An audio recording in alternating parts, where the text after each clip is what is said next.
S. So ಎಲ್ಲರಿಗೂ ಆ, ಮುಖ್ಯವಾಗಿ ಕರ್ನಾಟಕ ವಸತಿ ಶಿಕ್ಷಣ ಸಂಸ್ಥೆಗಳ ಸಂಘದ ಪರವಾಗಿ ನೆರೆದಿರ್ತಕ್ಕಂಥ ಈ ಒಂದು ಜೂಮ್ ಮೀಟಿಂಗ್ ಅಲ್ಲಿ ಅಟೆಂಡ್ ಆಗಿರ್ತಕ್ಕಂಥ ಎಲ್ರಿಗೂ ಸ್ವಾಗತವನ್ನು ಕೋರುತ್ತಾ ಈ ಒಂದು ಸೆಷನ್ ಅನ್ನ ಆ, ನಮ್ಮ SRP ಆಗಿರ್ತಕ್ಕಂಥ ಶ್ರೀಯುತ ಡಾಕ್ಟರ್ ನರಸಿಂಹಸ್ವಾಮಿ ಅವರು ಇವತ್ತು ನಡೆಸ್ಕೊಡ್ಲಿದ್ದಾರೆ.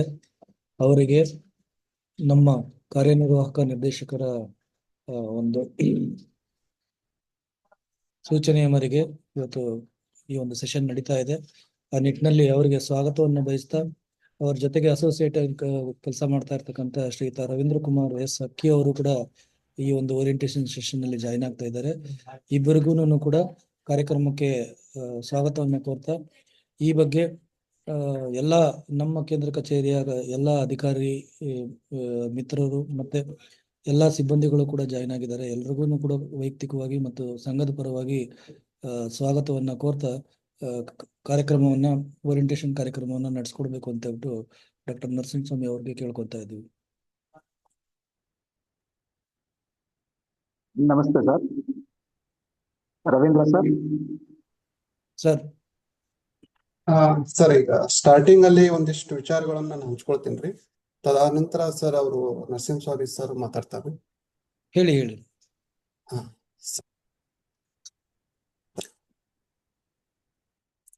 ಈ ಒಂದು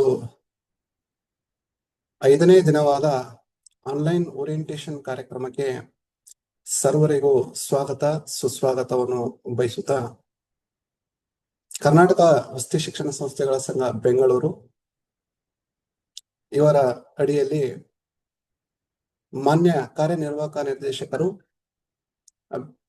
ಈಗಾಗಲೇ ನಮಗೆ ಸಂಪನ್ಮೂಲ ಉಪನ್ಯಾಸಕರ ಕಾರ್ಯಾಗಾರ 2025-26ರಲ್ಲಿ ಡಿಸೆಂಬರ್ ತಿಂಗಳಲ್ಲಿ ನಡೆದಿರ್ತಕ್ಕಂಥ 2 ದಿನದ ಈ ಕಾರ್ಯಕ್ರಮದಲ್ಲಿ ನಮಗೆ ಒಂದಿಷ್ಟು ಸಲಹೆ ಸೂಚನೆಗಳನ್ನು ಕೊಡುವುದರ ಮುಖಾಂತರ ನಮ್ಮೊಂದಿಗೆ ಕಾರ್ಯನಿರ್ವಹಿಸತಕ್ಕಂಥ ಡಾಕ್ಟರ್ ನರಸಿಂಹಸ್ವಾಮಿ ಎಸ್ ಸರ್ ಅವರು ಈಗಾಗಲೇ ಸಾಕಷ್ಟು ನಮಗೆ ಅವರು ಕೊಟ್ಟಿರ್ತಕ್ಕಂಥ ಮಾರ್ಗದರ್ಶನದ ಮೇರೆಗೆ ನಾವು ಈಗಾಗಲೇ ಕಾರ್ಯವನ್ನು ನಿರ್ವಹಣೆ ಮಾಡಿ ಈ ಕ್ರೈಸ್ ಕೇಂದ್ರ ಕಚೇರಿಗೆ ನಾವು ಈಗಾಗಲೇ ಸ್ಟಡಿ ಮೆಟೀರಿಯಲ್ಸ್ ಅನ್ನು ಕಳಿಸಿರುತ್ತೇವೆ. ಈ ಆನ್ಲೈನ್ ಕಾರ್ಯಕ್ರಮವನ್ನು ಅವರು ಈ ಒಂದು ಸಭೆಯನ್ನು ನಮಗೆ ನಡೆಸಲು ಒಂದು ಅನುಮತಿಯನ್ನು ನೀಡಿರತಕ್ಕಂಥ ಸರ್ವರಿಗೂ ಹಾಗೂ ಮಾನ್ಯ ಇಡಿ ಸರ್ ಅವರಿಗೂ ಹಾಗೂ DD ಸರ್ ಅವರಿಗೂ ಹಾಗೂ ಇಲ್ಲಿ ಉಪನ್ಯಾಸಕ ಬಂಧು ಮಿತ್ರರಿಗೂ ನಾನು ಹೃತ್ಪೂರ್ವಕವಾದಂತ ಸ್ವಾಗತವನ್ನು ಬಯಸುತ್ತೇನೆ. ಮೊದಲನೇದಾಗಿ ನಮ್ಮೊಂದಿಗೆ ಇರ್ತಕ್ಕಂಥ ಡಾಕ್ಟರ್ ನರಸಿಂಹಸ್ವಾಮಿ ಎಸ್ ಉಪನ್ಯಾಸಕರು, ಸರ್ಕಾರಿ ಪದವಿ ಪೂರ್ವ ಕಾಲೇಜು, ರಾಮನಗರ, ಬೆಂಗಳೂರು ದಕ್ಷಿಣ ಜಿಲ್ಲೆಯಲ್ಲಿ ಕಾರ್ಯನಿರ್ವಹಿಸತಕ್ಕಂಥ ಸರ್ ಅವರು ಒಂದು ಕಿರು ಪರಿಚಯ ಮಾಡಿಕೊಡಲು ನಾನು ಇಲ್ಲಿ ಇಚ್ಛಿಸುತ್ತೇನೆ. ಸರ್ ಅವರು ಇಲ್ಲಿ ಕನ್ನಡ ಉಪನ್ಯಾಸಕರಾಗಿ ಇಲ್ಲಿ 19 ವರ್ಷಗಳಾಗಿವೆ. ಶಾಲಾ ಶಿಕ್ಷಣ ಇಲಾಖೆಯಲ್ಲಿ ಅವರು ಕೊಟ್ಟಿರತಕ್ಕಂಥ ಸೇವೆ ಅನನ್ಯ. ಸುಮಾರು 2007ರಿಂದ ಅವರ ವೃತ್ತಿ ಜೀವನ ಇಲ್ಲಿ ಪ್ರಾರಂಭಿಸಿ ಇಲ್ಲಿ ನಾಡಿನಾದ್ಯಂತ ಬೇರೆ ಬೇರೆ ಕಡೆ ಅವರು ತಮ್ಮ ಒಂದು ಕಾರ್ಯವನ್ನು ನಿರ್ವಹಿಸಿ ಅನೇಕ ಒಂದು ಮಕ್ಕಳಿಗೆ ಹಾಗೂ ನಮ್ಮ ಒಂದು ಉಪನ್ಯಾಸಕ ಬಂಧು ಮಿತ್ರರಿಗೆ ಕೂಡ ಅವರು ಅನೇಕ ಮೌಲ್ಯಯುತ ವಿಚಾರಗಳನ್ನು ಕೊಟ್ಟಿದ್ದಾರೆ. ಈಗಾಗಲೇ ಒಂದು PU ಇಲಾಖೆಯಿಂದ ನಡೆಸಿರ್ತಕ್ಕಂಥ ಒಂದು ಆನ್ಲೈನ್ ಕಾರ್ಯಕ್ರಮವನ್ನು ಈ ಮೊದಲಿನವರು ಯಶಸ್ವಿಯಾಗಿ ನಡೆಸಿಕೊಟ್ಟಿದ್ದಾರೆ. ಹಾಗೆ ಅವರು ಈಗ ನಮ್ಮೊಂದಿಗೆ ಇಲ್ಲಿ ಈ 2 ದಿನದ ಒಂದು ಕಾರ್ಯದಲ್ಲಿ, ಅಂದ್ರೆ ಕಳೆದ ತಿಂಗಳಲ್ಲಿ ನಡೆದಂತ ಆ ಒಂದು ಕಾರ್ಯಕ್ರಮದಲ್ಲಿ ಕೂಡ ಅವರು ಯಶಸ್ವಿಯಾಗಿ ನಮ್ಮೊಂದಿಗೆ ಇದ್ದು ಈ ಪ್ರಶ್ನೆ ಪತ್ರಿಕೆ ತಯಾರಿ ಹಾಗೂ ಪರೀಕ್ಷೆ ಸಂಬಂಧಪಟ್ಟಂತ ವಿದ್ಯಾರ್ಥಿಗಳಿಗೆ ಒಂದು ಪ್ರಶ್ನೆ ಕೋಟಿ ಹಾಗೂ ಶೀಘ್ರ ಕಲಿಕೆಗಾರರು ಹಾಗೂ ಅಲ್ಲಿ ವಿದ್ಯಾರ್ಥಿಗಳಿಗೆ ಅನುಸಾರವಾಗಿ ಇರ್ತಕ್ಕಂಥ ಈ ಒಂದು ಸಮಸ್ತ ಒಂದು ಎಲ್ಲದರ ಕುರಿತು ನಮ್ಮೊಂದಿಗೆ ಮೌಲ್ಯಯುತವಾದಂತ ವಿಚಾರಗಳನ್ನು ಹಂಚಿಕೊಂಡಿದ್ದಾರೆ. ಈಗಾಗಲೇ ನಾವು ಕ್ರೈಸ್ ಒಂದು ಕೇಂದ್ರ ಕಚೇರಿಗೆ ಅವರ ಒಂದು ಮಾರ್ಗದರ್ಶನದ ಮೇರೆಗೆ ನಾವು ಸಾಕಷ್ಟು ಒಂದು ಮೆಟೀರಿಯಲ್ಸ್ ಅಂತಕ್ಕಂಥದ್ದು ನಾವು ಈಗಾಗಲೇ ಕಳಿಸಿಕೊಟ್ಟಿದ್ದೇವೆ. ಇವತ್ತು ಈ ಒಂದು ಸರ್ ನೆಕ್ಸ್ಟ್ ಇವತ್ತು ಈ ಒಂದು 2025-26ನೇ ಸಾಲಿನ ದ್ವಿತೀಯ PUC ನೀಲನಕ್ಷೆಯ ಸ್ವರೂಪ, ವಿವರಣೆ ಹಾಗೂ ಮಾದರಿ ಪ್ರಶ್ನೆ ಪತ್ರಿಕೆ ಅನ್ವಯಿಕತೆ ವಾರ್ಷಿಕ ಪರೀಕ್ಷೆ ಸಿದ್ಧತೆ ಕುರಿತು ಸರ್ ಅವರು ನಮ್ಮೊಂದಿಗೆ ಮಾತನಾಡಲಿದ್ದು, ಇಲ್ಲಿ ಅವರು ಹಂಚಿಕೊಳ್ಳುವ ವಿಷಯಗಳನ್ನು ಮಕ್ಕಳಿಗೆ ಯಾವ ರೀತಿ ಅನುಷ್ಠಾನ ಮಾಡಬೇಕು ಅನ್ನೋದು ಕೂಡ ಇಲ್ಲಿ ನಮ್ಮ ಆತ್ಮೀಯ ಸನ್ಮಿತ್ರರು ಕೂಡ ಅದನ್ನು ತಿಳಿದುಕೊಂಡು ಅನುಷ್ಠಾನ ಮಾಡಬೇಕು ಅಂತಕ್ಕಂಥದ್ದು ಕೂಡ ನಾವು ಇಲ್ಲಿ ಗಮನಿಸಬೇಕಾದಂತ ಒಂದು ಸಂಗತಿ. 2025-26ನೇ ಸಾಲಿನಲ್ಲಿ ಈ ಒಂದು ಸಾಹಿತ್ಯ ಸಂಪದ ಹಾಗೂ ಪಲ್ಲವದಿಂದ ಒಂದು ನಿರ್ದೇಶನ ಏನು ಮಾಡಿದ್ದಾರೆ, ಪದ್ಯ ಭಾಗ, ಗದ್ಯ ಭಾಗ, ದೀರ್ಘ ಗದ್ಯ, ಭಾಷಾ ಅಭ್ಯಾಸ, ಈ ಒಂದು ಪ್ರಶ್ನೆ ಮತ್ತು ಆ ನೀಲನಕ್ಷೆ ಅಂದ್ರೆ ಕಳೆದ ವರ್ಷ ನೀಲನಕ್ಷೆನೇ ಬೇರೆ, ಇವಾಗ ಏನು ಒಂದು ನೀಲನಕ್ಷೆ ಇದಲ್ಲ ಅದನ್ನೇ ಬೇರೆ ಅಂತ ಅನ್ನೋದು ಕೂಡ ನಾವು ಇಲ್ಲಿ ಗಮನಿಸಬೇಕಾಗ್ತದ. ಅದನ್ನು ಗಮನಿಸಿ ಅದ ನಂತರ ಅದನ್ನು ಪರಿಪೂರ್ಣವಾಗಿ ವಿದ್ಯಾರ್ಥಿಗಳಿಗೆ ನಾವು ಯಾವ ರೀತಿ ಅದನ್ನು ವಿಶ್ಲೇಷಣೆ ಮಾಡಬೇಕು ಅನ್ನೋದು ಕೂಡ ಈ ಉಪನ್ಯಾಸ ಕಾರ್ಯಕ್ರಮದಲ್ಲಿ ತಮ್ಮೊಂದಿಗೆ ನಮ್ಮ ಮಾನ್ಯ ಸರ್ ಅವರು, ಹಿರಿಯ ಉಪನ್ಯಾಸಕ, ಸಂಪನ್ಮೂಲ ವ್ಯಕ್ತಿಗಳು ತಮ್ಮೊಂದಿಗೆ ಹಂಚಿಕೊಳ್ಳಲಿದ್ದಾರೆ. ನೀಲನಕ್ಷೆ 2025-26ನೇ ಸಾಲಿನ ಶಾಲಾ ಶಿಕ್ಷಣ ಇಲಾಖೆ ಪದವಿ ಪೂರ್ವ, ಇದರ ಅನುಸಾರವಾಗಿ ಈಗಾಗಲೇ ನಡೆದಿರತಕ್ಕಂತ ಪೂರ್ವ ಸಿದ್ಧತಾ ಪರೀಕ್ಷೆ ಹಾಗೂ ಈಗ ಮಾದರಿ ಪರೀಕ್ಷೆಯನ್ನು ಅಂದ್ರೆ ಈಗಾಗಲೇ ಕೊಟ್ಟಿರ್ತಕ್ಕಂಥ ಇಲಾಖೆ ವೆಬ್ಸೈಟ್ ನಲ್ಲಿ ಕೊಟ್ಟಿರ್ತಕ್ಕಂಥ ಮಾದರಿ ಪ್ರಶ್ನೆ ಪತ್ರಿಕೆಗಳನ್ನು ಅದನ್ನು ಕೂಡ ಗಮನಿಸಬೇಕಾಗ್ತದ. ಅದಾದ ನಂತರ ಕ್ರೈಸ್ ವತಿಯಿಂದ ನೀಡಿರ್ತಕ್ಕಂಥ ಅಂದ್ರೆ ಈಗಾಗಲೇ ತಾವು ಕೇಂದ್ರ ಕಚೇರಿಗೆ ನಾವು ಕಳಿಸಿಕೊಟ್ಟಿದ್ದೇವೆ, ಅವರು ನೀಡುವಂತ ಒಂದು ಪ್ರಶ್ನೆ ಪತ್ರಿಕೆಗಳನ್ನು ಗಮನಿಸಿ ಮಕ್ಕಳಿಗೆ ಅಭ್ಯಾಸ ಮಾಡಿಸಿದರೆ ಒಂದು ಗುಣಾತ್ಮಕ ಫಲಿತಾಂಶವನ್ನು ಇಲ್ಲಿ ನಾವು ತರುವುದಕ್ಕೆ ಸಾಧ್ಯ ಆಗ್ತದ ಅನ್ನೋದು ಇಲ್ಲಿ ನಾನು ಹೇಳೋದಕ್ಕೆ ಇಚ್ಛಿಸುತ್ತೇನೆ. ಅದೇ ರೀತಿ ಈ ಶಾಲಾ ಶಿಕ್ಷಣ ಇಲಾಖೆಯು ಪ್ರಕಟಿಸಿರುವ ಪ್ರಶ್ನೆಕೋಟಿ ಹಾಗೂ ಕ್ರೈಸ್ ನಿಂದ ನೀಡಲಾದ ಮಾದರಿ ಪ್ರಶ್ನೆ ಪತ್ರಿಕೆಗಳು ಹಾಗೂ ಸ್ಟಡಿ ಮೆಟೀರಿಯಲ್ಸ್ ಗಳಿಗೆ ವಿದ್ಯಾರ್ಥಿಗಳಿಂದ ಅಭ್ಯಾಸ ಮಾಡಿಸುವುದು ಕೂಡ ಇಲ್ಲಿ ಮಾನ್ಯರಾದಂತವರು ತಮಗೆ ಮತ್ತು ನಮಗೆಲ್ಲರಿಗೂ ಅವರ ಒಂದು ಮಾರ್ಗದರ್ಶನದ ಮೇಲೆಗೆ ನಾವು ಇಲ್ಲಿ ಈ ಒಂದು ಕಾರ್ಯವನ್ನು ನಿರ್ವಹಣೆ ಮಾಡಿದರೆ ಅದನ್ನು ಉತ್ತಮ ಒಂದು ಅಂಕಗಳನ್ನು ಗಳಿಸಲು ಸಾಧ್ಯ ಅಂತ ಅನ್ನೋದು ಕೂಡ ಇಲ್ಲಿ ನಾನು ಇಚ್ಛಿಸುತ್ತೇನೆ. ಸರ್ ನೆಕ್ಸ್ಟ್ ನೋಡಿ, ಇಲ್ಲಿ 2025-26ನೇ ಸಾಲಿನ PU ಇಲಾಖೆ ಪ್ರಕಟಿಸಿದ ನೀಲನಕ್ಷೆಯ ಅನುಗುಣವಾಗಿ ಪ್ರಶ್ನೆಗಳ ಅಭ್ಯಾಸ ಅಂದ್ರೆ ಇಲ್ಲಿ ಇಲಾಖೆ ಪ್ರಕಟಿಸಿರುವಂತ 3 ಪ್ರಶ್ನೆ ಪತ್ರಿಕೆಗಳು ಮತ್ತು ಇಲ್ಲಿ ಕ್ರೈಸ್ನ ಮಾದರಿ ಪ್ರಶ್ನೆ ಪತ್ರಿಕೆಗಳು 2 ಮಾದರಿ ಪ್ರಶ್ನೆ ಪತ್ರಿಕೆಗಳು, ಆಮೇಲೆ ಇಲ್ಲಿ 2026ನೇ ಜನವರಿ ತಿಂಗಳಲ್ಲಿ ನಡೆಯಲಿರುವ ಪೂರ್ವ ಸಿದ್ಧತೆಯ 2 ಪ್ರಶ್ನೆ ಪತ್ರಿಕೆಗಳನ್ನು ಅನುಸಾರವಾಗಿ ನಾವು ತೆಗೆದುಕೊಂಡು ಹೋದರೆ ವಿದ್ಯಾರ್ಥಿಗಳಿಗೆ ಒಂದು ಮನದಟ್ಟ ಅಂತಕ್ಕಂಥದ್ದು ಆಗ್ತದೆ. ಅಂದ್ರೆ ಇಲ್ಲಿ ಪಾಸಿಂಗ್ ಪ್ಯಾಕೇಜ್ ಆಗಿರ್ಬೋದು, ಆಮೇಲೆ ಉತ್ತರ ಪತ್ರಿಕೆಗಳಾಗಿರ್ಬೋದು, ಪ್ರಶ್ನೆ ಕೋಟಿಗಳಾಗಿರ್ಬೋದು, ಇಲ್ಲಿ ಬಿಟ್ಟು ಅದರ ಚೌಕಟ್ಟನ್ನು ಬಿಟ್ಟು ಅದರಿಂದ ಪ್ರಶ್ನೆ ಕೇಳುವಂತ ಸಾಧ್ಯತೆ ಇಲ್ಲ ಅಂತ ಅನ್ನೋದು. ಆಮೇಲೆ ತಮ್ಮ ಒಂದು ಏನು ಒಂದು ಸಂದೇಹಗಳನ್ನಿರುತ್ತೆ ಅದರ ನಂತರದಲ್ಲಿ ನಾವು ಅದನ್ನು ಚರ್ಚೆಯಲ್ಲಿ ಅದನ್ನು ತೆಗೆದುಕೊಳ್ಳೋಣ. ಈ ನೀಲನಕ್ಷೆ ಅನುಸಾರವಾಗಿ ಸಂಪೂರ್ಣವಾಗಿ ಪಠ್ಯಗಳ ಅಧ್ಯಯನ ಕಡೆ ವಿದ್ಯಾರ್ಥಿಗಳಿಗೆ ಗಮನ ಹರಿಸಲು ತಿಳಿಸುವುದು. ಅಂದ್ರೆ ಇಲ್ಲಿ ಹೆಚ್ಚು ಅಂಕಗಳನ್ನು ಇರುವಂತಹ ಒಂದು ಪದ್ಯ ಹಾಗೂ ಗದ್ಯಗಳನ್ನು ಇಲ್ಲಿ ಯಾವ ರೀತಿ ಅದನ್ನು ಅನುಸರಿಸಿಕೊಂಡು ಹೋಗಬೇಕು. ಇಲ್ಲಿ ನಮಗೆ 3 ತರದ ವಿದ್ಯಾರ್ಥಿಗಳಿರ್ತಾರೆ. ಅಂದ್ರೆ ಶೀಘ್ರ ಕಲಿಕೆದಾರರು, ಒಂದು ರೀತಿಯ ಅದನ್ನು ಅವರೇಜ್ ಬಿಲೋ ಇರ್ತಕ್ಕಂಥದ್ದು ಒಂದು ಅವರೇಜ್ ವಿದ್ಯಾರ್ಥಿಗಳು.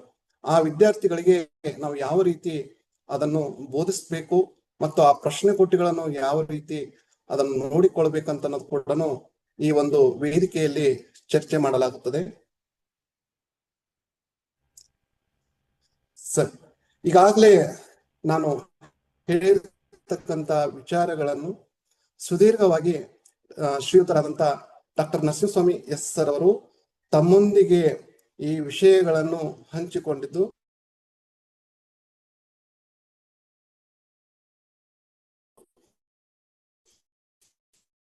ಹಾಗೂ ಅವರ ಒಂದು ಅಂದ್ರೆ ಅಲ್ಲಿ ಆನ್ಲೈನ್ ವೇದಿಕೆ ಆಗಿರ್ಬೋದು, ಆಫ್ಲೈನ್ ವೇದಿಕೆಯಲ್ಲಿ ಅಲ್ಲಿ ವಿದ್ಯಾರ್ಥಿಗಳೊಂದಿಗೆ ಮತ್ತು ಉಪನ್ಯಾಸಕ ಮಿತ್ರರೊಂದಿಗೆ ಹಂಚಿಕೊಂಡಿದ್ದಾರೆ. ನಮ್ಮ ಒಂದು ಈ ಕರ್ನಾಟಕ ವಸತಿ ಶಿಕ್ಷಣ ಸಂಸ್ಥೆಗಳ ಸಂಘ ಬೆಂಗಳೂರು, ಇದರ ಅಡಿಯಲ್ಲಿ ನಡೆಯತಕ್ಕಂತ ಮೊರಾರ್ಜಿ ದೇಸಾಯಿ ಪದವಿ ಪೂರ್ವ ವಸತಿ ವಿಜ್ಞಾನ ಕಾಲೇಜುಗಳಲ್ಲಿ ಕೂಡ ನಮ್ಮ ಒಂದು ಕನ್ನಡ ಉಪನ್ಯಾಸಕರಿಗೆ ಕೂಡ ಇವರ ಒಂದು ಮಾರ್ಗದರ್ಶನ ಅತಿ ಅವಶ್ಯವಾಗಿದ್ದು, ಅವರು ಕೊಡುವಂತ ವಿಚಾರಗಳನ್ನು ನಾವೆಲ್ಲರೂ ಅನುಸರಿಸಿಕೊಂಡು ದ್ವಿತೀಯ PUC ವಿದ್ಯಾರ್ಥಿಗಳ ಗುಣಾತ್ಮಕ ಫಲಿತಾಂಶವನ್ನು ಈ ಫೆಬ್ರವರಿ ತಿಂಗಳಲ್ಲಿ ನಡೆಯುವಂತ ಒಂದು ಪರೀಕ್ಷೆಗೆ ನಾವು ಯಾವ ರೀತಿ ತಯಾರಿ ಆಗಬೇಕು ಅಂತ ಅನ್ನೋದು ಕೂಡ ಅವರಿಗೆ ಇದನ್ನು ನಮ್ಮನ್ನು ತಿಳಿಸ್ಬೇಕು ಅಂತಕ್ಕಂಥದ್ದು ಹೇಳಿ, ಅವರಿಗೆ ಈ ಒಂದು ಆನ್ಲೈನ್ ವೇದಿಕೆಯ ಮೂಲಕ ನಮ್ಮ ಒಂದು ಕ್ರೈಸ್ ಸಂಸ್ಥೆ ವತಿಯಿಂದ ಹಾಗೂ ನಮ್ಮೆಲ್ಲ ಕನ್ನಡ ಉಪನ್ಯಾಸಕರ ಸನ್ಮಿತ್ರ ಬಳಗದಿಂದ ಈ ಒಂದು ವೇದಿಕೆಗೆ ಅವರಿಗೆ ಹೃತ್ಪೂರ್ವಕವಾದಂತ ಸ್ವಾಗತವನ್ನು ಬಯಸುತ್ತಾ ನನ್ನ ಒಂದು ಈ ಒಂದು ಪ್ರಾಸ್ತಾವಿಕವಾಗಿ ಮಾತನಾಡಲು ಅವಕಾಶ ಕೊಟ್ಟಿರ್ತಕ್ಕಂಥ ತಮ್ಮೆಲ್ಲರಿಗೂ ನಾನು ಧನ್ಯವಾದಗಳನ್ನು ತಿಳಿಸ್ತಾ ಅವರನ್ನು ಮಾತನಾಡೋದಕ್ಕೆ ಅವರನ್ನು ಇಲ್ಲಿ ಅನುವು ಮಾಡಿಕೊಳ್ಳುತ್ತಿದ್ದಾರೆ. ಧನ್ಯವಾದಗಳು sir.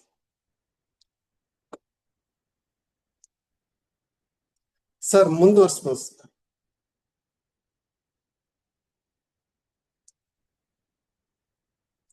Narasimhaswamy sir, phone audio on ಮಾಡಿ.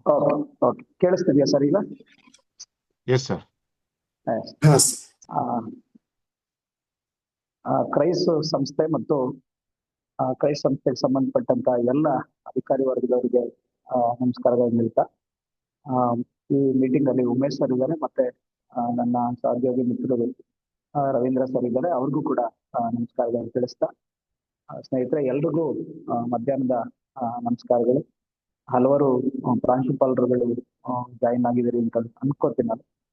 ಪ್ರಭಾರಿ ಪ್ರಾಂಶುಪಾಲರುಗಳಿದ್ದೀರಿ, ಮತ್ತೆ ಸಹೋದ್ಯೋಗಿ ಕನ್ನಡ ಉಪನ್ಯಾಸಕ ಮಿತ್ರರೆಲ್ಲರೂ ಕೂಡ ಈ ಝೂಮ್ ಮೀಟಿಂಗ್ ಅಲ್ಲಿ ಜಾಯಿನ್ ಆಗಿದ್ದೀರಿ. ನಾನು ಮತ್ತೊಂದ್ಸರಿ ಉಮೇಶ್ ಸರ್ ಕೇಳಿಸ್ತಿದ್ಯಲ್ಲ?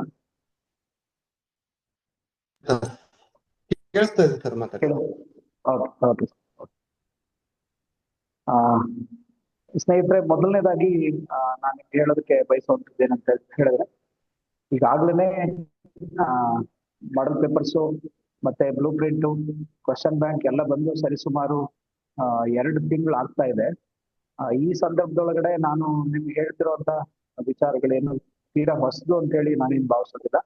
ಮತ್ತೆ ನಿಮ್ಮೆಲ್ಲರಿಗೂ ಕೂಡ ಗೊತ್ತೇ ಇದೆ, ಮತ್ತು 2-3 ಪರೀಕ್ಷೆಗಳನ್ನ ಈಗಾಗ್ಲೇ ಅದರ ಆಧಾರದ ಮೇಲೆ ನೀವೆಲ್ಲರೂ ಕೂಡ ಮಾಡಿರ್ತೀರಿ, ಮತ್ತು ಅದನ್ನ ತುಂಬಾ ನೀಟಾಗಿ ಗಮನಿಸ್ಕೊಂಡಿರ್ತೀರಿ ಅನ್ನುವಂಥದ್ದನ್ನ ಗಮನದಲ್ಲಿ ಇಟ್ಕೊಂಡೇನೆ ನಾನು ಸ್ವಲ್ಪ ಸಂಕ್ಷಿಪ್ತವಾಗಿಯೇ ನಿಮ್ಗೆ ಕೆಲವಾರು ವಿಚಾರಗಳನ್ನ ತಿಳಿಸುವಂತ ಪ್ರಯತ್ನವನ್ನ ಮಾಡ್ತೇನೆ.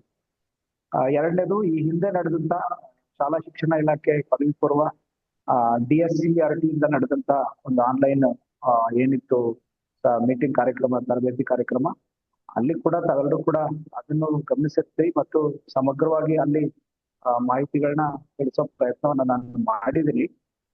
ಇಲ್ಲೂ ಅದೇ ವಿಚಾರಗಳು ಮತ್ತೆ ಒಂದಷ್ಟು ರಿಪೀಟ್ ಆಗ್ತವೆ, ಅನ್ಯತಾ ಯಾರು ಭಾವಿಸಬಾರದು. ತೀರಾ ಹೊಸದು ಅಂತ ಹೇಳಿ ಭಾವಿಸುವಂತ ವಿಚಾರಗಳಿಲ್ಲ ಅನ್ನೋಂಥದ್ದನ್ನ ಮೊದಲಿಗೆ ತಾವೆಲ್ಲರಿಗೂ ಕೂಡ ಸ್ಪಷ್ಟಪಡಿಸ್ತಿದ್ದೀನಿ. ಈ ಒಂದು ನಿಮ್ಮೆಲ್ಲರ ಜೊತೆ ಈ ಕೆಲವು ವಿಚಾರಗಳನ್ನ ಹಂಚ್ಕೊಳ್ಳೋದಕ್ಕೆ ನನಗೆ ಅವಕಾಶವನ್ನು ಮಾಡಿಕೊಟ್ಟಂತ ಕರ್ನಾಟಕ ವಸತಿ ಶಿಕ್ಷಣ ಸಂಸ್ಥೆಗಳ ತಮ್ಮೆಲ್ಲರಿಗೂ ಕೂಡ ಪ್ರೀತಿಯ ನಮಸ್ಕಾರಗಳನ್ನು ತಿಳಿಸ್ತಾ ನಮ್ಮ ವಿಚಾರಗಳಿಗೆ ಈಗ ಹೋಗ್ಬೋದು ಅಂತ ಅನಿಸ್ತದೆ. ಸ್ನೇಹಿತರೆ, ಈಗ ರವೀಂದ್ರ ಸರ್ ಮಾತಾಡ್ತಾ ಇದ್ರು,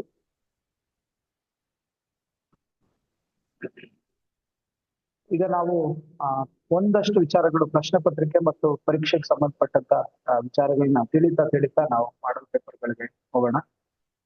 ಎಕ್ಸಾಮ್ ಬರೆಯುವಂಥದ್ದು ವಿದ್ಯಾರ್ಥಿಗಳು 80 ಅಂಕಗಳಿಗೆ 24 ಅಂಕಗಳು ಬರುವಂಥದ್ದು ಕಡ್ಡಾಯ ಅನ್ನುವಂಥದ್ದು ನಮ್ಮೆಲ್ಲರಿಗೂ ತಿಳಿದಿದೆ. 24 ಥಿಯರಿಯಲ್ಲಿ ಬರದೇ ಇದ್ರೆ, ಅಂದ್ರೆ 80 ಅಂಕಗಳ ಪ್ರಶ್ನೆ ಪತ್ರಿಕೆ ಏನು ಆನ್ಯುವಲ್ ಪ್ರಶ್ನೆ ಪತ್ರಿಕೆ ಇದೆ, ಅದರೊಳಗಡೆ ವಿದ್ಯಾರ್ಥಿಗೆ ಈಗ ಗಳಿಸಬೇಕಾಗಿರುವಂತ ಅಂಕಗಳೆಷ್ಟು ಅಂತ ಹೇಳಿದ್ರೆ 24ಕ್ಕಿಂತ ಕಡಿಮೆ ಅಂಕಗಳು ಬಂದ್ರೆ ವಿದ್ಯಾರ್ಥಿ ಅನುತ್ತೀರ್ಣ ಆಗ್ತಾನೆ ಅನ್ನುವಂಥದ್ದು ನಮ್ಮೆಲ್ಲರಿಗೂ ಗೊತ್ತಿದೆ. ಇದೊಂದು ಸಣ್ಣ ಮಾಡಲ್ ತಾವೆಲ್ಲರೂ ಕೂಡ ಗಮನಿಸಬಹುದು. ಇಂಟರ್ನಲ್ಸ್ ಅಲ್ಲಿ 18 ಬಂದು 20 ಅಂಕಗಳಿಗೆ ವಿದ್ಯಾರ್ಥಿ 2 ಟೆಸ್ಟ್, 1 ಮಿಡ್ ಟರ್ಮ್ ಸೇರಿ ಮತ್ತು ಅಸೈನ್ಮೆಂಟ್ ಸೇರಿ 20 ಅಂಕಗಳಿಗೆ ಇಂಟರ್ನಲ್ಸ್ ಇರುತ್ತಲ್ಲ, ಇಂಟರ್ನಲ್ಸ್ ಅಲ್ಲಿ 18 ಕೊಟ್ಟಿರ್ತೇವೆ.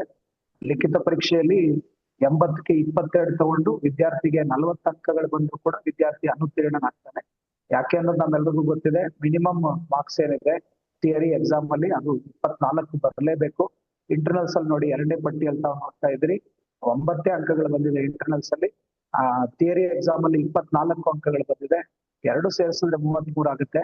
ಇಲಾಖೆ ಈ ವರ್ಷ ಮಾಡಿದಂತ ಮೇಜರ್ ಬದಲಾವಣೆ ತಮ್ಮೆಲ್ಲರಿಗೂ ಕೂಡ ಗೊತ್ತಿದೆ. ಈಗ ಉತ್ತೀರ್ಣವಾಗುವುದಕ್ಕೆ ವಿದ್ಯಾರ್ಥಿಗೆ 35 ಅಂಕಗಳಲ್ಲ 33 ಅಂಕಗಳು ಅನ್ನುವಂಥದ್ದನ್ನ ಇಲಾಖೆ ಏನ್ ಮಾಡಿದೆ ಅಂತ ಹೇಳಿದ್ರೆ ನಿಗದಿಗೊಳಿಸಿದೆ. ಇದು ಕೂಡ ಸುತ್ತೋಲೆ ಮೂಲಕ ತಮ್ಮೆಲ್ಲರಿಗೂ ಕೂಡ ಈ ಮಾಹಿತಿ ತಲುಪಿದೆ ಅಂತ ಹೇಳಿ ನಾನು ಭಾವಿಸ್ಕೊಳ್ತೇನೆ. ಇನ್ನು ನೀಲನಕ್ಷೆಗೆ ಸಂಬಂಧಪಟ್ಟಂತೆ ನೇರವಾಗಿ ನಾವು ಬರೋದಾಗಿದ್ರೆ, ತಾವೆಲ್ಲರೂ ಈಗಾಗಲೇ ನೀಲನಕ್ಷೆಯನ್ನ ಗಮನಿಸಿದ್ರಿ. ತಮ್ಮ ಹತ್ರ ಇರುತ್ತೆ ನೀಲನಕ್ಷೆ. ಇರೋದಷ್ಟೇ ಅಲ್ಲ, ವಿದ್ಯಾರ್ಥಿಗಳಿಗೆ ತಾವೆಲ್ಲರೂ ಕೂಡ ಕಡ್ಡಾಯವಾಗಿ ಅದನ್ನ ಜೆರಾಕ್ಸ್ ಮಾಡಿಸಿ ಕೊಟ್ಟಿರ್ತೀರಿ ಅಥವಾ ಜೆರಾಕ್ಸ್ ಮಾಡಿಸ್ಕೊಳ್ಳೋದಕ್ಕೆ ತಾವೆಲ್ಲರೂ ಕೂಡ ಹೇಳಿರ್ತೀರಿ. ಮತ್ತು ಕೊಡೋದಷ್ಟೇ ಅಲ್ಲ, ಆ ವಿದ್ಯಾರ್ಥಿಗಳಿಗೆ ಕೊಟ್ಟು ಆ ಬ್ಲೂ ಪ್ರಿಂಟ್ ಅನ್ನ ಹೇಗೆ ಅನಲೈಸ್ ಮಾಡ್ಬೇಕು ಮತ್ತು ಹೇಗೆ ಅದನ್ನ ಅರ್ಥ ಮಾಡ್ಕೊಂಡು ಓದ್ಬೇಕು ಅನ್ನೋಂಥದ್ದನ್ನು ಕೂಡ ತಾವೆಲ್ಲರೂ ತಿಳಿಸಿರ್ತೀರಿ ಅಂತಲೇ ಭಾವಿಸಿದ್ದೀನಿ. ಕಡ್ಡಾಯವಾಗಿ ತಿಳಿಸ್ಬೇಕು. ಯಾರಾದ್ರೂ ಹಾಗೇನಾದ್ರೂ ಬ್ಲೂ ಪ್ರಿಂಟ್ ಕೊಡದೇ ಇದ್ರೆ ಮತ್ತು ಅದ್ರ ಬಗ್ಗೆ ಮಾತಾಡದೇ ಇದ್ರೆ, ವಿದ್ಯಾರ್ಥಿಗಳಿಗೆ ತಿಳಿಸದೇ ಇದ್ರೆ, ದಯಮಾಡಿ ಇಲಾಖೆ ನಿರ್ದೇಶನ ಇದೆ ಈ ವರ್ಷಕ್ಕೆ ಸಂಬಂಧಪಟ್ಟಂತೆ ಬ್ಲೂ ಪ್ರಿಂಟ್ ಕೊಡ್ಬೇಕು ವಿದ್ಯಾರ್ಥಿಗೆ. ಮತ್ತು ಅದೇನಿದೆ, ಹೇಗಿದೆ, ಯಾವುದನ್ನ ಹೇಗೆ ಎಲ್ಲಿ ಕೇಳಲಾಗುತ್ತೆ ಅನ್ನುವಂಥದ್ದನ್ನ ವಿದ್ಯಾರ್ಥಿಗಳ ಜೊತೆಗೆ ತಾವೆಲ್ಲರೂ ಕೂಡ ಏನ್ ಮಾಡ್ಬೇಕು ಅಂತ ಹೇಳಿದ್ರೆ ಚರ್ಚಿಸ್ಬೇಕು, ಅವ್ರಿಗೆ ಅರ್ಥ ಮಾಡಿಸ್ಬೇಕಾಗುತ್ತೆ. ಬ್ಲೂ ಪ್ರಿಂಟ್ ಅಲ್ಲಿ ಈ ವರ್ಷ ಕೊಟ್ಟಿರುವಂತ ಬ್ಲೂ ಪ್ರಿಂಟ್ ಏನಿದೆಯಲ್ಲ, ಅದನ್ನ ಒಂದ್ ಪಾರ್ಷಿಯಲ್ ಬ್ಲೂ ಪ್ರಿಂಟ್ ಅಂತ ನಾವು ಕರಿಬಹುದು. ಅಂದ್ರೆ ಎಕ್ಸಾಮ್ ಕ್ವಶನ್ ಪೇಪರ್ ಮಾಡುವಂತ ಬ್ಲೂ ಪ್ರಿಂಟೇ ಬೇರೆ. ಈಗ ನಾವು ಮಾಡುವಂತ ಇಲಾಖೆ ಬಿಡುಗಡೆ ಮಾಡುವಂತ ಬ್ಲೂ ಪ್ರಿಂಟ್ ಏನು ಅಂತ ಹೇಳಿದ್ರೆ, ಯಾವ ಪಠ್ಯಗಳಿಂದ ಎಷ್ಟು ಅಂಕಗಳಿಗೆ ಯಾವ ಪ್ರಶ್ನೆಗಳು ಬರುವ ಸಾಧ್ಯತೆ ಇದೆ ಅನ್ನೋಂಥದ್ದಷ್ಟೇ ಈಗಿರುವಂತದ್ದು. ಎಕ್ಸಾಮ್ ಅಲ್ಲಾದ್ರೆ ಏನ್ ಮಾಡ್ತಾರೆ ಅಂತ ಹೇಳಿದ್ರೆ, 120 ಅಂಕಗಳಿಗೆ ಪ್ರಶ್ನೆ ಪತ್ರಿಕೆ ಇದ್ದಾಗ 120 ಅಂಕಗಳನ್ನ ಎಲ್ಲೆಲ್ಲಿ ಯಾವ್ಯಾವ ಪಾಠದಿಂದ ಎಲ್ಲೆಲ್ಲಿ ಹೇಗೆ ಅದು ಸ್ಮರಣೆಯಿಂದ ತಗೊಳ್ಳಾಗಿದೆಯಾ ಅಥವಾ ಅದು ಅರ್ಥಗ್ರಹಿಕೆಯಿಂದ ತಗೊಳ್ಳಾಗಿದೆಯಾ, ಅನ್ವಯದಿಂದ ತಗೊಳ್ಳಾಗಿದೆಯಾ ಅನ್ನೋದನ್ನೆಲ್ಲ ಏನೋ ವಿಭಾಗಗಳನ್ನ ಮಾಡಿಕೊಂಡು ಪ್ರಶ್ನೆ ಪತ್ರಿಕೆ ತಯಾರು ಮಾಡಿ ಅಲ್ಲಿ ಕೊಡುವಂತ ಬ್ಲೂ ಪ್ರಿಂಟ್ ಬೇರೆ ಇರುತ್ತೆ. ಇದು ಬೇಸ್ ಲೆವೆಲ್ ಬ್ಲೂ ಪ್ರಿಂಟ್. ಈಗ ನಾವು ನಮ್ಮ ಕೈಯಲ್ಲಿ ಇಟ್ಕೊಂಡಿರುವಂತದ್ದು, ವಿದ್ಯಾರ್ಥಿಗಳು ಕೊಟ್ಟಿರುವಂತದ್ದು ಬೇಸ್ ಲೆವೆಲ್ ಬ್ಲೂ ಪ್ರಿಂಟ್. ಈ ಬ್ಲೂ ಪ್ರಿಂಟ್ ಅಲ್ಲಿ, ಈ ನೀಲನಕಾಶೆಯಲ್ಲಿ ಪ್ರತಿ ಪಾಠದ ಅಧ್ಯಾಯವಾರು ಬೋಧನಾ ಸಮಯವನ್ನ ಆ ಬ್ಲೂ ಪ್ರಿಂಟ್ ಅಲ್ಲಿ ನಿಗದಿಗೊಳಿಸಲಾಗಿದೆ. ತಾವೆಲ್ಲರೂ ಕೂಡ ಈಗಾಗಲೇ ಗಮನಿಸಿರ್ತೀರಿ. ಮೊದಲನೇ ಅಧ್ಯಾಯದಿಂದ ಹಿಡಿದು ಪದ್ಯ ಭಾಗದೊಳಗಡೆ 15 ಪದ್ಯಗಳೇನಿದಾವೆ, ಆ 15 ಪದ್ಯಗಳಿಗೆ ಸಂಬಂಧಪಟ್ಟಂತೆ ಮತ್ತು ಗದ್ಯಗಳು ಮತ್ತು ದೀರ್ಘ ಗದ್ಯ ಇವೆಲ್ಲದಕ್ಕೂ ಕೂಡ ಎಷ್ಟು ಗಂಟೆಗಳಲ್ಲಿ ಉಪನ್ಯಾಸಕ ಪಾಠವನ್ನ ಬೋಧನೆ ಮಾಡ್ಬೇಕು ಅನ್ನುವಂಥದ್ದನ್ನ ನಿಗದಿಗೊಳಿಸಲಾಗಿದೆ. ಇದೊಂದು ಜನರಲ್ ಆಗಿರುವಂತ ನಿಗದಿ. ನಾವೇನ್ ಮಾಡ್ತೀವಿ, 2 ಗಂಟೆ ಪಾಠ ಅಂತ ಕೊಟ್ಟಿದ್ರೆ ನಾವೇನು 2 ಗಂಟೆಲೆ ಮಾಡೋದಿಲ್ಲ, ಅದು 4 ಗಂಟೆಲೂ ಮಾಡ್ಬೋದು, 1 ಗಂಟೆಲೂ ಮಾಡುವಂತ ಸಾಧ್ಯತೆಗಳಿರ್ತವೆ. ಇದೊಂದು ಐಡಿಯಲ್ ಆಗಿರುವಂತದ್ದು. ಅಂದ್ರೆ ಎಲ್ಲರೂ ಕಾಮನ್ ಆಗಿ ಇಷ್ಟು ಗಂಟೆಗಳಲ್ಲಿ ಇದನ್ನ ಮಾಡ್ತಾರೆ ಅಂತ ಭಾವಿಸಿ ಅಧ್ಯಾಯವಾರು ಬೋಧನೆಗೆ ಬೋಧನಾ ಸಮಯವನ್ನ ನಿಗದಿಗೊಳಿಸಲಾಗಿದೆ. ಇದು ಮೊದಲನೇದು ಬ್ಲೂ ಪ್ರಿಂಟ್ ಅಲ್ಲಿ ಇದೆ. ಮುಂದೆ ಬರುತ್ತೆ, ತಾವೆಲ್ಲರೂ ಕೂಡ ನೋಡ್ತೀರಿ ಮತ್ತು ತಮ್ಗೆ ಗೊತ್ತಿದೆ ಇದು ಈಗಾಗಲೇ. ಎರಡನೇದೇನು ಅಂತ ಹೇಳಿದ್ರೆ, ಪ್ರತಿ ಪಾಠಕ್ಕೆ ವೈಟೇಜ್ ಅನ್ನು ಫಿಕ್ಸ್ ಮಾಡಲಾಗಿದೆ. ಇದು ಕಳೆದ 3 ವರ್ಷದಿಂದ ನಾವು ಇದನ್ನ ನೋಡ್ತಾ ಇದ್ದೀವಿ. ಪ್ರತಿ ಪಾಠದಿಂದ ಎಷ್ಟು ಅಂಕಗಳಿಗೆ ಪ್ರಶ್ನೆಯನ್ನ ಪರೀಕ್ಷೆಯಲ್ಲಿ ಕೇಳಲಾಗುತ್ತೆ ಅನ್ನೋಂಥದ್ದನ್ನ ಫಿಕ್ಸ್ ಮಾಡಲಾಗಿದೆ. ಮತ್ತೆ ನಾನು ಹೇಳ್ತಾ ಇದ್ದೀನಿ, ಪ್ರತಿ ಪಾಠಕ್ಕೆ ಅಂದ್ರೆ 2ನೇ ವಚನಗಳಿರ್ಬೋದು, ಅಥವಾ 5ನೇ ಜಾಲಿಯ ಮರದಂತೆ ಪದ್ಯ ಇರ್ಬೋದು, ಅಥವಾ 8 ಮುಂಬೈ ಜಾತಕ ಪದ್ಯ ಇರ್ಬೋದು, ಅಥವಾ ಗದ್ಯಗಳಿರ್ಬೋದು, ಯಾವ ಪಾಠದಿಂದ ಆನ್ಯುವಲ್ ಪರೀಕ್ಷೆಗೆ ಎಷ್ಟು ಅಂಕಗಳಿಗೆ ಪ್ರಶ್ನೆಗಳನ್ನ ಕೇಳಲಾಗುತ್ತೆ ಅನ್ನುವಂಥದ್ದನ್ನ ಕೂಡ ಫಿಕ್ಸ್ ಮಾಡಲಾಗಿದೆ. ಇದು 2ನೇ ಪಾಯಿಂಟ್. ಮೂರನೇದು, ಆಯಾ ಅಧ್ಯಾಯಗಳಿಗಿರುವಂತ ವೆಯ್ಟೇಜ್ ಏನಾಗಿದೆ, ಆ ವೆಯ್ಟೇಜ್ ವ್ಯತ್ಯಾಸವಾಗದೇ ಇರೋ ತರದಲ್ಲೇನೆ ಪ್ರಶ್ನೆ ಪತ್ರಿಕೆ ಬರುತ್ತೆ. ತುಂಬಾ ಸರಿ ಇದನ್ನ ಹಲವಾರು ಜನ ಉಪನ್ಯಾಸಕರು ಕೇಳ್ತಲೇ ಇತ್ತು. ಕಳೆದ 2 ವರ್ಷದವರೆಗೂ ಇದನ್ನ ಕೇಳ್ತಾ ಇದ್ರು. ಇಲ್ಲೊಂದ್ ತರ ಇರುತ್ತೆ, ಮತ್ತೆ ಎಕ್ಸಾಮ್ ಆನ್ಲೈನ್ ಬಂದಿರೋ ಪೇಪರ್ಗಳೇ ಇನ್ನೊಂದ್ ತರ ಇರುತ್ತೆ, ಎಲ್ಲಿ ಹೇಗೆ ಕೇಳ್ತಾ ಇದ್ದಾರೆ ಅಂತ ಗೊತ್ತಾಗೋದಿಲ್ಲ. ಈ ತರದ ಒಂದು ಅನುಮಾನಗಳನ್ನೆಲ್ಲ ವ್ಯಕ್ತಪಡಿಸ್ತಾ ಇದ್ರು. ಮತ್ತು ಕೆಲವು ಸರಿ ಪ್ರಶ್ನೆ ಪತ್ರಿಕೆಗಳನ್ನ ತಯಾರಿ ಮಾಡುವಂತವ್ರು ಕೂಡ ಈ ಕೆಲಸಗಳನ್ನ ಮಾಡೋ ಸಾಧ್ಯತೆಗಳು ಇರ್ತಿತ್ತು, ಮಾಡಿದ್ರು ಕೂಡ. ಆದ್ರೆ ಈಗ ಕಳೆದ ವರ್ಷ ಮತ್ತು ಈ ವರ್ಷದಿಂದ ಬದಲಾಗಿರುವಂತ ನೀಲನಕ್ಷೆ ಏನನ್ನ ಹೇಳುತ್ತೆ ಅಂತ ಹೇಳಿದ್ರೆ, ವೆಯ್ಟೇಜ್ ಅಂತ ಹೇಳಿ ನಾವು ಯಾವುದನ್ನ ನಿಗದಿಗೊಳಿಸಲಾಗಿದೆಯೋ, ಪ್ರತಿ ಪಾಠಕ್ಕೆ ಇಷ್ಟು ಅಂಕದ ಪ್ರಶ್ನೆಗಳನ್ನ ಕೊಡಬೇಕು ಅಂತ ಹೇಳಿ ನಿಗದಿಗೊಳಿಸಲಾಗಿದೆಯೋ, ಅದನ್ನ ವ್ಯತ್ಯಾಸ ಮಾಡುವ ಯಾವ ಅವಕಾಶಗಳು ಕೂಡ ಇರುವುದಿಲ್ಲ. ಇದು ನಮ್ಮೆಲ್ರಿಗೂ ಗಮನದಲ್ಲಿರ್ಬೇಕು. ಅದೇ ಪ್ರಕಾರವಾಗಿಯೇನೆ ಮಾಡೆಲ್ ಪೇಪರ್ಸ್ ಇದಾವೆ, ಅದೇ ಪ್ರಕಾರವಾಗಿ ಈಗ ಬಂದಿರುವಂತ ಪ್ರಿಪರೇಟರಿ ಪೇಪರ್ ಕೂಡ ಇದೆ, ಅದೇ ಪ್ರಕಾರವಾಗಿ ವಾರ್ಷಿಕ ಪರೀಕ್ಷೆ ಪ್ರಶ್ನೆ ಪತ್ರಿಕೆ ಕೂಡ ಅದೇ ಮಾಡೆಲ್ ಅಲ್ಲೇ ಬರ್ತದೆ. ವೆಯ್ಟೇಜ್ ಯಾವ ಕಾರಣಕ್ಕೂ ಕೂಡ ವ್ಯತ್ಯಾಸ ಆಗೋದಿಲ್ಲ ಅನ್ನುವಂಥದ್ದು ನಮ್ಮೆಲ್ರಿಗೂ ಕೂಡ ಗೊತ್ತಿರ್ಬೇಕಾಗಿರುವಂತ ವಿಚಾರ. ಇನ್ನು ಇಲಾಖೆ ನಿಯಮ ಮಾಡಿರೋ ಹಾಗೆ, ಇಲಾಖೆಯ ನಿಯಮಾವಳಿ ಪ್ರಕಾರ 120 ಅಂಕದ ಪ್ರಶ್ನೆ ಪತ್ರಿಕೆ ಬರುತ್ತೆ. ನಾವೆಲ್ಲರೂ ಕೂಡ ಪಾಠ ಮಾಡ್ಲಿಕ್ಕೆ ನಮ್ಗೆ ಇಲಾಖೆ ನಿಗದಿಗೊಳಿಸಿರುವಂತ ಪಾಠದ ಅವಧಿಗಳೆಷ್ಟು ಅಂತ ಹೇಳಿದ್ರೆ 120 ಗಂಟೆ. 120 ಗಂಟೆಯ ಪಾಠವನ್ನ 120 ಗಂಟೆಯ ಪ್ರಶ್ನೆ ಪತ್ರಿಕೆಗೆ ನಾವೇನ್ ಮಾಡ್ತೀವಿ ಅಂತ ಹೇಳಿದ್ರೆ ವಿದ್ಯಾರ್ಥಿಗಳಿಗೆ ಕೊಡ್ತೀವಿ. ವಿದ್ಯಾರ್ಥಿ ಏನ್ ಮಾಡ್ತಾನೆ ಅಂತ ಹೇಳಿದ್ರೆ 80 ಅಂಕಗಳಿಗೆ ಉತ್ತರವನ್ನ ಮಾಡ್ಬೇಕಾಗುತ್ತೆ. 40 ಅಂಕಗಳು ಚಾಯ್ಸ್ ಇರುತ್ತೆ. 80ರಲ್ಲಿ ಅರ್ಧದಷ್ಟು ಅಂಕಗಳಿಗೆ ಚಾಯ್ಸ್ ಇರುತ್ತೆ. ಒಟ್ಟು 120 ಅಂಕಕ್ಕೆ ವಾರ್ಷಿಕ ಪರೀಕ್ಷೆಯ ಪೇಪರ್ ಏನಾಗುತ್ತೆ ಅಂತ ಹೇಳಿದ್ರೆ ತಯಾರಿ ಆಗ್ತದೆ. ಇದೆಲ್ಲವೂ ಕೂಡ ಗೊತ್ತಿರುವಂತ ವಿಚಾರಗಳೇ. ಈಗಾಗಲೇ ಏನ್ ಮಾಡಿದ್ರಿ ಅಂತ ಹೇಳಿದ್ರೆ ಇದನ್ನೆಲ್ಲ ನೋಡಿದ್ರಿ ಮತ್ತು ಗಮನಿಸಿರುತ್ತೆ. ಹೀಗಿದೆ ಈ ಪಟ್ಟಿ ತಾವೆಲ್ಲರೂ ಗಮನಿಸಿದ್ರೆ ಪದ್ಯಭಾಗವನ್ನ ಪಾಠ ಮಾಡ್ಲಿಕ್ಕೆ 44 ಗಂಟೆಗಳ ಅವಧಿಯನ್ನ ನಿಗದಿಗೊಳಿಸಲಾಗಿದೆ. ಪದ್ಯಭಾಗದಿಂದ ಒಟ್ಟು ಅಂಕಗಳು ಎಷ್ಟು ಬರುತ್ತೆ ಆನ್ಯುವಲ್ ಎಕ್ಸಾಮ್ಗೆ ಅಂತ ಹೇಳಿದ್ರೆ 43 ಅಂಕಗಳಿಗೆ ಪ್ರಶ್ನೆಗಳು ಬರ್ತವೆ. ವಿದ್ಯಾರ್ಥಿ ಉತ್ತರ ಬರೀಬೇಕಾಗಿರುವಂತದ್ದು 30. ಸೇಮ್ ಹಾಗೇನೆ ಗದ್ಯಭಾಗ, ದೀರ್ಘಗದ್ಯ ಕೂಡ. ದೀರ್ಘಗದ್ಯ ನೋಡಿ 22 ಗಂಟೆಗಳ ಪಾಠವನ್ನ ನಾವು ದೀರ್ಘಗದ್ಯಕ್ಕೆ ಬಳಸ್ಕೊಳ್ತೀವಿ, ಪಾಠ ಮಾಡ್ತೀವಿ. ಒಟ್ಟು 25 ಅಂಕಗಳಿಗೆ ಪ್ರಶ್ನೆಗಳು ಬರ್ತವೆ ದೀರ್ಘಗದ್ಯಕ್ಕೆ ಸಂಬಂಧಪಟ್ಟಂತೆ. ವಿದ್ಯಾರ್ಥಿ ಉತ್ತರವನ್ನು ಬರಿಬೇಕಾಗಿರುವಂತದ್ದು 16 ಅಂಕಗಳಿಗೆ. ಹೀಗೆ ಒಟ್ಟು ಅಂಕಗಳು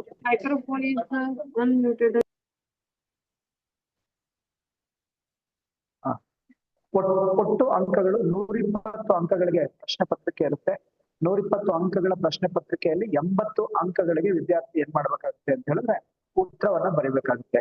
ಇವೆಲ್ಲ ಬೇಸಿಕ್ ಥಿಂಗ್ಸ್ ಎಲ್ಲ ಬ್ಲೂ ಪ್ರಿಂಟ್ ಅಲ್ಲಿ ಇದೆ. ತಾವೆಲ್ಲರೂ ಕೂಡ ಸುಮಾರು ಸರಿ ನೋಡಿರ್ತೀರಿ ಮತ್ತು ಗಮನಿಸಿರ್ತೀರಿ. ಇದನ್ನ ವಿದ್ಯಾರ್ಥಿಗಳಿಗೂ ಕೂಡ ತಾವೆಲ್ಲರೂ ಕೂಡ ಹೇಳಿರ್ತೀರಿ ಕೂಡ.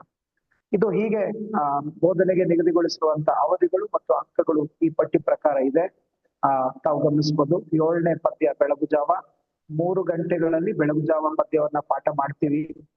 3 ಗಂಟೆಗಳಲ್ಲಿ ಪಾಠ ಮಾಡಿದ್ದಕ್ಕೆ ಆನ್ಯುವಲ್ ಪರೀಕ್ಷೆಯಲ್ಲಿ ಬೆಳಗುಜಾವ ಪದ್ಯಕ್ಕೆ 3 ಅಂಕದ ಪ್ರಶ್ನೆ ಬರ್ತದೆ. ಅದೇ ರೀತಿ ಶಿಲುಬೆಯರಿದ್ದಾನೆ ಪದ್ಯ 3 ಗಂಟೆಗಳಲ್ಲಿ ನಾವು ಪಾಠ ಮಾಡ್ತೀವಿ. 3 ಗಂಟೆಗಳಲ್ಲಿ ಪಾಠ ಮಾಡಿದ್ದಕ್ಕೆ ಆನ್ಯುವಲ್ ಎಕ್ಸಾಮ್ಗೆ 3 ಅಂಕಗಳ ಪ್ರಶ್ನೆಯನ್ನ ಆನ್ಯುವಲ್ ಪರೀಕ್ಷೆಯಲ್ಲಿ ಕೇಳಲಾಗುತ್ತೆ. ಇದೇ ತರದಲ್ಲೇನೆ ಬ್ಲೂ ಪ್ರಿಂಟ್ ಅಲ್ಲಿ ನಿಗದಿಗೊಳಿಸಿರುವಂತ ಅಂಕಗಳು ಕಾಲಂ ತಾವೆಲ್ಲರೂ ಕೂಡ ಗಮನಿಸಬಹುದು. ಮೊದಲನೇ ಪದ್ಯ ನೋಡಿ, 7 ಅಂಕಗಳಿಗೆ ವಾರ್ಷಿಕ ಪರೀಕ್ಷೆಯಲ್ಲಿ ಪ್ರಶ್ನೆಗಳನ್ನ ಕೇಳಲಾಗ್ತದೆ. ಕದಡಿದ ಸಲಿಯಂ ತಿಳಿಬಂದದೆ ಪದ್ಯ ಭಾಗದಿಂದ. ಗದ್ಯ ಭಾಗದಲ್ಲೂ ಕೂಡ ತಾವು ಗಮನಿಸಬಹುದು. ದಣಿಗಳ ಬೆಳ್ಳಿ ಲೋಟ 5ನೇ ಗದ್ಯ. 5 ಗಂಟೆಗಳ ಪಾಠವನ್ನ ಮಾಡಿದ್ರೆ 5 ಗಂಟೆಗಳಿಗೆ 5 ಅಂಕದ ಪ್ರಶ್ನೆಗಳನ್ನ ಕೇಳಲಾಗುತ್ತೆ.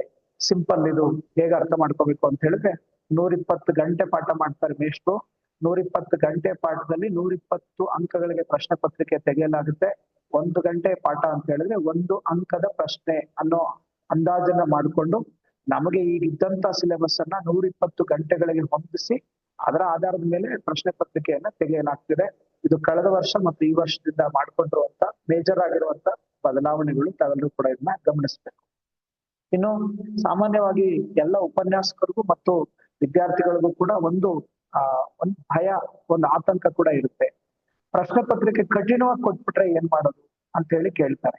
ಇದು ತಾವೆಲ್ಲರೂ ನಮ್ಮ ಟೆಕ್ಸ್ಟ್ ಬುಕ್ ಅನ್ನೇ ಗಮನಿಸಿದ್ರೆ ನೀವು ಆ ಟೆಕ್ಸ್ಟ್ ಬುಕ್ ಅಲ್ಲಿ ಮಾಹಿತಿ ಕೂಡ ಇದೆ. ಇದು ವಾರ್ಷಿಕ ಪರೀಕ್ಷೆ ಪ್ರಶ್ನೆ ಪತ್ರಿಕೆ ಯಾವಾಗ್ಲೂ ಕೂಡ ಕಠಿಣವಾಗಿ ಇರೋದಿಲ್ಲ. ಯಾವಾಗ್ಲೂ ಈ ಆಧಾರದ ಮೇಲೆ ರಚನೆ ಆಗ್ತದೆ. ಸುಲಭ 40%, ಆವರೇಜ್ 40%, ಕಠಿಣ 20%. ಹೀಗೆ 100%ನ 80 ಅಂಕದ ಪ್ರಶ್ನೆ ಪತ್ರಿಕೆಯನ್ನ ತಯಾರಿ ಮಾಡ್ಲಾಗ್ತದೆ.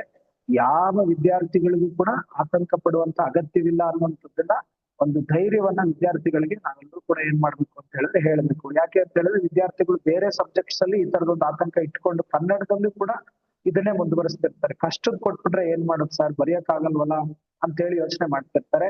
ಯಾವಾಗ್ಲೂ ಪ್ರಶ್ನೆ ಪತ್ರಿಕೆಯನ್ನ ಇಲ್ಲಿವರೆಗೂ ಬಂದಿರೋ ಯಾವ ಪ್ರಶ್ನೆ ಪತ್ರಿಕೆಯನ್ನ ತೆಗೆದುಕೊಂಡು ಅನಲೈಸ್ ಮಾಡಿದ್ರು ಕೂಡ ಅದು ಗೊತ್ತಾಗುತ್ತೆ. ಎಲ್ಲಾ ವಿದ್ಯಾರ್ಥಿಗಳಿಗೂ ಸುಲಭವಾಗಿ ಬರೆಯುವ ಮತ್ತು ಆವರೇಜ್ ಆಗಿರುವಂತಹ ಪ್ರಮಾಣವೇ ಹೆಚ್ಚಿರುತ್ತೆ. ಕಠಿಣವಾದಂತಹ ಪ್ರಶ್ನೆಗಳ ಪ್ರಮಾಣ ಕೇವಲ 20% ಮಾತ್ರ ಇರುತ್ತೆ ಅನ್ನುವಂಥದ್ದು ಮುಖ್ಯವಾಗಿ ನಾವು ತಿಳಿಬೇಕು. ಇನ್ನು ಸ್ವಲ್ಪ ಫಲಿತಾಂಶದ ಬಗ್ಗೆ ನಾವು ಗಮನವನ್ನ ಹರಿಸೋದಾದ್ರೆ ವಸತಿ ಶಿಕ್ಷಣ ಸಂಸ್ಥೆಗಳಿಗೆ ಇದರಲ್ಲೂ ನಮ್ಮ ವಿದ್ಯಾರ್ಥಿಗಳು ಇದರಲ್ಲಿ ಇರ್ತಾರೆ. ಪ್ರಮಾಣ ತುಂಬಾ ಕಡಿಮೆ ಇರುತ್ತೆ. ಆದ್ರೆ ನಾನು ಜನರಲ್ ಆಗಿ ಇದನ್ನ ನಿಮಗೆ ಹೇಳೋ ಪ್ರಯತ್ನ ಮಾಡ್ತಾ ಇದ್ದೀನಿ. 2024ರಲ್ಲಿ ಉತ್ತೀರ್ಣರಾದಂತಹ ವಿದ್ಯಾರ್ಥಿಗಳ ಪ್ರಮಾಣ 96.49%. ಆ ವರ್ಷ ನಡೆದಂತ 3 ಪರೀಕ್ಷೆಗಳನ್ನು ಒಳಗೊಂಡು ಫೇಲ್ ಆದಂತಹ ವಿದ್ಯಾರ್ಥಿಗಳ ಸಂಖ್ಯೆ 16,904, ಸರಿಸುಮಾರು 17,000. ಕಳೆದ ವರ್ಷ 2025 ಅಂದ್ರೆ ಈಗ ಹೋದಂತ ಮಾರ್ಚ್ 2025ನೇ ಪರೀಕ್ಷೆಯಲ್ಲಿ 3 ಪರೀಕ್ಷೆಗಳಲ್ಲಿ ಫೇಲ್ ಆದಂತಹ ವಿದ್ಯಾರ್ಥಿಗಳು ಅಂದ್ರೆ ಕೊನೆಗೂ ಫೇಲ್ ಆಗಿ ಉಳಿದಂತವ್ರು 21,821 ಜನ ವಿದ್ಯಾರ್ಥಿಗಳು ಫೇಲ್ ಆಗಿ ಹಾಗೆ ಉಳಿದಿದ್ದಾರೆ. ಆ ಕಾರಣಕ್ಕೋಸ್ಕರನೇ ಇಲಾಖೆ ಏನ್ ಮಾಡಿದೆ ಅಂತ ಹೇಳಿದ್ರೆ ಮೂರು ಮುಖ್ಯವಾದಂತ ಹಂತಗಳನ್ನ ಅಥವಾ ಕ್ರಮಗಳನ್ನ ಈ ವರ್ಷ ತೆಗೆದುಕೊಂಡಿದೆ. ಅದು ಮೊದಲನೇದೇನು ಅಂತ ಹೇಳಿದ್ರೆ ಮಾಡೆಲ್ ಪೇಪರು, ಮೊದಲನೇದು ಬ್ಲೂ ಪ್ರಿಂಟ್, ಎರಡನೇದು ಮಾಡೆಲ್ ಪೇಪರು, ಮೂರನೇದು ಕ್ವಶನ್ ಬ್ಯಾಂಕ್. ಇದಿಷ್ಟನ್ನು ಇಲಾಖೆ ಏನ್ ಮಾಡಿದೆ ಅಂತ ಹೇಳಿದ್ರೆ ತುಂಬಾ ನೀಟಾಗಿ ಈ ಕೆಲಸವನ್ನ ಆಗ್ಬೇಕು, ವಿದ್ಯಾರ್ಥಿಗಳಿಗೆ ಅದು ಸದುಪಯೋಗ ಆಗ್ಬೇಕು ಅನ್ನುವಂತ ಉದ್ದೇಶದಿಂದ ಈ ಕೆಲಸವನ್ನು ಮಾಡಿದೆ. ಇದರ ಮುಂದುವರೆದ ಹಾಗೆ ವಸತಿ ಶಿಕ್ಷಣ ಸಂಸ್ಥೆ ಮಾಡಿರುವಂತ ಕಾರ್ಯವನ್ನ ಮೆಚ್ಚಬೇಕಾಗಿರುವಂತದ್ದು. ವಸತಿ ಶಿಕ್ಷಣ ಸಂಸ್ಥೆ ಮತ್ತೆರಡು ಮಾದರಿ ಪ್ರಶ್ನೆ ಪತ್ರಿಕೆಗಳನ್ನ ಕೊಟ್ಟು, ಪಾಸಿಂಗ್ ಪ್ಯಾಕೇಜ್ ಮತ್ತೊಂದನ್ನ ಕೊಟ್ಟು, ವಿದ್ಯಾರ್ಥಿಗಳಿಗೆ ಹೆಚ್ಚಿನ ತರಬೇತಿಯನ್ನ ಹೇಗೆ ಕೊಡಬೇಕು ಅನ್ನುವಂತ ಆನ್ಲೈನ್ ಕಾರ್ಯಕ್ರಮವನ್ನು ಕೂಡ ಹಮ್ಮಿಕೊಂಡಿರುವಂತದ್ದಿದೆಯಲ್ಲ, ಎಲ್ಲವೂ ಕೂಡ ನಮ್ಮೆಲ್ರಿಗೂ ಕೂಡ ಉಪಯೋಗ ಆಗುವಂಥದ್ದು. ವೈಯಕ್ತಿಕವಾಗಿ ನಾನು ಈ ಸಂದರ್ಭದಲ್ಲಿ ನಾನು ಆ ವಸತಿ ಶಿಕ್ಷಣ ಸಂಸ್ಥೆಗಳ ಮುಖ್ಯಸ್ಥರನ್ನ ಮತ್ತು ಎಲ್ಲ ಅಧಿಕಾರಿ ವರ್ಗದವ್ರನ್ನ ನಾನು ಪ್ರೀತಿಯಿಂದ ವಂದಿಸ್ತೇನೆ. ಮುಂದಕ್ಕೆ ಹೋಗೋದಾದ್ರೆ ಸದ್ಯಕ್ಕೆ ನಮ್ಮೆಲ್ರಿಗೂ ಇರುವಂತ ಮಾಹಿತಿ ಮತ್ತು ಅಧ್ಯಯನದ ವಸ್ತುಗಳೇನು, ವಿದ್ಯಾರ್ಥಿಗಳನ್ನ ಪರೀಕ್ಷೆಗೆ ತಯಾರಿ ಮಾಡ್ಲಿಕ್ಕೆ ನಮ್ಮ ಹತ್ರ ಇರುವಂತಹ ಮೆಟೀರಿಯಲ್ಸ್ ಏನು ಅನ್ನೋದನ್ನ ಒಂದು ಸಾರಿ ನಾವು ಗ್ಲಾನ್ಸ್ ಮಾಡೋದಾದ್ರೆ, ನಮ್ಮ ಹತ್ರ ಈಗಾಗಲೇ ನೀಲನಕ್ಷೆ ಇದೆ, ಮಾಡೆಲ್ ಪೇಪರ್ಸ್ 3 ಮಾಡೆಲ್ ಪೇಪರ್ಸ್ ಇದಾವೆ, ಸಮಗ್ರ ಪ್ರಶ್ನೆಕೋಟಿ ಇಲಾಖೆ ಬಿಟ್ಟಿರುವಂತದ್ದು, ಶಾಲಾ ಶಿಕ್ಷಣ ಪದವಿ ಪೂರ್ವ ಇಲಾಖೆ ಬಿಟ್ಟಿರುವಂತದ್ದು, KSEAB ಬಿಟ್ಟಿರುವಂತ ಮಾದರಿ ಪ್ರಶ್ನೆ ಪತ್ರಿಕೆಗಳು, ಸಮಗ್ರ ಪ್ರಶ್ನೆಕೋಟಿ ಇವೆಲ್ಲವೂ ಕೂಡ ನಮ್ಮ ಹತ್ರ ಇದೆ. 2024-25ನೇ ಸಾಲಿನ 3 ವಾರ್ಷಿಕ ಪರೀಕ್ಷೆಗಳ ಪ್ರಶ್ನೆ ಪತ್ರಿಕೆಗಳು ಹಾಗೂ ಮಾದರಿ ಉತ್ತರಗಳು ಕೂಡ ಈ ಸ್ಕೀಮ್ಗಳು ಕೂಡ ನಮ್ಮ ಹತ್ರ ಇದಾವೆ. ನಾನು ಈ ಮಧ್ಯದೊಳಗಡೆ ತಮ್ಮೆಲ್ಲರಿಗೂ ಕೂಡ ಇದೊಂದನ್ನ ತೋರಿಸುವಂತ ಪ್ರಯತ್ನ ಮಾಡಿ. ಇದೆಲ್ಲ ಎಲ್ಲಿದಾವೆ ಅಂತ ಹೇಳಿದ್ರೆ, ಇದೆಲ್ಲ ಎಲ್ಲಿ ಸಿಗ್ತವೆ ಅಂತ ಹೇಳಿದ್ರೆ ನೋಡಿ, ತಾವೆಲ್ಲರೂ ಇಲ್ಲಿ ಒಂದ್ಸಾರಿ ಗಮನಿಸ್ಬೇಕು. ವೆಬ್ಸೈಟ್ ತಮ್ಮೆಲ್ಲರಿಗೂ ಕಾಣಿಸ್ತಿದೆ ಅನ್ಸುತ್ತೆ. ಸರ್ ಕಾಣಿಸ್ತಿದ್ಯಾ ರವೀಂದ್ರ ಸರ್? ಚೇಂಜಸ್ ಗೊತ್ತಾಗ್ತಿದ್ಯಾ? ಸರ್ ಕಾಣಿಸ್ತಾ ಇದೆ. ಇಲ್ಲಿ ತಾವೆಲ್ಲರೂ ನೋಡ್ಬೋದು ಸ್ನೇಹಿತರೆ. ನೋಡಿ KSEAB, ನೀವು KSEAB ಅಂತ ಹೊಡೆದಿದ ತಕ್ಷಣ ಈ ಸ್ಕ್ರೀನ್ ನಿಮ್ ಎದುರುಗಡೆ ಕಾಣಿಸ್ತಾ ಇರುವಂತ ಸ್ಕ್ರೀನ್ ಓಪನ್ ಆಗುತ್ತೆ. ಇಲ್ಲಿ PUC ಸ್ಟೂಡೆಂಟ್ ಕಾರ್ನರ್ ಅಂತಿದೆ, ತಾವೆಲ್ಲರೂ ನೋಡ್ಬಹುದು. ಈ PUC ಸ್ಟೂಡೆಂಟ್ ಕಾರ್ನರ್ ಹೋದ್ರೆ ಈ ಒಂದು ಸ್ಕ್ರೀನ್ ಓಪನ್ ಆಗುತ್ತೆ. ಇಲ್ಲಿ ಎಲ್ಲಾ ಮಾಹಿತಿಯು ಕೂಡ ತಮ್ಗೆ ಸಿಗುತ್ತೆ. ಇಲ್ಲಿ ನೋಡಿ, ಇಲ್ಲಿ 2025-26ನೇ PUC final exam subject wise blue print ಎಲ್ಲಾ ಸಬ್ಜೆಕ್ಟ್ ಸಿಗುತ್ತೆ. ಮಾದರಿ ಪ್ರಶ್ನೆ ಪತ್ರಿಕೆಗಳು 2025-26 PUC ಮಾದರಿ ಪ್ರಶ್ನೆ ಪತ್ರಿಕೆಗಳು ಸಿಗುತ್ತೆ. 25-26 ದ್ವಿತೀಯ PUC ಸಮಗ್ರ ಪ್ರಶ್ನೆ ಕೋಟಿ ಸಿಗುತ್ತೆ. ತಾವ್ ಯಾರಾದ್ರೂ ಕೇಳ್ಬೋದು, ಸರ್ ಇದೇನು ನಮ್ಗೇನು ಗೊತ್ತಿಲ್ವಾ, ನಾವು ನೋಡಿಲ್ವಾ, ಇದನ್ನ ಯಾಕೆ ಹೇಳ್ತಾ ಇದ್ರಿ ಅಂತ ಹೇಳಿ. ಸ್ನೇಹಿತರೆ, ನಾನು ಹೇಳ್ತಿರುವಂತ ಉದ್ದೇಶ ಏನು ಅಂತ ಹೇಳಿದ್ರೆ, ನಾವು ಹಲವಾರು ವಾಟ್ಸಪ್ ಗ್ರೂಪ್ಗಳಲ್ಲಿ ಇರ್ತೀವಿ. ಹಲವಾರು ಜನ ಉಪನ್ಯಾಸಕ ಮಿತ್ರರು ಏನ್ ಮಾಡ್ತಾರೆ ಅಂತ ಹೇಳಿದ್ರೆ, ತಮ್ಮದೇ ಆದಂತ ಬ್ಲೂ ಪ್ರಿಂಟ್ ಒಂದನ್ನ ಮಾಡ್ಕೊಂಡಿರ್ತಾರೆ. ಆ ಬ್ಲೂ ಪ್ರಿಂಟ್ 2025-26 ಶಾಲಾ ಶಿಕ್ಷಣ ಪದವಿ ಪೂರ್ವ ಅಂತಲೋ ಅಥವಾ ಕರ್ನಾಟಕ ವಸತಿ ಶಿಕ್ಷಣ ಸಂಸ್ಥೆ ಅಂತ ಹೇಳಿ ಹಾಕ್ಬಿಟ್ಟು ಅವ್ರು ಏನ್ ಮಾಡ್ತಾರೆ, ವಾಟ್ಸಪ್ ಗ್ರೂಪ್ ಗಳಲ್ಲಿ ಶೇರ್ ಮಾಡ್ಬಿಟ್ಟಿರ್ತಾರೆ. ನಾವು ಅದನ್ನ ಖಾತ್ರಿ ಪಡಿಸ್ಕೊಳ್ಳೋದಕ್ಕೆ ಹೋಗೋದಿಲ್ಲ. ಅದು ನಿಜವಾ, ಅದೇನಾ ಇಲಾಖೆ ಬಿಡುಗಡೆ ಮಾಡಿರುವಂತದ್ದು, ಬೇರೆನಾ, ವ್ಯತ್ಯಾಸ ಇದೆಯಾ ಅನ್ನುವಂಥದ್ದು ನಮ್ಗೆ ಗೊತ್ತಾಗೋದಿಲ್ಲ. ಆ ಕಾರಣಕ್ಕೋಸ್ಕರ ಎಲ್ಲರೂ ಏನ್ ಮಾಡ್ಬೇಕು ಅಂತ ಹೇಳಿದ್ರೆ, ಅಧಿಕೃತವಾಗಿರುವಂತ ಇಲಾಖೆಯ KSEABನ PUC ಸ್ಟೂಡೆಂಟ್ ಕಾರ್ನರ್ ಅಲ್ಲಿ ಸಿಗುವಂತ ಇಲ್ಲಿನ ಮೆಟೀರಿಯಲ್ಸ್ ಅನ್ನೇ ಏನ್ ಮಾಡ್ಬೇಕು ಅಂತ ಹೇಳಿದ್ರೆ ಬಳಸ್ಬೇಕು ಅನ್ನುವಂಥದ್ದು ಇಲಾಖೆ ಹೇಳಿದೆ. ಮತ್ತು ನಾನು ಕೂಡ ತಮ್ಮೆಲ್ಲರ ಗಮನಕ್ಕೂ ಇದನ್ನ ತರುವಂತ ಪ್ರಯತ್ನ ಮಾಡ್ತಾ ಇದ್ದೀನಿ. ಇದ್ರ ಜೊತೆಲಿ ಕೊನೆಗೆ ತಾವೆಲ್ಲರೂ ಗಮನಿಸಬಹುದು, ಇಲ್ಲಿ ನೋಡಿ ಪರೀಕ್ಷಾ ವೇಳಾಪಟ್ಟಿ ಕೂಡ ಇದೆ. ಪರೀಕ್ಷಾ ವೇಳಾಪಟ್ಟಿ ಇದ್ರ ಮೇಲೆ ನೋಡಿ 100 ಅಂಕ ಪಡೆದಂತಹ ಉತ್ತರ ಪತ್ರಿಕೆಗಳು, 80 ಅಂಕ ಪಡೆದಂತ 2024-25 ಇದೆ, 25ನೇ ಸಾಲಿಂದು ಕೂಡ ಇದೆ. ನಮ್ಗೆ ಏನು ಅಗತ್ಯವಿದೆಯೋ ವಿದ್ಯಾರ್ಥಿಗಳಿಗೆ ನಾವು ಹೇಳೋದಕ್ಕೆ ಆ ಎಲ್ಲಾ ಮಾಹಿತಿಗಳು ಕೂಡ ಈ ಪಟ್ಟಿ ಒಳಗಡೆ ನಮ್ಗೆ ಏನಾಗುತ್ತೆ ಅಂತ ಹೇಳಿದ್ರೆ ಸಿಗುತ್ತೆ. ಈ ಲಿಂಕ್ ಅನ್ನ ತಾವು ಯಾರಾದ್ರೂ ಬೇಕಿದ್ರೆ ಲಿಂಕ್ ಮಾಡಿ, ಅಥವಾ ರವೀಂದ್ರ ಸರ್ ಅಥವಾ ಮುಂತಾದಂತವ್ರು ಯಾರು ಲಿಂಕ್ ಕಳಿಸಿದ್ರೆ ಉಳಿದಂತ ಉಪನ್ಯಾಸಕರು ಕೂಡ ಅದನ್ನ ಗಮನಿಸ್ಕೊಳ್ಳೋದಕ್ಕೆ ಉಪಯೋಗವಾಗುತ್ತೆ. ಇದು ಅಧಿಕೃತವಾದಂತ ಜಾಲತಾಣ ಇಲಾಖೆ ಕಲ್ಪಿಸ್ಕೊಟ್ಟಿರುವಂತದ್ದು. ಇಲ್ಲಿ ನಮ್ಗೆ ಈ ಮಾಹಿತಿ ಎಲ್ಲವೂ ಏನಾಗುತ್ತೆ ಅಂತ ಹೇಳಿದ್ರೆ ಸಿಗುತ್ತೆ.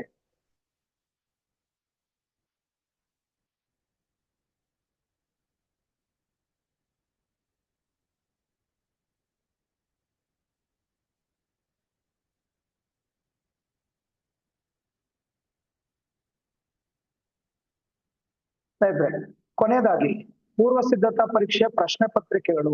ಈಗ ತಾನೇ ಪೂರ್ವ ಸಿದ್ಧತಾ ಪರೀಕ್ಷೆ ನಡೀತಾ ಇದೆ. ಒಂದು ಪರೀಕ್ಷೆ ನಡೆದಿದೆ, ಇನ್ನೂ ಒಂದು ಪರೀಕ್ಷೆ ನಡೆಯೋದಿದೆ. ಈ ಪ್ರಶ್ನೆ ಪತ್ರಿಕೆಗಳು ಕೂಡ ಈ ವರ್ಷ ನಾವು ವಿದ್ಯಾರ್ಥಿಗಳನ್ನ ವಾರ್ಷಿಕ ಪರೀಕ್ಷೆಗೆ ತಯಾರಿ ಮಾಡೋದಕ್ಕೆ ನಮ್ಗೆ ಇರುವಂತ ಮುಖ್ಯವಾದಂತ ಮೆಟೀರಿಯಲ್ಗಳಾಗಿ ನಾವೇನ್ ಮಾಡ್ಬೇಕು ಅಂತ ಹೇಳಿದ್ರೆ ಭಾವಿಸ್ಬೇಕಾಗ್ತದೆ. ಇನ್ನು ಪೂರ್ವ ಸಿದ್ಧತಾ ಪರೀಕ್ಷೆ ಮತ್ತು ವಾರ್ಷಿಕ ಪರೀಕ್ಷೆಗಳು ಎಲ್ಲವೂ ಕೂಡ ಈ ಸಾಲಿನ ನೀಲನಕ್ಷೆಯ ಪ್ರಕಾರದಲ್ಲಿಯೇ ಬರ್ತವೆ. ಅದ್ರಲ್ಲಿ ಯಾವ ಬದಲಾವಣೆ ಇರುವುದಿಲ್ಲ. ಮತ್ತೆ ಸುಮಾರು ಜನ ಉಪನ್ಯಾಸಕ ಮಿತ್ರರು ಈ ಡಿಸೆಂಬರ್ ಬಂದು ಜನವರಿ ಬಂದ್ರು ಈಗಲೂ ಕೇಳ್ತಿರ್ತಾರೆ, ಇದು ಫೈನಲ್ ಅಲ್ಲ ಸರ್, ಇದ್ರ ಪ್ರಕಾರನೇ ಬರುತ್ತಾ, ಇದೇ ಇರುತ್ತಾ ಅಂತ ಹೇಳಿ ತುಂಬಾ ಜನ ಕೇಳ್ತಿರ್ತಾರೆ. ಅದ್ರ ಪ್ರಕಾರನೇ ಬರ್ಬೇಕು ಅನ್ನುವಂತ ಉದ್ದೇಶದಿಂದಲೇ ಇಲಾಖೆ ಏನ್ ಮಾಡಿದೆ ಅಂತ ಹೇಳಿದ್ರೆ ಈ ಬ್ಲೂ ಪ್ರಿಂಟ್ ಅನ್ನ ಕೊಟ್ಟು ಅದ್ರ ಮೇಲೆ ತರಬೇತಿಗಳನ್ನ ಹಮ್ಮಿಕೊಂಡು ಇದೇ ಪ್ರಕಾರದಲ್ಲಿ ವಿದ್ಯಾರ್ಥಿಗಳನ್ನ ತಯಾರಿ ಮಾಡ್ಬೇಕು ಅನ್ನುವಂಥದ್ದನ್ನ ಸೂಚನೆ ಕೊಟ್ಟಿದೆ. ಆದ್ರಿಂದ ಆ ವಿಚಾರದಲ್ಲಿ ಯಾರಿಗೂ ಅನುಮಾನ ಬೇಡ.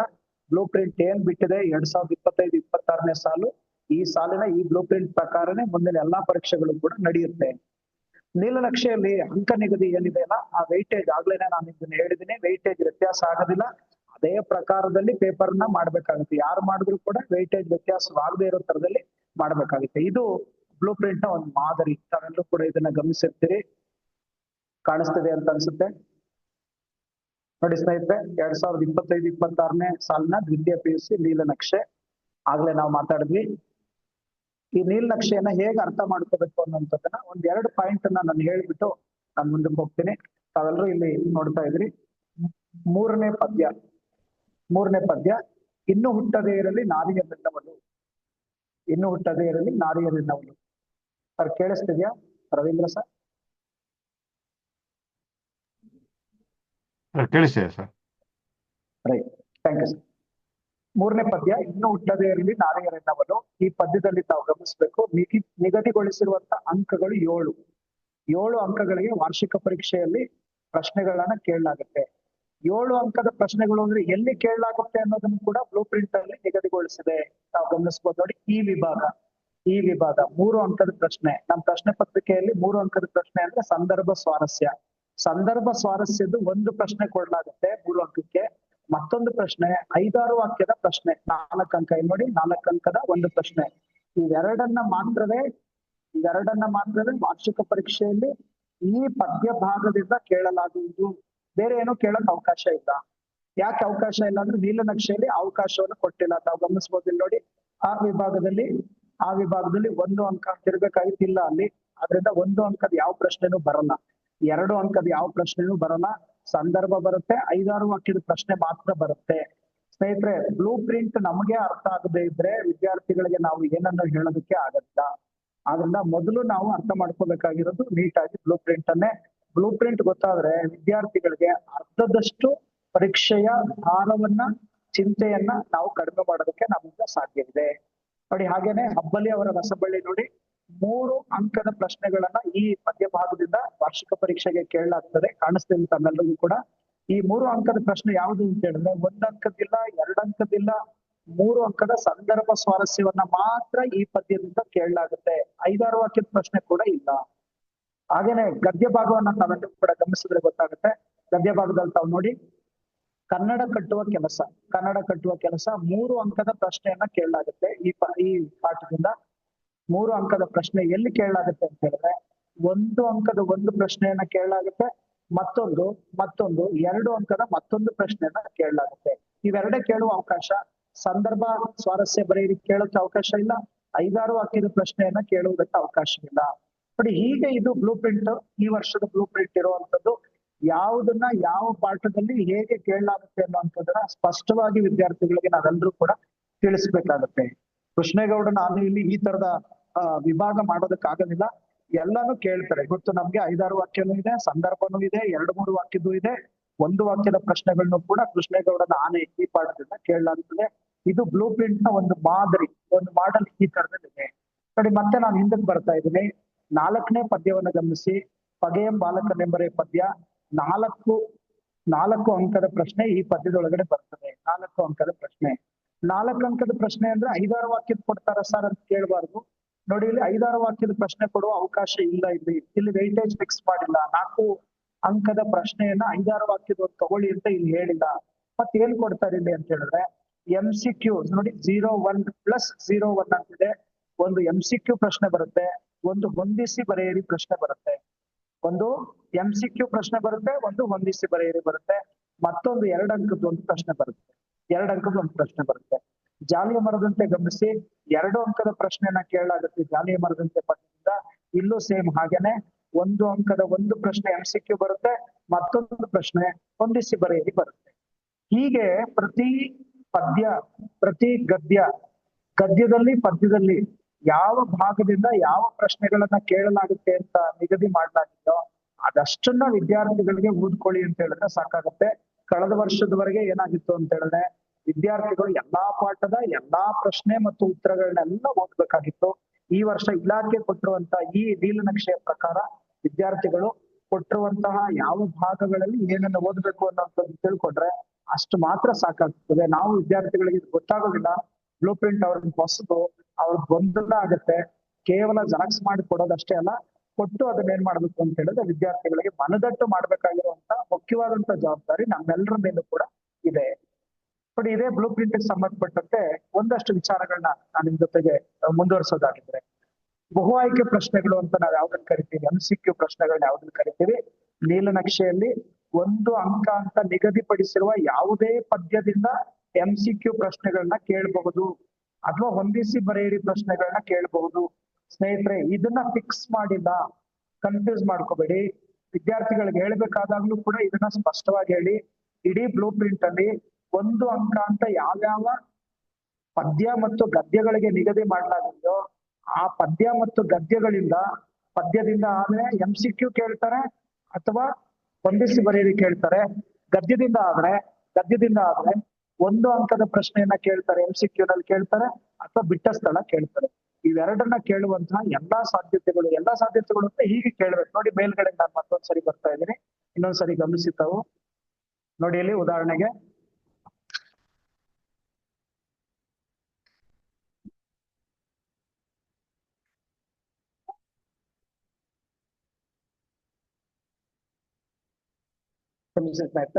ಮುಂದುವರ್ಸ. ಉದಾಹರಣೆಗೆ ತಾವು ಇಲ್ಲಿ ಗಮನಿಸಬಹುದು, ದಣಿಗಳ ಬೆಳ್ಳಿಲೋಟ 5ನೇ ಗದ್ಯ, ದಣಿಗಳ ಬೆಳ್ಳಿಲೋಟ 5 ಅಂಕದ ಪ್ರಶ್ನೆ ಇಲ್ಲಿ ಬರುತ್ತೆ. ಇಲ್ಲಿ ಕಾಣಿಸ್ತಿದ್ದ ತಮ್ಮೆಲ್ಲರಿಗೂ ಕೂಡ 5 ಅಂಕದ ಪ್ರಶ್ನೆ ಬರುತ್ತೆ. ಒಂದು 5-6 ಅಂಕದ ಬರುತ್ತೆ, 5-6 ಅಂಕದ 4 ಅಂಕದ ಪ್ರಶ್ನೆ ಇದು ಒಂದು ಬರುತ್ತೆ. ಇಲ್ಲಿ 1 ಅಂತಿದೆ, ಇಲ್ಲಿ 1 ಅಂಕ ಅಂತಿದೆ. ಈ 1 ಅಂಕ ಅಂತ ಹೇಳಿದ್ರೆ ಯಾವ್ದು ಕೊಡ್ತಾರೆ ಅಂತ ಹೇಳಿದ್ರೆ, ಒಂದು ಬಿಟ್ಟ ಸ್ಥಳ ಆದ್ರೂ ಕೊಡ್ಬೋದು ಅಥವಾ MCQ ಪ್ರಶ್ನೆನಾದ್ರೂ ಕೇಳುವ ಅವಕಾಶ ಇದೆ, ಬಹು ಆಯ್ಕೆ ಪ್ರಶ್ನೆನಾದ್ರೂ ಕೇಳಬಹುದು. ಸೇಮ್ ನೀವು ಯಾವ ಪಾಠದಲ್ಲಿ 1 ಅಂತಿದೆ ನೋಡಿ, ಆಯ್ಕೆ ಇದೆ ನಮ್ಮ ಕೈಯಲ್ಲಿ ಇದೆ. ಈ ಆಯ್ಕೆ ಇದೆ ನಮ್ಮ ಕೈಯಲ್ಲಿ ಈ ಗದ್ಯ ಭಾಗದೊಳಗಡೆ 1 ಅಂಕದ MCQ ಪ್ರಶ್ನೆನಾದ್ರೂ ಕೇಳ್ಬಹುದು ಅಥವಾ ಬಿಟ್ಟ ಸ್ಥಳದ ಪ್ರಶ್ನೆಯನ್ನಾದ್ರೂ ಕೇಳ್ಬೋದು. 1 ಅಂತಿದ್ರೆ 1 ಅಂತ ನಿಗದಿಗೊಳಿಸಿರುವಂತ ಅಂಕವನ್ನ ತಾವು ಈ ಬ್ಲೂ ಪ್ರಿಂಟ್ ಅಲ್ಲಿ ಎಲ್ಲೇ ನೋಡ್ತೀರಿ, ಅಲ್ಲಿ ಪದ್ಯ ಭಾಗದಲ್ಲಾದ್ರೆ ನೋಡಿ, ಇಲ್ಲಿ ಮೇಲ್ಗಡೆ ಹಾಗೆ ಗಮನಿಸಿ, ಹತ್ತಿ ಚಿತ್ತ ಮತ್ತು 1 ಅಂಕದ ಪ್ರಶ್ನೆ ಬರೋದು ವಾರ್ಷಿಕ ಪರೀಕ್ಷೆಯಲ್ಲಿ. ಇಲ್ಲಿ 1 ಅಂಕದ ಯಾವ ಪ್ರಶ್ನೆ ಅಂತ ಹೇಳಿದ್ರೆ, ಇದು ಹೊಂದಿಸಿ ಬರೆಯಿರಿ ಆದ್ರೂ ಆಗಿರ್ಬೋದು ಅಥವಾ ಬಹು ಆಯ್ಕೆ ಪ್ರಶ್ನೆ ಆದ್ರೂ ಆಗಿರ್ಬೋದು. ಸೇಮ್ ಒಮ್ಮೆ ನಗುತ್ತೆ ಕೂಡ ಹಾಗೇನೆ 1 ಅಂಕಕ್ಕೆ ನಿಗದಿಗೊಳಿಸಲಾಗಿದೆ. ಇಲ್ಲಿಯೂ ಕೂಡ MCQ ಪ್ರಶ್ನೆ ಆಗಿರ್ಬೋದು ಅಥವಾ ಹೊಂದಿಸಿ ಬರೆಯಿರಿ ಆಗಿರ್ಬೋದು. ಯಾವುದನ್ನಾದ್ರೂ ಕೇಳುವ ಸಾಧ್ಯತೆಗಳಿರ್ತವೆ. ಅಂಕವನ್ನ ಮಾತ್ರ ನಿಗದಿಗೊಳಿಸಲಾಗಿದೆ. ಪ್ರಶ್ನೆ ಇದು ಅಂತ ಹೇಳಿ ಕನ್ಫರ್ಮ್ ಇಲ್ಲ, ಪ್ರಶ್ನೆಯನ್ನ ಇದು ಅಂತ ಹೇಳಿ ನಿಗದಿಗೊಳಿಸಿಲ್ಲ. ನಾವು ವಿದ್ಯಾರ್ಥಿಗಳಿಗೆ ಹೇಳ್ಬೇಕಾದ್ರೆ ಯಾಕೆ ಇದನ್ನ ಹೇಳ್ತಿದೀನಿ ಅಂತ ಹೇಳಿದ್ರೆ, ಹಲವು ವಾಟ್ಸ್ಆಪ್ ಗ್ರೂಪ್ಗಳಲ್ಲಿ ಎಲ್ಲೆಲ್ಲಿ 1 ಅಂತಿದೆಯೋ ಅವರೇ ಕೆಲವು ಫಿಕ್ಸ್ ಮಾಡ್ಕೊಂಡ್ಬಿಟ್ಟಿದ್ದಾರೆ. ಕೆಲವು ನಾವು 4 ಗದ್ಯಗಳಿಂದ 5 ಗದ್ಯಗಳಿಂದ ಒಂದೊಂದು ವಾಕ್ಯದ್ದು MCQ ಬರ್ತದೆ ಬಿಟ್ಟ ಸ್ಥಳಕ್ಕೆ ಅಂತ ಅವರೇ ಹೇಳ್ಬಿಡೋದು. ಇನ್ನು ಉಳಿದಂತ 2-3 ಯಾವ್ದಿರುತ್ತೆ ಅಲ್ಲಿ ಬಿಟ್ಟ ಸ್ಥಳಕ್ಕೆ ಕೇಳ್ತಾರೆ ಅಥವಾ MCQ ಕೇಳ್ತಾರೆ. ಅಂದ್ರೆ ಅವರೇ ಒಂದು ಬ್ಲೂ ಪ್ರಿಂಟ್ ಅವ್ರಿಗೆ ಬೇಕಾಗಿರೋ ತರ ಮಾಡ್ಕೊಂಡ್ಬಿಟ್ಟು ಅದನ್ನೇ ಎಲ್ಲರೂ ಕಳಿಸುವಂತದ್ದು, ಅದ್ರ ಬಗ್ಗೆನೆ ಚರ್ಚೆ ಮಾಡುವಂತದ್ದು ನಡೀತಾ ಇದೆ. ಹಾಗಾಗಬಾರ್ದು. ಇಲಾಖೆ ಹೇಳಿರುವಂತದ್ದು ನಿಯಮಾವಳಿ ಇದೇ ಇರುವಂತದ್ದು. 1 ಅಂಕದ MCQ ಪ್ರಶ್ನೆಗಳನ್ನ ಹೊಂದಿಸಿ ಬರೆಯಿರಿ ಮತ್ತು ಬಿಟ್ಟ ಸ್ಥಳಗಳನ್ನ ಇಂಥ ಪಾಠದಿಂದಲೇ ಅಂತೇಳಿ ಫಿಕ್ಸ್ ಮಾಡಲಾಗಿಲ್ಲ. ಆದ್ರೆ ಯಾವ್ದಾದ್ರು ಕೊಡ್ಬೋದು, ಪಾಠ ಫಿಕ್ಸ್ ಆಗಿದೆ. ಪ್ರಶ್ನೆ ಯಾವ್ದು ಆಯ್ಕೆ ಮಾಡ್ಕೋಬೇಕು ಅನ್ನೋಂಥದ್ದು ಯಾರು ಪ್ರಶ್ನೆ ಪತ್ರಿಕೆಯನ್ನ ತಯಾರಿ ಮಾಡೋದಕ್ಕೆ ಹೋಗ್ತಾರೋ ಆ ಉಪನ್ಯಾಸಕರ ವಿವೇಚನೆಗೆ ಬಿಟ್ಟಂತ ವಿಚಾರವಾಗಿರ್ತದೆ. ಕಡೆ ಮುಂದಕ್ಕೆ ಹೋಗೋಣ. ಆಗ್ಲೇ ಹೇಳಿದೆ ನಾನು, ಪದ್ಯದಿಂದ ಆದ್ರೆ ಬಹು ಆಯ್ಕೆ ಮತ್ತು ಹೊಂದಿಸಿ ಬರೆಯಿರಿ, ಗದ್ಯದಿಂದ ಆದ್ರೆ ಅದೇ ಬಹು ಆಯ್ಕೆ ಮತ್ತು ಬಿಟ್ಟ ಸ್ಥಳ ಯಾವ್ದನ್ನಾದ್ರೂ ಕೇಳೋ ಅವಕಾಶ ಇರುತ್ತೆ. ಬಹು ಆಯ್ಕೆ ವಿಭಾಗದ ಹಾರ್ಟ್ಸ್ ಪ್ರಶ್ನೆಗಳೇನಿದಾವಲ್ಲ, ಆ ಹಾರ್ಟ್ಸ್ ಪ್ರಶ್ನೆಗಳು ಯಾವ ಬ್ಲೂ ಪ್ರಿಂಟ್ ಒಳಗಡೆ 1 ಅಂತೇಳಿ ಅಂಕವನ್ನ ನಿಗದಿಗೊಳಿಸಲಾಗಿದೆಯಲ್ಲ ಆ ಯಾವುದೇ ಪಾಠದಿಂದ ಪದ್ಯದಿಂದ ಬರುವ ಸಾಧ್ಯತೆ ಇರ್ತದೆ. 1 ಅಂತಿದ್ರೆ ಅದು MCQ ನಲ್ಲಿ ಹಾರ್ಟ್ಸ್ ಪ್ರಶ್ನೆನೂ ಆಗಿರ್ಬೋದು ಅಥವಾ ಸಾಮಾನ್ಯ ಪ್ರಶ್ನೆ ಕೂಡ ಆಗಿರ್ಬೋದು. ನಮ್ಮೆಲ್ರಿಗೂ ಇದು ಗೊತ್ತಾಗಿದೆ ಅಂತ ಅನ್ಸುತ್ತೆ.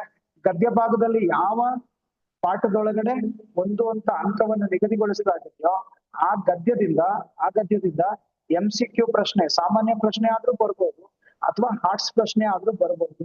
ಅಥವಾ ಬಿಟ್ಟ ಸ್ಥಳಕ್ಕಾದ್ರೂ ಕೇಳಬಹುದು. ಇದು ಬಹು ಆಯ್ಕೆ ಪ್ರಶ್ನೆಗಳಿಗೆ ಸಂಬಂಧಪಟ್ಟಂತ ವಿಚಾರ. ಇದೊಂದು ಉದಾಹರಣೆಯನ್ನ ತಾವು ಗಮನಿಸಿ. ಮಾದರಿ ಪ್ರಶ್ನೆ ಪತ್ರಿಕೆ 1ರಲ್ಲಿ ಬಹು ಆಯ್ಕೆ ವಿಭಾಗದ ಆರ್ಟ್ಸ್ ಪ್ರಶ್ನೆ ಎಲ್ಲೆಲ್ಲಿ ಬಂದಿದೆ ಅಂತ ಹೇಳಿ. ಮಾಡಲ್ ಪೇಪರ್ 1 ನಲ್ಲಿ ಶಾಲಾ ಶಿಕ್ಷಣ ಇಲಾಖೆ ಬಿಟ್ಟಿರುವಂತ ಮಾಡಲ್ ಪೇಪರ್ 1 ನಲ್ಲಿ ಜಾಲಿಯ ಮರದಂತೆ ಕನ್ನಡ ಕಟ್ಟುವ ಕೆಲಸ, ಇದು ಪದ್ಯ, ಇದು ಗದ್ಯದಲ್ಲಿ ಬಂದಿದೆ. ಮಾಡಲ್ ಪೇಪರ್ 2 ನಲ್ಲಿ ಅದೇ ಆರ್ಟ್ಸ್ ಪ್ರಶ್ನೆ ಕದಡಿಗ ಸಲಿಲಮ್ಮಲ್ಲಿ ಬಂದಿದೆ, ದಣಿಗಳ ಬೆಳ್ಳಿಲೊಟ್ಟಲ್ಲಿ ಬಂದಿದೆ. ಬೆಳಗು ಜಾವ ಮತ್ತು ಕನ್ನಡ ಕಟ್ಟುವ ಕೆಲಸ ಮಾಡಲ್ ಪೇಪರ್ 3 ನಲ್ಲಿ ಬಂದಿದೆ. ಈಗ ನಿನ್ನೆ ಮೊನ್ನೆ ನಡೆದಂತ ಪೂರ್ವ ಸಿದ್ಧತಾ ಪರೀಕ್ಷೆಯಲ್ಲಿ ತಾವು ಗಮನಿಸಬೇಕು. ನೋಡಿ ಇಲ್ಲಿ ಈ ಮೂರು ಮಾಡಲ್ ಪೇಪರ್ಗಳಲ್ಲಿ ಬಹು ಆಯ್ಕೆಗೆ ಸಂಬಂಧಪಟ್ಟಂತೆ, ಬಹು ಆಯ್ಕೆ ಪ್ರಶ್ನೆಗಳಿಗೆ ಸಂಬಂಧಪಟ್ಟಂತೆ, ಆ ಬಹು ಆಯ್ಕೆಯಲ್ಲಿ ಆರ್ಟ್ಸ್ ಪ್ರಶ್ನೆಗೆ ಸಂಬಂಧಪಟ್ಟಂತೆ ಕೇಳಿರ್ಲಿಲ್ಲ. ನೋಡಿ, ವಚನಗಳಲ್ಲಿ ಮತ್ತು ಆಯ್ಕೆ ಇದೆ ನಮ್ಮ ಕೈಯಲ್ಲಿ. ಈ ಗದ್ಯ ಭಾಗಗಳು, ಈ ಗದ್ಯ ಮತ್ತು ಪದ್ಯ ಭಾಗಗಳಲ್ಲಿ ಈ ಪ್ರಶ್ನೆಯನ್ನ, ಆರ್ಟ್ಸ್ ಪ್ರಶ್ನೆಯನ್ನ ತಗೊಳ್ಳಲಾಗಿದೆ. ಇದು ತುಂಬಾ ಸ್ಪಷ್ಟವಾಗಿ ನಮ್ಗೆ ಹೇಳ್ತಿರುವಂತದ್ದು ಏನು ಅಂತ ಹೇಳಿದ್ರೆ, 1 ಅಂಕ ಅಂತ ಹೇಳಿ ಎಲ್ಲೆಲ್ಲಿ ನಿಗದಿ ಆಗಿದೆಯೋ ಆ ಎಲ್ಲಾ ಪಾಠಗಳಿಂದಲೂ ಪದ್ಯಗಳಿಂದಲೂ ಏನ್ ಮಾಡ್ಬೋದು ಅಂತ ಹೇಳಿದ್ರೆ, ಮುಖ್ಯವಾಗಿರುವಂತಹ ಆರ್ಟ್ಸ್ ಪ್ರಶ್ನೆಯನ್ನ ಕೇಳುವ ಅವಕಾಶಗಳು, ಸಾಧ್ಯತೆಗಳು ಇದ್ದೇ ಇದೆ ಅನ್ನೋದನ್ನ ಅದು ನಮ್ಗೆ ಸ್ಪಷ್ಟಪಡಿಸ್ತದೆ. ಹಾಗೇನೆ ಬಹು ಆಯ್ಕೆ ಪ್ರಶ್ನೆಗಳಲ್ಲಿ ತಾವು ಗಮನಿಸಬಹುದು, ಪ್ರಶ್ನೆ ರೂಪದಲ್ಲೇನೆ ಇಲ್ಲ ಬಹು ಆಯ್ಕೆ ಪ್ರಶ್ನೆಗಳು, ಅದು ಸ್ಟೇಟ್ಮೆಂಟ್ ರೂಪದಲ್ಲೂ ಇದಾವೆ. ಮಾಡಲ್ ಪೇಪರ್ಗಳಲ್ಲಿ ಅದಿದೆ. ತಾವೆಲ್ಲರೂ ಕೂಡ ಅದನ್ನ ಗಮನಿಸಿ ಈ ಭಾಗವನ್ನ ಸರಿ ತಾವು ಗಮನಿಸಬೇಕು. ಮಾಡಲ್ ಪೇಪರ್ನ ನೋಡಿ, ಪ್ರಶ್ನೆ ರೂಪದಲ್ಲೇ ಇರ್ಬೇಕಂತ ಏನಿಲ್ಲ. ಇನ್ನು ವಿದ್ಯಾರ್ಥಿಗಳಿಗೆ ಪರೀಕ್ಷೆಯಲ್ಲಿ ಕೊಡುವಂತ ಬಹು ಆಯ್ಕೆಗೆ ಸಂಬಂಧಪಟ್ಟಂತ ಸೂಚನೆ ಇದು. ಯಾವ್ದು ಆ ಸೂಚನೆ ಅಂತ ಹೇಳಿದ್ರೆ, ಆ ವಿಭಾಗದಲ್ಲಿರುವಂತ ಬಹು ಆಯ್ಕೆ ಪ್ರಶ್ನೆಗಳಿಗೆ ಮೊದಲು ಬರೆದಂತ ಉತ್ತರಗಳನ್ನ ಮಾತ್ರವೇ ಮೌಲ್ಯಮಾಪನದಲ್ಲಿ ಪರಿಗಣಿಸಲಾಗುವುದು. ಇದು ಫಸ್ಟ್ ಬರೀಬೇಕು ವಿದ್ಯಾರ್ಥಿ. ಫಸ್ಟ್ ಬರೀಬೇಕು ಅಂದ್ರೆ ಒಂದೇ ಕಡೆ ಬರೀಬೇಕು. ಅವ್ನು 10ನೇ ಪುಟದಲ್ಲಾದ್ರೂ ಬರ್ದಿರ್ಲಿ, 2ನೇ ಪುಟದಲ್ಲಾದ್ರೂ ಬರ್ದಿರ್ಲಿ, ಒಂದೇ ಕಡೆಗೆ ಬರ್ದಿರ್ಬೇಕು. ಮೊದಲು ಬರ್ದಿರೋಂತ ಉತ್ತರವನ್ನೇ ತಗೊಳ್ಳಾಗ್ತದೆ. ಉದಾಹರಣೆಗೆ ಏನು, 5ನೇದು MCQ ಪ್ರಶ್ನೆಗೆ 2ನೇ ಪುಟದಲ್ಲಿ ವಿದ್ಯಾರ್ಥಿ ಉತ್ತರ ಬರೆದು, ಅದೇ 5ನೇ MCQ ಪ್ರಶ್ನೆಗೆ 8ನೇ ಪುಟದಲ್ಲಿ ಉತ್ತರ ಬರೆದು, 5ನೇ ಪುಟದಲ್ಲಿ ಬರ್ದಿರೋ ಉತ್ತರಕ್ಕೆ ಆ ಅಂತ ಗುರುತು ಮಾಡಿ, 8ನೇ ಪುಟದಲ್ಲಿ ಬರ್ದಿರೋಂತ ಉತ್ತರಕ್ಕೆ ಈ ಅಂತ ಗುರುತು ಮಾಡಿದ್ರೆ ಆಪ್ಷನ್ ಅನ್ನ ಮೊದಲು ಯಾವ್ದು ಬರ್ದಿದ್ದಾನೋ ಅದನ್ನ ಮಾತ್ರ ಪರಿಗಣನೆಗೆ ತೆಗೆದುಕೊಳ್ಳಲಾಗ್ತದೆ. ನೆಕ್ಸ್ಟ್ ಬರ್ದಿರುವಂತ ಉತ್ತರವನ್ನ ಪರಿಗಣಿಸಬಾರ್ದು ಅನ್ನೋದು ಇಲಾಖೆ ಸ್ಪಷ್ಟವಾದಂತ ಸೂಚನೆಯನ್ನ ಈಗಾಗಲೇ ಕೊಟ್ಟಿದೆ. ಇನ್ನು ಹೊಂದಿಸಿ ಬರೆಯೋರಿಗೆ ಸಂಬಂಧಪಟ್ಟಂತೆ ತುಂಬಾ ಜನ ಏನ್ ಮಾಡ್ತಾರೆ ಅಂತ ಹೇಳಿದ್ರೆ, ಇದ್ರ ಬಗ್ಗೆ ಕೂಡ ಒಂದು ಡೌಟ್ ಅನ್ನ ಕೇಳ್ತಾ ಇದ್ದು. ಸರ್, ಹೊಂದಿಸಿ ಬರೆಯೋರಿಗೆ ಏನ್ ಕೇಳ್ತಾರೆ? ಇದು ಇಲಾಖೆ ಕಳೆದ ವರ್ಷ ನಿಗದಿಗೊಳಿಸಿರುವಂತದ್ದು. ಹೊಂದಿಸಿ ಬರೆಯೋರಿನಲ್ಲಿ 5 ಪದಗಳನ್ನ ಕೊಡ್ತೀವಿ ನಾವು ಎಡಭಾಗದಲ್ಲಿ. 5 ಪದಗಳು ಯಾವ್ದಾಗಿರ್ತದೆ ಅಂತ ಹೇಳಿದ್ರೆ, ಪದ್ಯದ ಹೆಸರಾಗಿರುತ್ತೆ, ಗಮನಿಸ್ಬೋದು ನೀವು. ಪದ್ಯದ ಹೆಸರು, ಕವಿ ಹೆಸರಾಗಿರುತ್ತೆ, ಅಥವಾ ಪದ್ಯ ಇರುವಂತ ಕೃತಿ, ಆ ಪದ್ಯ ಯಾವ ಕೃತಿಯಿಂದ ತೆಗೆದುಕೊಳ್ಳಲಾಗಿದೆಯಲ್ಲ ಆ ಕೃತಿ ಆಗಿರುತ್ತೆ. ಇವು 3 ಮೇಜರ್ ಆಗಿ ಕೊಡ್ತಾರೆ. ಎಡಭಾಗದಲ್ಲಿ ಅಥವಾ ಬಲಭಾಗದಲ್ಲಿ ಕೊಡುವಂತ ಆಪ್ಷನ್ಸ್ ಮತ್ತು ಪ್ರಶ್ನೆಗಳ ರೂಪದಲ್ಲಿ ಕೊಡುವಂತ ಪದಗಳೇನಿದಾವಲ್ಲ ಅವು ಹೆಚ್ಚು ಇವೇ ಇರ್ತವೆ. ಪದ್ಯದ ಹೆಸರು ಇರುತ್ತೆ, ಅಥವಾ ಪದ್ಯ ಬರೆದಂತ ಕವಿ ಇರುತ್ತೆ, ಅಥವಾ ಪದ್ಯ ತೆಗೆದುಕೊಂಡಿರುವಂತ, ಅಂದ್ರೆ ಯಾವ ಪದ್ಯ ಯಾವ ಕೃತಿಯಲ್ಲಿ ಇರ್ತಲ್ಲ ಅದನ್ನ ತೆಗೆದುಕೊಂಡಿರುವಂತ ಕೃತಿಯನ್ನು ಮಾತ್ರ ಕೇಳಬಹುದು. ಉದಾಹರಣೆಗೆ ನಾನು ಹೇಳೋದಾದ್ರೆ, ನಾಗಚಂದ್ರ ಹೆಸರು, ಪದ್ಯದ ಹೆಸರು ಕದಡಿಗ ಸಲಿ ಅಂತ ತಿಳಿಯುವಂತದೇ ಕವಿ ನಾಗಚಂದ್ರ. ಪದ್ಯ ಇರುವಂತ ಕೃತಿ ಯಾವುದು ಅಂತ ಹೇಳಿದ್ರೆ ಪಂಪರಾಮಾಯಣ ಅಥವಾ ರಾಮಚಂದ್ರ ಚರಿತ ಪುರಾಣ.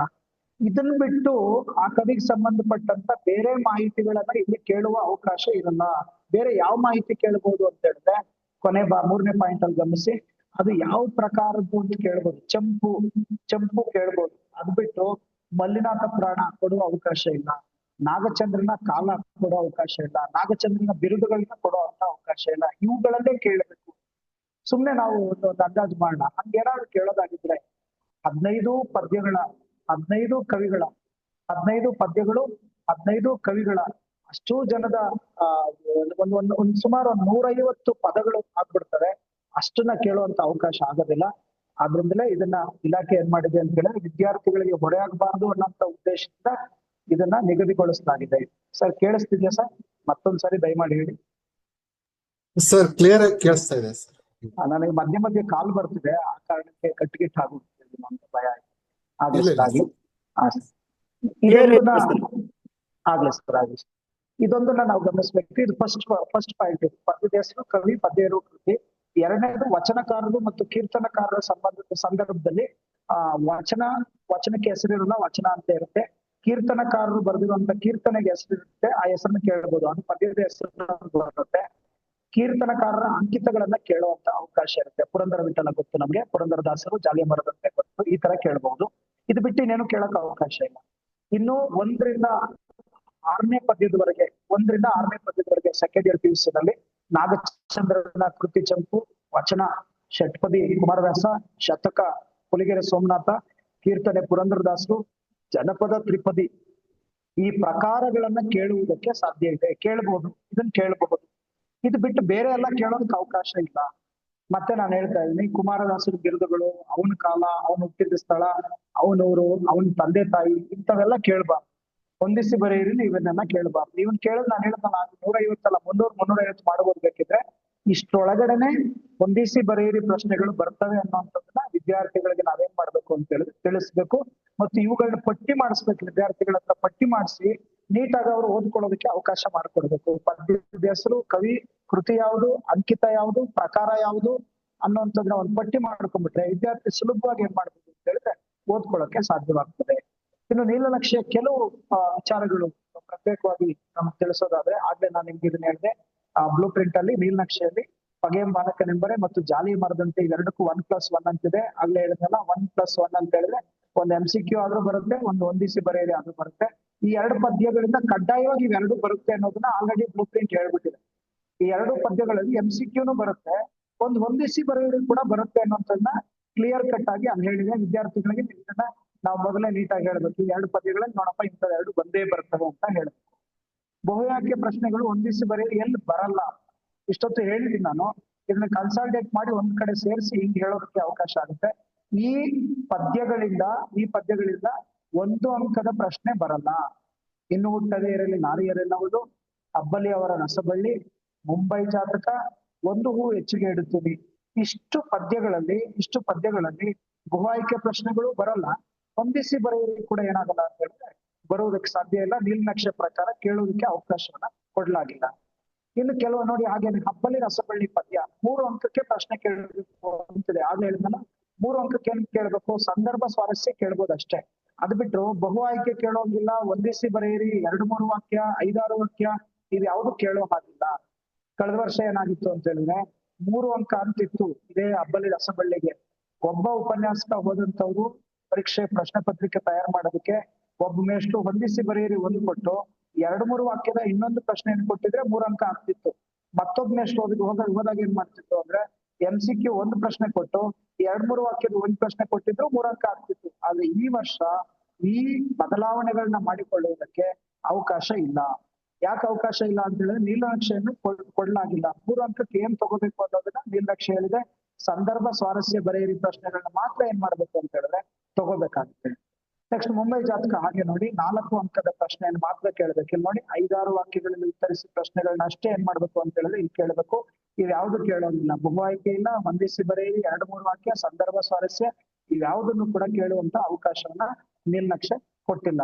ಹತ್ತಿ ಚಿತ್ತ ಮತ್ತು ಒಮ್ಮೆ ನಗುತ್ತೇವೆ, ಆಗ್ಲೇ ಮಾತಾಡೋದಲ್ಲ, ಹತ್ತಿ ಚಿತ್ತ ಒಮ್ಮೆ ನಗುತ್ತೆ. 1 ಅಂಕದ ವಾರ್ಷಿಕ ಪರೀಕ್ಷೆಯಲ್ಲಿ ಪ್ರಶ್ನೆ ಇರುತ್ತೆ. ಇಲ್ಲಿ 1 ಅಂಕ ಅಂದ್ರೆ ಏನು, ಬಹು ಆಯ್ಕೆ ಕೇಳಬೇಕು ಅಥವಾ ಹೊಂದಿಸಿ ಬರೆಯಿರಿ ಕೇಳಬೇಕು. ಇವ್ ಉಳಿದಿದ್ದು ಏನು ಕೇಳಕ್ ಆಗಲ್ಲ.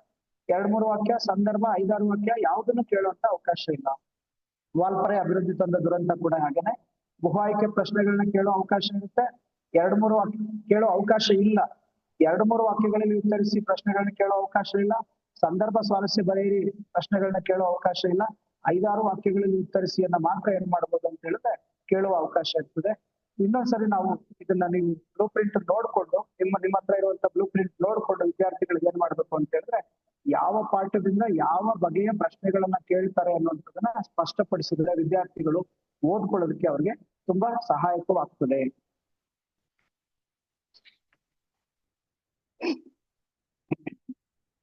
ಸ್ನೇಹಿತರೆ, ಹಾಗೇನೆ ಈ ಪಟ್ಟಿನ ಮಾಡ್ಕೊಡ್ಬೇಕು ವಿದ್ಯಾರ್ಥಿಗಳನ್ನ ನಾವು ಅಂತ ನಾನು ಭಾವಿಸ್ತೇನೆ. ಎಲ್ಲಿ ಬರುತ್ತೆ, ಬರದೇ ಇರೋದನ್ನ ಹೇಳಿದ್ರೆ ಅವ್ರೆಲ್ಲ ಗುರ್ತು ಮಾಡ್ಕೊಳ್ಳೋದು ಕಷ್ಟ ಆಗತ್ತೆ. ಯಾವ ಪಾಠದಲ್ಲಿ ಏನ್ ಬರಲ್ಲ 2-3 ವಾಕ್ಯಗಳಲ್ಲಿ ಉತ್ತರಿಸಿ ಕೇವಲ ಈ ಪಾಠಗಳಲ್ಲಿ ಬರುತ್ತೆ ನೋಡಿ. 14 ಪ್ರಶ್ನೆ ಇರುತ್ತೆ ಆನ್ಯುವಲ್ ಎಕ್ಸಾಮ್ ಒಳಗಡೆ, ನಾವೆಲ್ಲರಿಗೂ ಗೊತ್ತು. 2-3 ವಾಕ್ಯದ ಪ್ರಶ್ನೆಗಳು. ಪದ್ಯ 1 ಕದಡಿದ ಸಲಿಲಂ ಬರುತ್ತೆ, ಪದ್ಯ 4 ಪಗೆಯಂ ಬಾಲಕನೆಂಬರೆ ಬರುತ್ತೆ, ಪದ್ಯ 7 ಬೆಳಗು ಜಾವ ಬರುತ್ತೆ, ಪದ್ಯ 9 ಶಿಲುಬೆಯರಿದ್ದಾನೆ ಬರುತ್ತೆ. ನೋಡ್ರಪ್ಪ, ಈ 4 ಪದ್ಯಗಳನ್ನ ಕರೆಕ್ಟ್ ಆಗಿ ಓದ್ಕೊಂಡ್ಬಿಟ್ರೆ 2-3 ವಾಕ್ಯದ ಪದ್ಯ ಭಾಗದ ಪ್ರಶ್ನೆಗಳನ್ನ ಬರೆಯೋದಕ್ಕೆ ತುಂಬಾ ಸುಲಭ, ಆರಾಮಾಗಿ ಬರಿಬಹುದು ಅನ್ನೋದನ್ನ ನಾವು ಹೇಳ್ಬಹುದು. ಎಷ್ಟು ಬರಿಬೇಕು ವಿದ್ಯಾರ್ಥಿ ಅಂತ ಹೇಳಿದ್ರೆ 4 ಪ್ರಶ್ನೆ ಇರುತ್ತೆ, 3 ಪ್ರಶ್ನೆಗೆ ವಿದ್ಯಾರ್ಥಿ ಉತ್ತರವನ್ನ ಬರಿಬೇಕಾಗುತ್ತೆ. 4ರಲ್ಲಿ 3 ಪ್ರಶ್ನೆ ಬರಿಬೇಕಾಗುತ್ತೆ, ವಿದ್ಯಾರ್ಥಿಗಳನ್ನು ತಿಳಿಸ್ಬೇಕು. ಗದ್ಯ ಭಾಗ ನೋಡಿ, ಇಲ್ಲೂ 4 ಪ್ರಶ್ನೆ ಇರುತ್ತೆ, 2 ಪ್ರಶ್ನೆಗೆ ಮಾತ್ರ ಉತ್ತರ ಬರಿಬೇಕು ಆನ್ಯುವಲ್ ಎಕ್ಸಾಮ್ ಒಳಗಡೆ. 4 ಪ್ರಶ್ನೆಯಲ್ಲಿ 2 ಬರೀಬೇಕು. ಮುಟ್ಟಿಸಿಕೊಂಡವನು ಕನ್ನಡ ಕಟ್ಟುವ ಕೆಲಸ, ಬದುಕನ್ನು ಪ್ರೀತಿಸಿದ ಸಂತ, ಹಳ್ಳಿಯ ಚಹಾ ಹೋಟ್ಲು. 4 ಪ್ರಶ್ನೆಯಲ್ಲಿ 2 ಬರೀಬೇಕು. ನಾವ್ ಯಾರು ಕಲಿಕೆಯಲ್ಲಿ ಹಿಂದುಳಿತಾ ಇರುವಂತ ವಿದ್ಯಾರ್ಥಿಗಳು, ಸ್ಲೋ ಲರ್ನರ್ಸ್ ಅಂತ ನಾವು ಕರಿತಾ ಇದೀವಿ, ಅಂತ ವಿದ್ಯಾರ್ಥಿಗಳಿಗೆ ಸಂಬಂಧಪಟ್ಟ ಹಾಗೆ ನಾವು ಬೇಕಿದ್ರೆ ಇಂಥ ಜಾಗಗಳಲ್ಲಿ ಸುಲಭ ಇರುವಂತ ಪಠ್ಯಗಳನ್ನ ಗಮನದಲ್ಲಿ ಇಟ್ಕೊಂಡು ನೋಡಿ, ಇಲ್ಲಿ 4 ನೋಡ್ಬೇಕಲ್ವಾ, ಬರಿಬೇಕಾಗಿರೋದು 2. ಅಂತಹ ವಿದ್ಯಾರ್ಥಿಗಳು ನಾವೇನ್ ಮಾಡ್ಬೋದು ಅಂತ ಹೇಳಿದ್ರೆ, 2 ಸುಲಭವಾಗಿರುವಂತ ಪಾಠಗಳನ್ನ ಗುರುತು ಮಾಡಿಕೊಟ್ಟು ಈ 2ರಲ್ಲೇ ಓದ್ಕೊಪ್ಪ, ಈ 2ರಲ್ಲಿ ಬರುವಂತ ಪ್ರಶ್ನೆಗಳಲ್ಲಿ 2 ಪ್ರಶ್ನೆಗಳ ಗ್ಯಾರಂಟಿ ಬರುತ್ತೆ ಅಂತ ಹೇಳಿದ್ರೆ ವಿದ್ಯಾರ್ಥಿ ಎಲ್ಲ ಓದ್ಬೇಕಾದ್ರೆ ಆ ಪಾಠದ ಎಲ್ಲಾ ಪ್ರಶ್ನೆಗಳನ್ನ ಓದ್ಬೇಕಾಗತ್ತೆ. ಓದ್ಕೊಳ್ಳೋದ್ರಿಂದ ಆ ವಿದ್ಯಾರ್ಥಿಗೆ ಓದುವ ಹೊರೆಯನ್ನು ಕಡಿಮೆ ಮಾಡಿಸ್ದಂಗಾಗುತ್ತೆ. ಸುಲಭವಾಗಿರುವಂತ ಪಾಠಗಳನ್ನ ಗುರುತು ಮಾಡಿಕೊಟ್ಟು ವಿದ್ಯಾರ್ಥಿ ಎಕ್ಸಾಮ್ ಅಲ್ಲಿ ಸುಲಭವಾಗಿ ಬರೆಯುವಂತ ಅವಕಾಶವನ್ನ ಕಲ್ಪಿಸ್ಕೊಟ್ಟಂಗೂ ಕೂಡ ಆಗ್ತದೆ ನೋಡಿ. ಹಾಗೇನೆ ಸಂದರ್ಭ ಸೂಚಿಸಿ ಬರೆಯಿರಿ. ಈ ಪದ್ಯ ಮತ್ತು ಗದ್ಯಗಳಲ್ಲಿ ಮಾತ್ರ ಕೊಡಲಾಗುತ್ತೆ. ಇನ್ನು ಹುಟ್ಟದೇ ಇರಲಿ ನಾರಿ ಇರಲಿನವನು, ಅಬ್ಬಲಿಯವರ ರಸಬಳ್ಳಿ, 1 ಹೂ ಹೆಚ್ಚಿಗೆ ಇಡುತ್ತೀನಿ. 3 ಕೊಡ್ತಾರೆ, 2ಕ್ಕೆ ಬರಿಬೇಕು. 2 ವಾಕ್ಯಗಳಿಗೆ ಸಂದರ್ಭ ಸ್ವಾರಸ್ಯ ಬರೀಬೇಕು. ಗದ್ಯ ನೋಡಿ, ಮುಟ್ಟಿಸಿಕೊಂಡವನು, ಆಯ್ಕೆ ಇದೆ ನಮ್ಮ ಕೈಯಲ್ಲಿ, ತಿರುಳುಗನ್ನಡದ ಬೆಳ್ಳುಡಿ. 3 ಗದ್ಯಗಳಿಂದ ಕೊಡ್ತಾರೆ, 3 ವಾಕ್ಯ ಕೊಡ್ತಾರೆ. ಒಂದೇ ಬರಿಬೇಕಾಗಿರೋದು ವಿದ್ಯಾರ್ಥಿ ಒಂದೇ ಬರಿಬೇಕಾಗಿರೋದು. ಮತ್ತೆ ನಾವಿಲ್ಲೂ ಕೂಡ ವಿದ್ಯಾರ್ಥಿಗೆ ಆಪ್ಷನ್ ಮಾಡ್ಬೋದು. ಬೇಕಿದ್ರೆ ಯಾರು ಕಲಿಕೆಯಲ್ಲಿ ಸ್ವಲ್ಪ ತಡ ಆಗುತ್ತೆ, ಬೇಗ ಅವರು ಗ್ರಾಸ್ಪ್ ಮಾಡಕ್ಕೆ ಅವ್ರಿಗೆ ಸಾಧ್ಯ ಆಗೋದಿಲ್ಲ ಅಂತ ವಿದ್ಯಾರ್ಥಿಗಳಿಗೆ ಇದು 1 ಪಾಠದ ನೀಟಾಗಿ ಓದ್ಕೊಂಬಿಡಪ್ಪ ಅಂತ ಹೇಳ್ಕೊಟ್ರೆ, 1 ಪಾಠದ ನಾವು ಚೆನ್ನಾಗಿ ಅರ್ಥ ಮಾಡ್ಕೊಂಡ್ರೆ ಅವ್ರು ಖಂಡಿತವಾಗಿಯೂ ಕೂಡ ಪರೀಕ್ಷೆ ಒಳಗಡೆ ಬರೆಯೋದಕ್ಕೆ ಅವಕಾಶ ಸಾಧ್ಯತೆ ಹೆಚ್ಚಿರುತ್ತೆ ಅನ್ನುವಂಥದ್ದು ನೋಡಿ. ಹಾಗೇನೆ 5-6 ವಾಕ್ಯದಲ್ಲಿ ಉತ್ತರಿಸಿ ಪಾಠಗಳು ಎಲ್ಲಿಂದ ಕೇಳಲಾಗ್ತದೆ ಅಂತ ಹೇಳಿದ್ರೆ, ಕದಡಿದ ಸಲಿಲಂ, ವಚನಗಳು, ಇನ್ನು ಹುಟ್ಟದೇ ಇರಲಿ, ನಾರಿಯರೆನ್ನುವುದು. ಯಾಕೆ ವಿದ್ಯಾರ್ಥಿಗಳಿಗೆ ಬ್ಲೂ ಪ್ರಿಂಟ್ ಕೊಟ್ಟು ಹೇಳ್ಬೇಕು ಅಂತ ಹೇಳಿದ್ರೆ ಸ್ನೇಹಿತರೆ, 1ರಿಂದ 15 ಪದ್ಯ ಇದೆ. 1ರಿಂದ 15 ಪದ್ಯದ 5-6 ವಾಕ್ಯದ ಉತ್ತರಗಳನ್ನ ವಿದ್ಯಾರ್ಥಿ ಓದ್ಕೊಂಡು ಕೂತ್ಕೊಂಡ್ರೆ ಎಷ್ಟು ಹೊರೆ ಆಗುತ್ತೆ ವಿದ್ಯಾರ್ಥಿಗೆ ಅನ್ನೋದನ್ನ ನಾವು ಗಮನಿಸ್ಬೇಕು.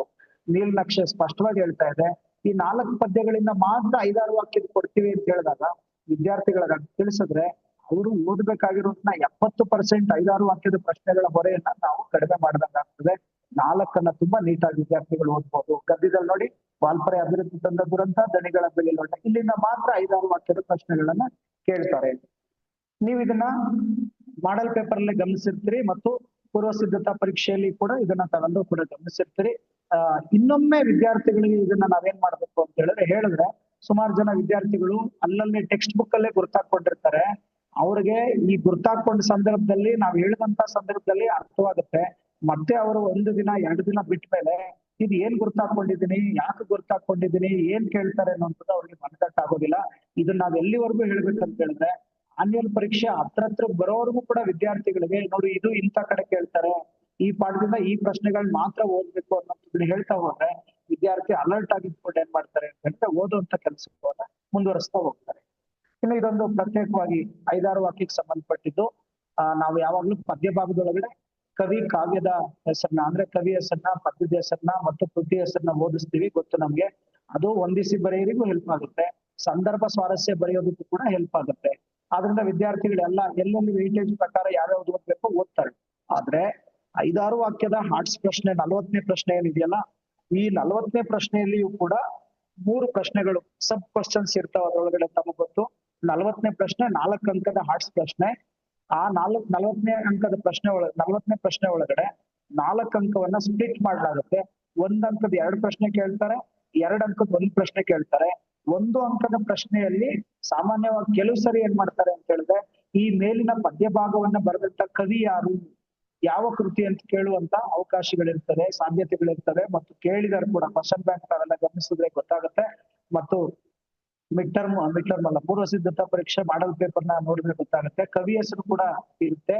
ಇಲ್ಲಿ ಪ್ರಶ್ನೆ ಒಳಗಡೆ ಪದ್ಯದೊಳಗಡೆ ಕವಿ ಹೆಸರು ಇರದೇ ಇರಬಹುದು, ಆದ್ರೆ ಈ ಪದ್ಯವನ್ನ ಬರೆದ ಕವಿ ಯಾರು ಅಂತ ಕೇಳುವಂತ ಅವಕಾಶಗಳಿರೋದ್ರಿಂದ 40ನೇ ಹಾರ್ಟ್ಸ್ ಪ್ರಶ್ನೆಗೆ ಅಭ್ಯಾಸ ಮಾಡಿಸುವ ಸಂದರ್ಭದಲ್ಲಿ ಆ 4 ಪದ್ಯ ಭಾಗಗಳ ಕವಿ, ಕೃತಿ, ಅಂಕಿತ ಇವುಗಳನ್ನು ಕೂಡ ವಿದ್ಯಾರ್ಥಿಗಳಿಗೆ ಅಭ್ಯಾಸವನ್ನ ಮಾಡಿಸ್ಬೇಕಾಗ್ತದೆ.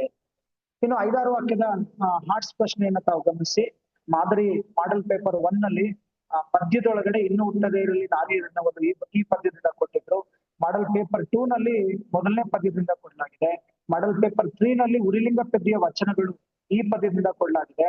ಪೂರ್ವ ಸಿದ್ಧತಾ ಪರೀಕ್ಷೆ ಮೊನ್ನೆ ನಡೀತಾ ಅಂತ ಗಮನಿಸಿದ್ರಿ.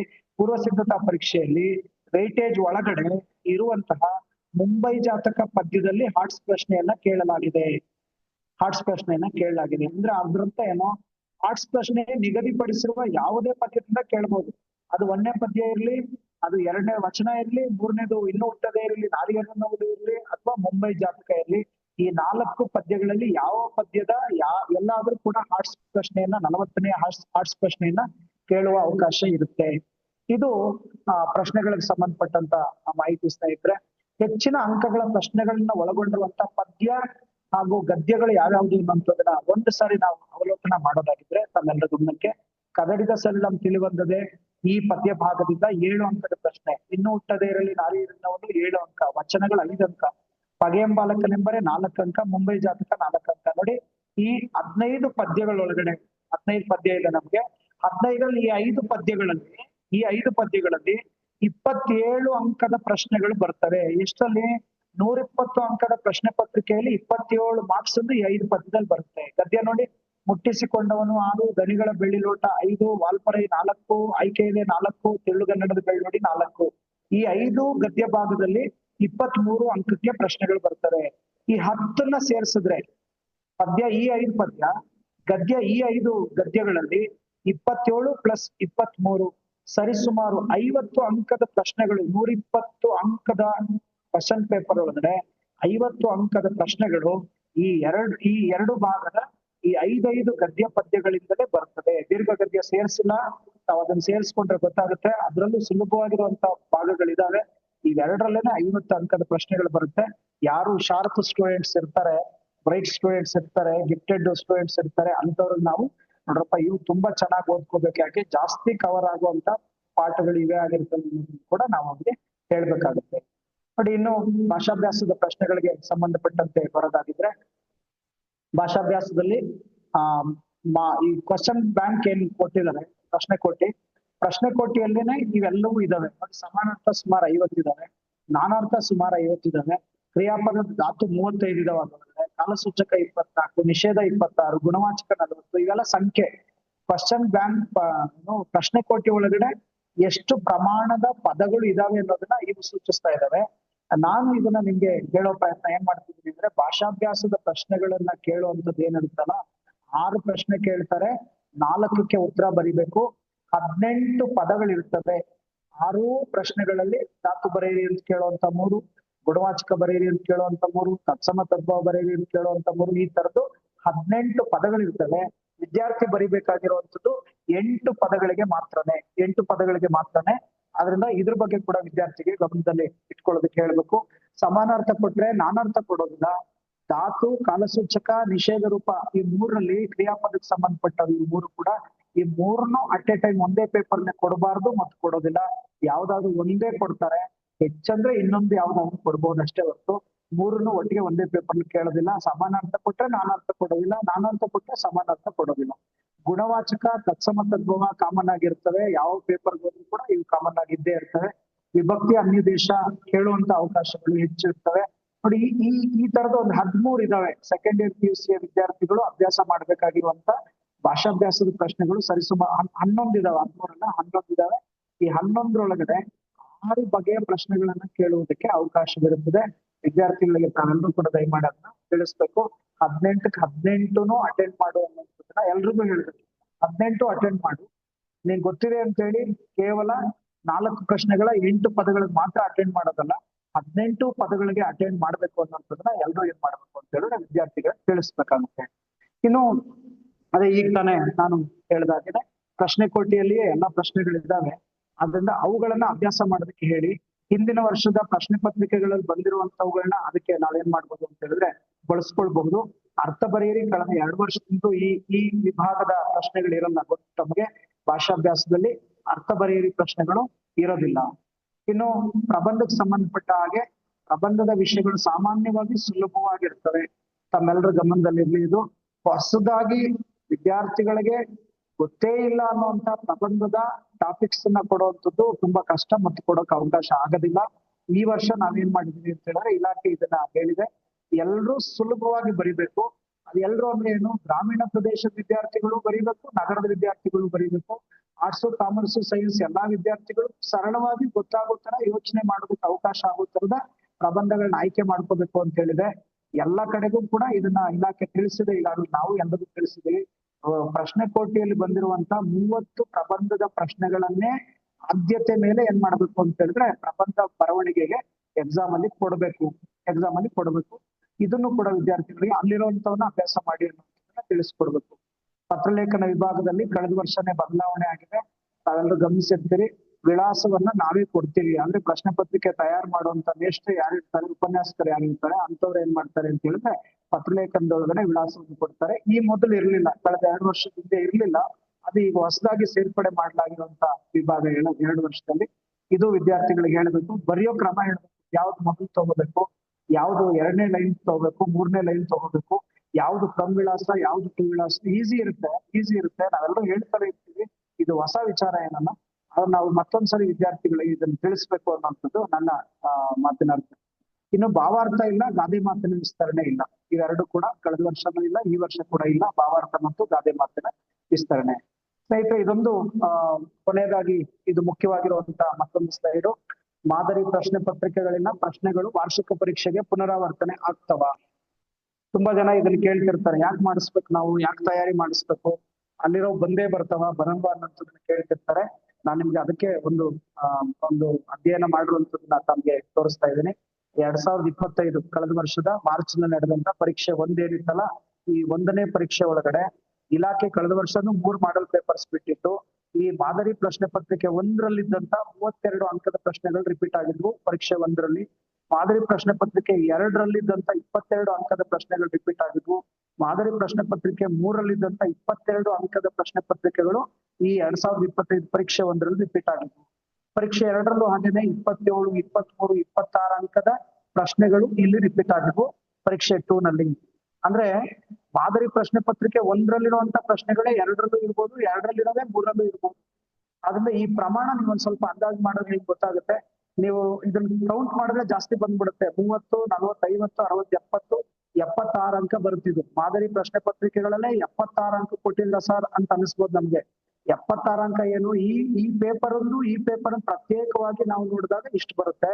ಆದ್ರೆ ಸರಾಸರಿಯಾಗಿ ನಾವು ತೆಗೆದುಕೊಂಡ್ರೆ 3 ಮಾದರಿ ಪ್ರಶ್ನೆ ಪತ್ರಿಕೆಗಳಿಂದ ನೀವು ಯಾವ ಆನ್ಲೈನ್ ಪ್ರಶ್ನೆ ಪತ್ರಿಕೆಗೆ ಹೋದ್ರು ಕೂಡ ಸಾಮಾನ್ಯವಾಗಿ ನನ್ನ ತಿಳುವಳಿಕೆ, ನಾನು ಕಳೆದ 18-19 ವರ್ಷದಿಂದ ಪಾಠ ಮಾಡ್ತಾನೆ ನನ್ನ ತಿಳುವಳಿಕೆ, ಪರೀಕ್ಷೆ ಯಾವುದೇ ಇರಲಿ, 1ನೇ ಪರೀಕ್ಷೆ ಇರಲಿ, 2ನೇ ಪರೀಕ್ಷೆ ಇರಲಿ, 3ನೇ ಪರೀಕ್ಷೆ ಇರಲಿ, ಮಾಡಲ್ ಪೇಪರ್ಸ್ ಬಿಟ್ಟಿರುವಂತ ವರ್ಷಗಳಲ್ಲಿ ಬಂದಿರುವಂತ ಆ ಮಾಡಲ್ ಪೇಪರ್ ನ ಪ್ರಶ್ನೆ ಪತ್ರಿಕೆಗಳಲ್ಲಿರುವಂತ ಪ್ರಶ್ನೆಗಳು ಸರಿಸುಮಾರು 30ರಿಂದ 40% ರಿಪೀಟ್ ಆಗ್ತವೆ.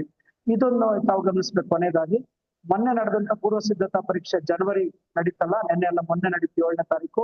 3 ಮಾದರಿ ಪ್ರಶ್ನೆ ಪತ್ರಿಕೆಗಳಿಂದ ಒಟ್ಟು ಅಂದಾಜು 45 ಅಂಕಗಳ ಪ್ರಶ್ನೆಗಳು ಬಂದಿವೆ. 45 ಅಂಕಗಳ ಪ್ರಶ್ನೆಗಳು ಬಂದಿವೆ. ಅದ್ರ ಅರ್ಥ ಏನು, ಯಾಕೆ ನಾನು ಇದನ್ನ ನಿಮ್ಗೆ ಹೇಳೋ ಪ್ರಯತ್ನ ಮಾಡ್ತಾ ಇದ್ದೀನಿ ಅಂತ ಹೇಳಿದ್ರೆ, ನಾನು ಕೊನೆ ಪಾಯಿಂಟ್ ಮತ್ತು ತುಂಬಾ ಮುಖ್ಯವಾದಂತ ಪಾಯಿಂಟ್ ಸ್ನೇಹಿತರೆ, ತಾವೆಲ್ಲರೂ ಇದನ್ನ ಕರೆಕ್ಟ್ ಆಗಿ ಕೇಳಿಸ್ಕೊಂಡು ವಿದ್ಯಾರ್ಥಿಗಳು ಹೇಳ್ಬೇಕು. ಏನನ್ನ ವಿದ್ಯಾರ್ಥಿಗಳಿಗೆ ರೆಡಿ ಮಾಡಿಸ್ಬೇಕು, ವಿದ್ಯಾರ್ಥಿಗಳು ಏನನ್ನ ರೆಡಿ ಆಗ್ಬೇಕು ಅಂತ ಹೇಳಿದ್ರೆ, ಫಸ್ಟ್ ಮೊದಲನೇದು ಶಾಲಾ ಶಿಕ್ಷಣ ಇಲಾಖೆ, ಪದವಿ ಪೂರ್ವ ಈ ಇಲಾಖೆಯವರು ಬಿಟ್ಟಿರುವಂತಹ ಮಾದರಿ ಪ್ರಶ್ನೆ ಪತ್ರಿಕೆಗಳು 1, 2, 3 ಈ 3 ಮಾದರಿ ಪ್ರಶ್ನೆ ಪತ್ರಿಕೆಗಳನ್ನ ಕಡ್ಡಾಯವಾಗಿ ಎಲ್ಲಾ ವಿಭಾಗದ ವಿದ್ಯಾರ್ಥಿಗಳು ಅಂತ ಹೇಳಿದ್ರೆ bright students, gifted students, average students ಅಥವಾ ಪೂರ್ ಸ್ಟೂಡೆಂಟ್ಸ್ ಎಲ್ಲಾ ವಿದ್ಯಾರ್ಥಿಗಳಿಗೂ ಕೂಡ ಏನ್ ಮಾಡ್ಬೇಕು, ಈ 3 ಮಾದರಿ ಪ್ರಶ್ನೆ ಪತ್ರಿಕೆಗಳನ್ನ ತಯಾರಿಸಬೇಕು. ಇದು 2ನೇ ಪಾಯಿಂಟ್. ಇದು ಸ್ನೇಹಿತರೆ, ಇದು 2ನೇ ಪಾಯಿಂಟ್. ಮೊದಲನೇ ಪಾಯಿಂಟ್ ಏನು ಅಂತ ಹೇಳಿದ್ರೆ ಗಮನಿಸ್ಬೇಕು ತಾವು. ಮೊದಲನೇ ಪಾಯಿಂಟ್ ಏನು ಅಂತ ಹೇಳಿದ್ರೆ, ಈಗ ನಡೀತಾ ಇರುವಂತ ಪೂರ್ವ ಸಿದ್ಧತಾ ಪರೀಕ್ಷೆ 1 ಮತ್ತು 2 ಮುಂದೆ ನಡೆಯುತ್ತಲ್ಲ, 2ನೇ ಪರೀಕ್ಷೆ ಪೂರ್ವ ಸಿದ್ಧತಾ ಪರೀಕ್ಷೆ 1, ಪೂರ್ವ ಸಿದ್ಧತಾ ಪರೀಕ್ಷೆ 2, ಕ್ರೈಸ್ ಅವರು ಬಿಡುಗಡೆ ಮಾಡುವಂತಹ, ಮತ್ತೆ ಹೇಳ್ತಾ ಇದ್ದೀನಿ, ಕ್ರೈಸ್ ಅವರು ಬಿಡುಗಡೆ ಮಾಡುವಂತಹ 2 ಮಾದರಿ ಪ್ರಶ್ನೆ ಪತ್ರಿಕೆಗಳೇನಿದಾವಲ್ಲ, ಆ 2 ಪ್ರಶ್ನೆ ಪತ್ರಿಕೆಗಳು ಈ 4 ಒಂದಾಗಿ ಇಟ್ಕೋಬೇಕು. ಇವುಗಳನ್ನ ಹೆಚ್ಚು ಅಭ್ಯಾಸ ಮಾಡಿಸ್ಬೇಕು. ಮತ್ತೆ ರಿಪೀಟ್ ಮಾಡ್ತಾ ಇದ್ದೀನಿ, ಪೂರ್ವ ಸಿದ್ಧತಾ ಪರೀಕ್ಷೆ 1, ಪೂರ್ವ ಸಿದ್ಧತಾ ಪರೀಕ್ಷೆ 2 ಈ ಪ್ರಶ್ನೆ ಪತ್ರಿಕೆಗಳು ಜೊತೆಗೆ ಕ್ರೈಸ್ ಅವರು ಕೊಡ್ತಾ ಇರುವಂತ 2 ಪ್ರಶ್ನೆ ಪತ್ರಿಕೆಗಳು, ಈ 4ನ್ನ ಅತಿ ಹೆಚ್ಚು ವಿದ್ಯಾರ್ಥಿಗಳಿಗೆ ಏನ್ ಮಾಡ್ಬೇಕು ಅಂತ ಹೇಳಿದ್ರೆ ಅಭ್ಯಾಸ ಮಾಡಿಸ್ಬೇಕು. ಈ 4ರ ಜೊತೆಗೆ +3 ಮಾಡಲ್ ಪೇಪರ್ 1, 2, 3 ಒಟ್ಟು 7 ಪೇಪರ್ ಆಗುತ್ತೆ. ಈ 7 ಪೇಪರ್ಗಳನ್ನ ವಿದ್ಯಾರ್ಥಿಗಳಿಗೆ ನೀವೇನ್ ಮಾಡ್ಬೇಕು ಅಂತ ಹೇಳಿದ್ರೆ ಉಪನ್ಯಾಸಕರಿಗೆ ನಾವು ತುಂಬಾ ನೀಟಾಗಿ ವಿದ್ಯಾರ್ಥಿಗಳಿಗೆ ಉತ್ತರ, ಪ್ರಶ್ನೆ, ಎಲ್ಲಿ, ಏನು, ಹೇಗ್ ಬರುತ್ತೆ ಎಲ್ಲವನ್ನು ಕೊಟ್ಟು ನೀಟಾಗಿ ಅವ್ರಿಗೆ ತಯಾರಿಯನ್ನ ಮಾಡಿಸ್ಬೇಕು. ಅಂತ ತಯಾರಿಯನ್ನ ಮಾಡಿಸಿದ್ರೆ ಖಂಡಿತ ವಿದ್ಯಾರ್ಥಿಗಳೆಲ್ಲರೂ ಕೂಡ ಯಾರನ್ನ ನಾವು ಪೂರ್ಣ ಅಂತ ಕರಿತಾ ಇದೀವೋ ಅಂತ ವಿದ್ಯಾರ್ಥಿ ಕೂಡ 40ರಿಂದ 50 ಅಂಕಗಳು ಬರುವುದಕ್ಕೆ ಯಾವ ಅಡೆತಡೆ ಇರೋದಿಲ್ಲ. ಈ ಬೇರೆ ಏನು ಓದಿಸ್ತೇನೋ ಈ 7 ಪೇಪರ್ಗಳನ್ನ ಕೊಟ್ಟು ವಿದ್ಯಾರ್ಥಿಗಳಿಗೆ ಓದಿಸಿ ಬರ್ಸಿ ಅಭ್ಯಾಸ ಮಾಡಿಸಿದ್ರು 40ರಿಂದ 50 ಅಂಕಗಳಿಗೆ ವಿದ್ಯಾರ್ಥಿಗಳಿಗೆ ಬಂದೇ ಬರುತ್ತೆ. ಬ್ರೈಟ್ ಸ್ಟೂಡೆಂಟ್ಸ್ ಯಾರು ಇರ್ತಾರಲ್ಲ ಅವ್ರಿಗೆ ಈ 7 ತುಂಬಾ ನೀಟಾಗಿ ಬರ್ಬೇಕು. ಅವ್ರಿಗೆ ಮೊದಲನೇ ಪಾಯಿಂಟ್ ಈ 7 ಬರ್ಬೇಕು ಅವ್ರಿಗೆ. ಎರಡನೇದು ಪ್ರಶ್ನೆ ಕೋಟಿಯಲ್ಲಿರುವಂತ ಪ್ರಶ್ನೆಗಳಿಗೆ ಅವರು ತಯಾರಿ ಮಾಡ್ಲೇಬೇಕು. ಯಾಕೆ ಅವ್ರಿಗೆ 1 ಅಂಕ ಕಳ್ಕೊಂಡ್ರು ಕೂಡ ಅವ್ರಿಗೆ ಬರ್ಬೇಕಾಗಿರುವಂತ 100 ಬರಲ್ಲ. ಆದ್ರಿಂದ ಅವ್ರ ಏನ್ ಮಾಡ್ಬೇಕು, ಪ್ರಶ್ನೆ ಕೋಟಿಯನ್ನು ಕೂಡ ಕಡ್ಡಾಯವಾಗಿ ಅಭ್ಯಾಸ ಮಾಡಲೇಬೇಕು ಅನ್ನೋದನ್ನ ಅವ್ರಿಗೆ ತಿಳಿಸ್ಬೇಕು. ಆದ್ರೆ ಮೊದಲು ಗೊತ್ತಿರ್ಲಿ, ಮೊದಲು 7 ಈ 7 ರೆಡಿ ಆಗ್ಬೇಕು ಅವರು. ಇದ್ರ ಜೊತೆಗೆ ಪ್ರಶ್ನೆ ಕೋಟಿಯನ್ನು ಕೂಡ ಏನ್ ಮಾಡ್ಬೇಕು ಅಂತ ಹೇಳಿದ್ರೆ ರೆಡಿ ಮಾಡ್ಕೋಬೇಕಾಗ್ತದೆ. ಇದ್ರ ಜೊತೆಗೆ ನನ್ನ ಮೂರನೇ ಪಾಯಿಂಟ್ ಏನು ಅಂತ ಹೇಳಿದ್ರೆ, ಕಳೆದ ವರ್ಷದ 80ಕ್ಕೆ 80 ಬಂದಿರುವಂತಹ ಉತ್ತರ ಪತ್ರಿಕೆಗಳನ್ನ ಆಗ್ಲೇ ತೋರಿಸಿದ್ನಲ್ಲ, ವಿದ್ಯಾರ್ಥಿಗಳಿಗೆ ಇಲಾಖೆ ಏನ್ ಮಾಡಿದೆ ಅಂತ ಹೇಳಿದ್ರೆ PU ಸ್ಟೂಡೆಂಟ್ ಕಾರ್ನರ್ ಅಲ್ಲಿ ಕೊಟ್ಟಿದೆಯಲ್ಲ, ಆ ಪೇಪರ್ಗಳನ್ನ ವಿದ್ಯಾರ್ಥಿಗಳಿಗೆ ಏನ್ ಮಾಡ್ಬೇಕು ಅಂತ ಹೇಳಿದ್ರೆ ತೋರಿಸ್ಬೇಕು. ವಿದ್ಯಾರ್ಥಿಗಳು ಅದನ್ನ ನೋಡೋದ್ರಿಂದ ಅವ್ರಿಗೆ ಒಂದೊಂದ್ ರೀತಿ ನಾನು ಹೇಗ್ ಉತ್ತರ ಬರೀಬೇಕು, ಹೇಗ್ ಬರ್ದಿದ್ದಾರೆ, ಎಷ್ಟು ಅಂಕ ಹೇಗ್ ಕೊಡ್ತಾರೆ ಅನ್ನೋಂಥದ್ದೆಲ್ಲ ಗೊತ್ತಾಗುತ್ತೆ. ಈ 3 ಮಾಡಿದ್ರೆ ಎಂತಹ ವಿದ್ಯಾರ್ಥಿ ಆದ್ರೂ ಕೂಡ ಪರೀಕ್ಷೆ ಒಳಗಡೆ ನಿರೀಕ್ಷೆ ಮಾಡ್ದ ಹಾಗೆ, ನಾವು ನಿರೀಕ್ಷೆ ಮಾಡ್ದಾಗೆ, ಇಲಾಖೆ ನಿರೀಕ್ಷೆ ಮಾಡ್ದಾಗೆ ರಿಸಲ್ಟ್ ಅನ್ನ ಪಡೆಯೋದಕ್ಕೆ ಖಂಡಿತವಾಗಿಯೂ ಕೂಡ ಸಾಧ್ಯ ಆಗುತ್ತೆ ಅನ್ನುವಂಥದ್ದನ್ನ ತಿಳಿಸ್ತಾ, ಸ್ನೇಹಿತರೆ, ಇದು ಕೆಲವು ವಿಚಾರಗಳು ನನಗೆ ಕೊಟ್ಟಂತ ಸಮಯದೊಳಗಡೆ ನಿಮ್ಮೆಲ್ಲರ ಜೊತೆಗೆ ಹಂಚ್ಕೊಳ್ಳೋದಕ್ಕೆ ಸಾಧ್ಯವಾಯಿತು. ಈ ಅವಕಾಶವನ್ನ ಕಲ್ಪಿಸಿಕೊಟ್ಟಂತಹ ಕರ್ನಾಟಕ ವಸತಿ ಶಿಕ್ಷಣ ಸಂಸ್ಥೆ ಎಲ್ರಿಗೂ ಕೂಡ ನಾನು ಧನ್ಯವಾದಗಳನ್ನ ಸಲ್ಲಿಸ್ತೇನೆ. ನನಗೆ ಇದಕ್ಕೆ ಪೂರಕವಾಗಿ ನನ್ನ ಜೊತೆಗೆ ಸಹಾಯಕವಾಗಿ ನಿಂತ ರವೀಂದ್ರ ಸರ್ ಅವರಿಗೆ ಪ್ರೀತಿಯ ಧನ್ಯವಾದಗಳನ್ನ ಸಲ್ಲಿಸ್ತೇನೆ. ಟೆಕ್ನಿಕಲ್ ಆಗಿ ನನಗೆ ಸಪೋರ್ಟ್ ಮಾಡಿದಂತ ಉಮೇಶ್ ಸರ್ ಅವರಿಗೆ ಧನ್ಯವಾದಗಳನ್ನ ಸಲ್ಲಿಸ್ತೇನೆ. ಇಲಾಖೆ DD ಅವರು ಆಗ್ಲೇ ಮೀಟಿಂಗ್ ಅಲ್ಲಿ ಇಲ್ಲಿದ್ರು, ತರಬೇತಿಯಲ್ಲಿದ್ರು, ಅವ್ರಿಗೂ ಕೂಡ ನಾನು ಪ್ರೀತಿಯ ಧನ್ಯವಾದಗಳನ್ನ ಸಲ್ಲಿಸ್ತೇನೆ. ಎಲ್ರಿಗೂ ಪ್ರತ್ಯಕ್ಷ ಪರೋಕ್ಷವಾಗಿ ನನಗೆ ಇಲ್ಲಿ ಮಾತನಾಡೋದಕ್ಕೆ ಅವಕಾಶವನ್ನು ಕಲ್ಪಿಸಿಕೊಟ್ಟಂತ ತಮ್ಮೆಲ್ರಿಗೂ ಕೂಡ ಧನ್ಯವಾದಗಳನ್ನ ಸಲ್ಲಿಸ್ತೇನೆ. ತಾವ್ ಯಾರಾದ್ರೂ ಏನಾದ್ರು ಅನುಮಾನಗಳಿದ್ರೆ ಕೇಳಿರುವುದನ್ನೇ ಮತ್ತೆ ಕೇಳದೇನೆ, ನಾನು ಹೇಳಿರೋದನ್ನೇ ಮತ್ತೆ ರಿಪೀಟ್ ಮಾಡ್ದೇನೆ, ನಿಜವಾಗಿಯೂ ಅದು ಅನುಮಾನ ಇದೆ ಸರ್ ಅನ್ನೋದನ್ನ ಮಾತ್ರನೇ, ತಮಗೆ ಕೆಲವು ಸಾರಿ ಉತ್ತರ ಎಲ್ಲ ಕರೆಕ್ಟ್ ಆಗಿ ಗೊತ್ತಿರುತ್ತೆ, ಅದನ್ನೇ ಮತ್ತೆ ಕೇಳಿದ್ರೆ ಸಮಯ ವ್ಯರ್ಥವಾಗುತ್ತೆ. ಅದಲ್ಲದೆ ಇರುವಂತದ್ದು ಯಾವ್ದಾದ್ರು ನಿಜವಾಗಿ ಗೊಂದಲ ಇದ್ದಂಗಿದೆ ಸರ್ ಅನ್ನೋವಂಥದ್ದನ್ನ ಯಾರಾದ್ರೂ ತಾವು ಕೇಳಿದ್ರೆ ನಾನು ಅದನ್ನ ಹೇಳೋ ಪ್ರಯತ್ನ ಮಾಡ್ತೀನಿ. ಕಂಟೆಂಟ್ ವಿಚಾರವಾಗಿ ದಯಮಾಡಿ ಕೇಳೋದು ಬೇಡ. ಯಾಕೆಂದ್ರೆ ಕಂಟೆಂಟ್ ಅನ್ನು ಕೇಳಿದ್ರೆ ಅದು ತುಂಬಾ ಹೊತ್ತಾಗುತ್ತೆ. ತಾವು ತಮಗೆ ಗೊತ್ತಿರುವಂತ ಸ್ನೇಹಿತರ ಜೊತೆಗೆ ಗುಂಪುಗಳಲ್ಲಿ ಕಂಟೆಂಟ್ ವಿಚಾರಗಳನ್ನ ಚರ್ಚೆ ಮಾಡ್ಕೊಳ್ಳುವಂಥದ್ದು ಒಳ್ಳೇದು. ಬ್ಲೂ ಪ್ರಿಂಟು, ಮಾಡೆಲ್ ಪೇಪರು ಮತ್ತೆ ಪ್ರಶ್ನೆ ಕೋಟಿಗೆ ಸಂಬಂಧಪಟ್ಟ ಹಾಗೆ, ವಾರ್ಷಿಕ ಪರೀಕ್ಷೆಗೆ ಸಂಬಂಧಪಟ್ಟ ಹಾಗೆ ಏನಾದ್ರೂ ತಾವು ಕೇಳುವಂತದ್ದು ಏನಾದ್ರು ಇದ್ರೆ ತಾವು ಕೇಳಿದ್ರೆ ನನ್ನಿಂದ ಸಾಧ್ಯವಾದ್ರೆ ನಾನು ಉತ್ತರ ಕೊಡುವಂತ ಪ್ರಯತ್ನವನ್ನ ಮಾಡಿದ್ದೇನೆ. ತಮ್ಮೆಲ್ಲರಿಗೂ ಪ್ರೀತಿಯ ನಮಸ್ಕಾರ. Sir, okay. ಈ 2025 ಮತ್ತು 26ನೇ ಸಾಲಿನ ಈ ಒಂದು ದ್ವಿತೀಯ PUC ನೀಲನಕ್ಷೆಯ ಸ್ವರೂಪ, ವಿವರಣೆ ಹಾಗೂ ಮಾದರಿ ಪ್ರಶ್ನೆ ಪತ್ರಿಕೆ ಅನ್ವಯಿಕ ಒಂದು ವಾರ್ಷಿಕ ಪರೀಕ್ಷೆಯ ಸಿದ್ಧತೆ ಕುರಿತು ಸುದೀರ್ಘವಾಗಿ ಒಂದು 55 ನಿಮಿಷಗಳ ಕಾಲ ನಮ್ಮೊಂದಿಗೆ ಡಾಕ್ಟರ್ ನರಸಿಂಹಸ್ವಾಮಿ ಸರ್ ಅವರು ಚರ್ಚೆಯನ್ನು ಮಾಡಿದ್ದಾರೆ. ಮಿತ್ರರೇ, ತಮಗೆ ಏನಾದರೂ ಇದರ ಕುರಿತು ಸಂದೇಹ ಪ್ರಶ್ನೆಗಳಿದ್ರೆ ತಾವು ತಮ್ಮ ಕಾಲೇಜಿನ ಹೆಸರು ಹಾಗೂ ತಮ್ಮ ಹೆಸರನ್ನು ಇಲ್ಲಿ ಸೂಚಿಸಿ ಪ್ರಶ್ನೆಯನ್ನು ಕೇಳಬಹುದು.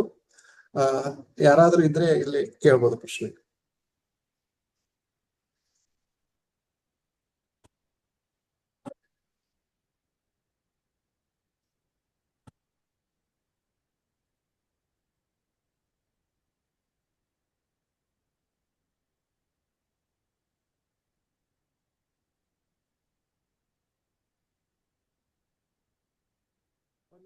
ಮಿತ್ರರು ಯಾರಾದ್ರೂ ಪ್ರಶ್ನೆಯನ್ನು ಕೇಳ್ಬೋದ್ರಿ?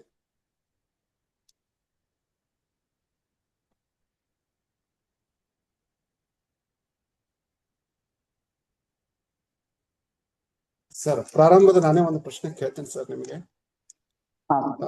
ಈಗಾಗಲೇ ತಾವು ಕಳೆದ 1-2 ವರ್ಷಗಳಲ್ಲಿ ಈ PU ಇಲಾಖೆಯಲ್ಲಿ ಮಾದರಿ ಪ್ರಶ್ನೆ ಪತ್ರಿಕೆ ಹಾಗೂ ಪ್ರಶ್ನೆ ಕೋಶ ಮತ್ತು ಈ ಒಂದು ರಚನಾ ಸಮಿತಿ, ಪರಿಶೀಲನಾ ಸಮಿತಿಗಳಲ್ಲಿ ತಾವು ಒಂದು ಕಾರ್ಯನಿರ್ವಹಿಸಿ ಒಂದು ಅನುಭವವನ್ನು ತಮಗಿದೆ ಸರ್. ಈಗ 3 ಮಾದರಿ ಪ್ರಶ್ನೆ ಪತ್ರಿಕೆಗಳು ಸರ್ ಇಲಾಖೆಯಿಂದ ನಾನು ಈಗಾಗಲೇ ತಮ್ಮೊಂದಿಗೆ ಚರ್ಚೆ ಮಾಡಿದ್ದೇನೆ ಸರ್. ಆ 3 ಪತ್ರಿಕೆಗಳಿಂದ 43 ಮಾರ್ಕ್ಸ್ ಅಂದ್ರೆ ಅಲ್ಲಿಂದ ಉದ್ಭವವಾಗಿವೆ. ಮೊನ್ನೆ ಪೂರ್ವ ಸಿದ್ಧತಾ ಪರೀಕ್ಷೆ 1ರಲ್ಲಿ ನಡೆದಂತದ್ರಲ್ಲಿ. ಆಮೇಲೆ ನಾವು ಕೊಟ್ಟಿರ್ತಕ್ಕಂತ ಕ್ರೈಸ್ ಏನ್ ನೀಡಿರ್ತಕ್ಕಂತ ಒಂದು 2 ಪತ್ರಿಕೆಗಳಿವೆ ಸರ್, ಅದರಿಂದ 35 ಅಂಕಗಳು ಬಂದಿವೆ ಸರ್. ತಮ್ಮ ಒಂದು ನಿರ್ದೇಶನದ ಮೇರೆಗೆ ನಾವು ಅದನ್ನು ತಯಾರಿಸಿಕೊಟ್ಟಿದ್ದೇವೆ. ಮತ್ತು ಈಗ ಪೂರ್ವ ಸಿದ್ಧತಾ ಪರೀಕ್ಷೆಯಿಂದ ಅಂದ್ರೆ ಒಟ್ಟು 7 ಪತ್ರಿಕೆಗಳಾಗ್ತಾವ್ರಿ.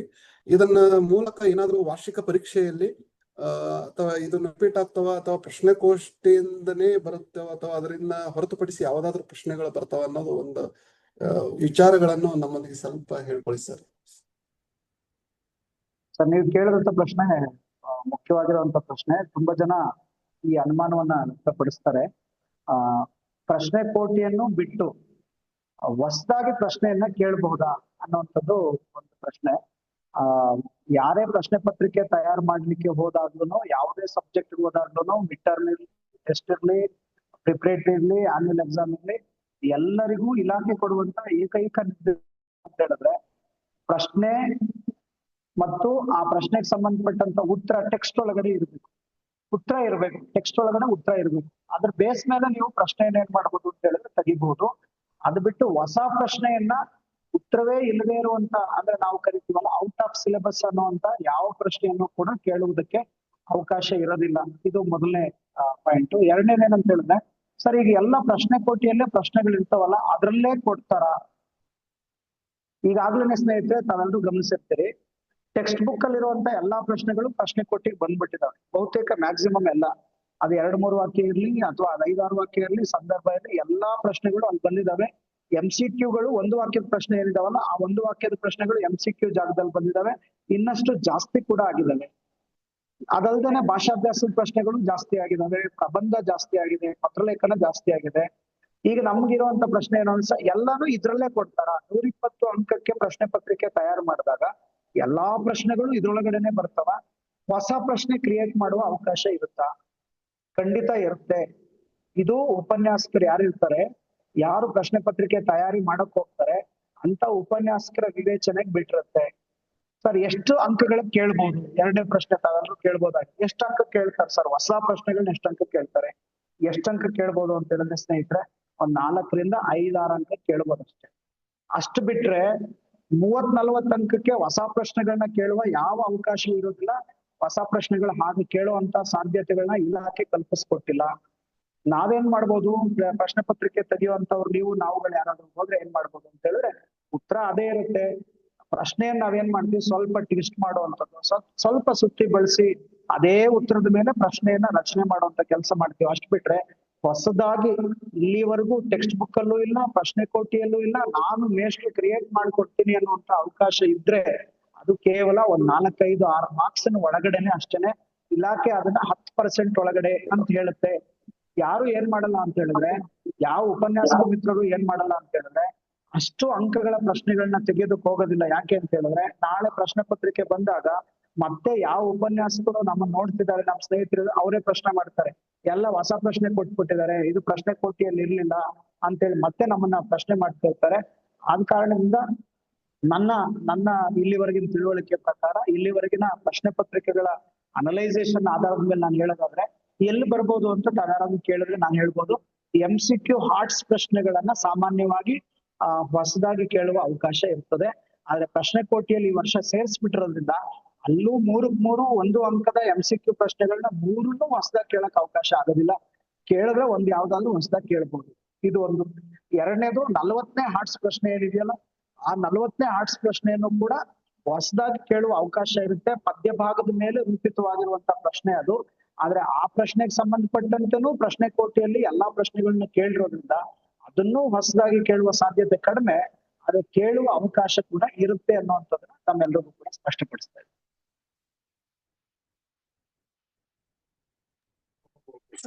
Thank you sir.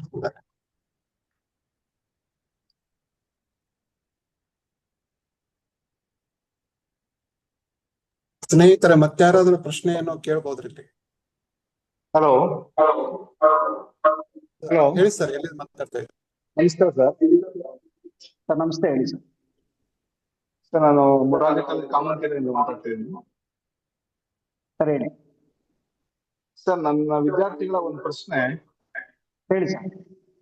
ಈ ಕೃಷ್ಣೇಗೌಡನ ಆಳ್ವಿಕೆ ಅಧ್ಯಾಯದಲ್ಲಿ ಹಾ, ಈಗ 4 ಕೇಳಿಸ್ತಿದೆ, ಹೇಳಿ ಸರ್. ನನಗೆ 12 ಅಧ್ಯಾಯದಲ್ಲಿ ಯಾವ ಅಧ್ಯಾಯವನ್ನ 4 ಅಂಕಕ್ಕೆ ನಿಗದಿಪಡಿಸಲಾಗುವುದನ್ನು ಸ್ಪಷ್ಟಪಡಿಸಕ್ಕಾಗತ್ತಾ? Sir ನಿಗದಿಪಡಿಸಿಲ್ಲ sir. ಹಾಗೆ ಇಂಥ ಅಧ್ಯಾಯಕ್ಕೆ ಅಂತ ಹೇಳಿ ನಿಗದಿಪಡಿಸಿಲ್ಲ. ಪ್ರಶ್ನೆ ಪತ್ರಿಕೆ ತಯಾರು ಮಾಡೋದಕ್ಕೆ ಹೋಗುವಂತ ಉಪನ್ಯಾಸಕರು ಏನ್ ಮಾಡ್ತಾರೆ ಅಂತ ಹೇಳಿ ಜನರಲ್ ಆಗಿ ನಾವೆಲ್ಲರೂ ಇದನ್ನ ಮಾಡ್ಬೇಕಾಗುತ್ತೆ. ಎಲ್ಲಾ ಇಡೀ ದೀರ್ಘ ಗದ್ಯದೊಳಗಡೆ ಬಂದಿರುವಂತ ಮುಖ್ಯವಾದಂತ ಸಂದರ್ಭಗಳ ಮೇಲೆ ಪ್ರಶ್ನೆಗಳು ಕೇಂದ್ರೀಕೃತವಾಗಿರುವಂತ ಪ್ರಶ್ನೆಗಳನ್ನ ಪಿಕ್ ಮಾಡುವಂಥದ್ದು.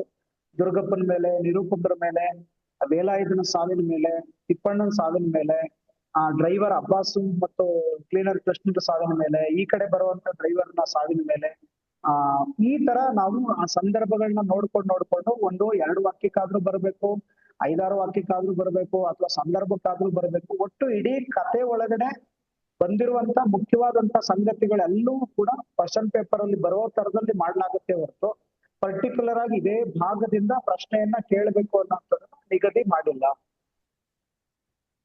ಯಾಕೆ ಅಂದ್ರೆ ಸರಿ, ಹಲೋ ಹೇಳಿ ಸರ್, ಹೇಳಿ ಸರ್. ಈ ಪದ್ಯ ಭಾಗ ಮತ್ತೆ ಗದ್ಯ ಭಾಗದಲ್ಲಿ ಹಾ, ಅವಕಾಶ ಇದೆ ಮಕ್ಕಳಿಗೆ, ಇದನ್ನ ಓದಿದ್ರೆ ಅಂತ ಹೇಳಿ. ಆದ್ರೆ ದೀರ್ಘಗದ್ಯದಲ್ಲಿ ಆಗಾಗಲ್ಲ, ಗೊಂದಲ ಆಗ್ತಾರಲ್ಲ ಸರ್. ಹೌದು ಸರ್, ನೀವ್ ಹೇಳಿದ್ದು ಸರಿ ಇದೆ.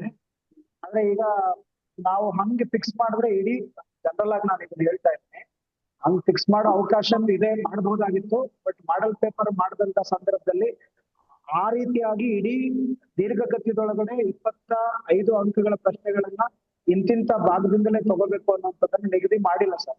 ಆದ್ರಿಂದ ಆ ಪ್ರಶ್ನೆಯನ್ನ ನಾವು ಸದ್ಯಕ್ಕೆ, ನೀವು ಕೇಳ್ತಿರೋ ಪ್ರಶ್ನೆ ಸರಿ ಇದೆ, ಆದ್ರೆ ಈ ವರ್ಷದ ಬ್ಲೂ ಪ್ರಿಂಟ್ ಸಂಬಂಧಪಟ್ಟಂತೆ ಹಾಗೆ ವಿದ್ಯಾರ್ಥಿಗಳಿಗೆ ಪರ್ಟಿಕ್ಯುಲರ್ ಮಾಡುವಂತ ಸಾಧ್ಯತೆಗಳಿಲ್ಲ, ಹೇಳೋದಕ್ಕಾಗೋದಿಲ್ಲ. ವಿದ್ಯಾರ್ಥಿಗಳು ಎಲ್ಲರೂ ಓದಬೇಕಾಗಿರುವಂತ ಅಗತ್ಯ ಇದೆ. ಓಕೆ ಸರ್, ಆಯ್ತು, ಥ್ಯಾಂಕ್ ಯು. ಆದ್ರೆ ನನಗೆ ಬೇಕಾದ ಕ್ಲಾರಿಫಿಕೇಶನ್ ಸಿಗಿಲ್ಲ ಸರ್. ಯಾಕೆ ಅಂದ್ರೆ ಇಲ್ಲಿ ಕೂಡ ಓದಿದ್ರೆ ಸರ್ 4 ಅಂಕದ್ದು 3 ಅಂಕದ್ದು 2 ಕೂಡ ಕಂಪ್ಲೀಟ್ ಮಾಡಬಹುದು ಸ್ಟೂಡೆಂಟ್. ಹೌದು, ಆದ್ರೆ ಅನಿವಾರ್ಯ ಎಲ್ಲದನ್ನೂ ಓದ್ಬೇಕಾಗುತ್ತೆ. ಹೌದು ಸರ್, ನೀವು ಕೇಳ್ತಿರೋದು ಅರ್ಥ ಆಯ್ತು. 2-3 ವಾಕ್ಯದ್ದು 30 ಪ್ರಶ್ನೆ ಇದೆ ದೀರ್ಘಗದ್ಯದಲ್ಲಿ, 5-6 ವಾಕ್ಯದ 30 ಪ್ರಶ್ನೆ ಇದೆ. ಕೇಳುವಂತ ಪ್ರಶ್ನೆಗಳ ಸಂಖ್ಯೆ ದೀರ್ಘಗದ್ಯದಲ್ಲಿ 2-3 ವಾಕ್ಯದ 4ನೇ, 5-6 ವಾಕ್ಯದಲ್ಲಿ ಕೇಳುವಂತದ್ದು 2ನೇ ಇರೋದ್ರಿಂದ ನೀವ್ ಇಂಥದ್ದನ್ನೇ ಅಂತ ಹೇಳ್ಬಿಟ್ಟಿದ್ರೆ, ಈ ಭಾಗದ್ದೇ ಅಂತ ಹೇಳಿದ್ರೆ ಅಲ್ಲಲ್ಲೇ ಓದ್ಕೊಳ್ತಿದ್ರು ವಿದ್ಯಾರ್ಥಿಗಳು ಅಂತ ನೀವು ಕೇಳ್ತಾ ಇದ್ರಿ. ನನಗೂ ಇದು ಹೊಸದು, ನೀವು ಹೇಳ್ತಿರೋದು ನನಗೂ ನೀವು ಹೇಳ್ತಿರೋದು ಹೊಸದು ಸರ್. ಯಾರೋ ಮಾತಾಡ್ತಿದ್ರಿ, ನೀವು ಕೇಳ್ತಿರೋಂಥದ್ದು ಹೊಸದು. ಹೀಗೆ ಅಧ್ಯಾಯವಾರು ಅಂಕಗಳನ್ನ ಫಿಕ್ಸ್ ಮಾಡ್ಕೊಳ್ಳೋದಕ್ಕೆ ಅವಕಾಶ ಇದೆಯಾ ಇಲ್ವಾ ಅನ್ನೋಂಥದ್ದನ್ನ ನಾವು ಗಮನಿಸ್ಬೇಕಾಗ್ತದೆ. ಸದ್ಯಕ್ಕೆ ನಾನು ಈ ಉತ್ತರವನ್ನ ನಿಮ್ಗೆ ಹೇಳ್ಬೋದು ಸರ್. ನಾನು ಮುಂದಿನ ದಿನಗಳಲ್ಲಿ ಇದ್ರ ಬಗ್ಗೆ ಚರ್ಚೆ ಮಾಡುವಂತ ಇದ್ದೀನಿ ಆಗಿದ್ರೆ. Okay sir, okay, thank you sir. Thank you sir, thank you sir.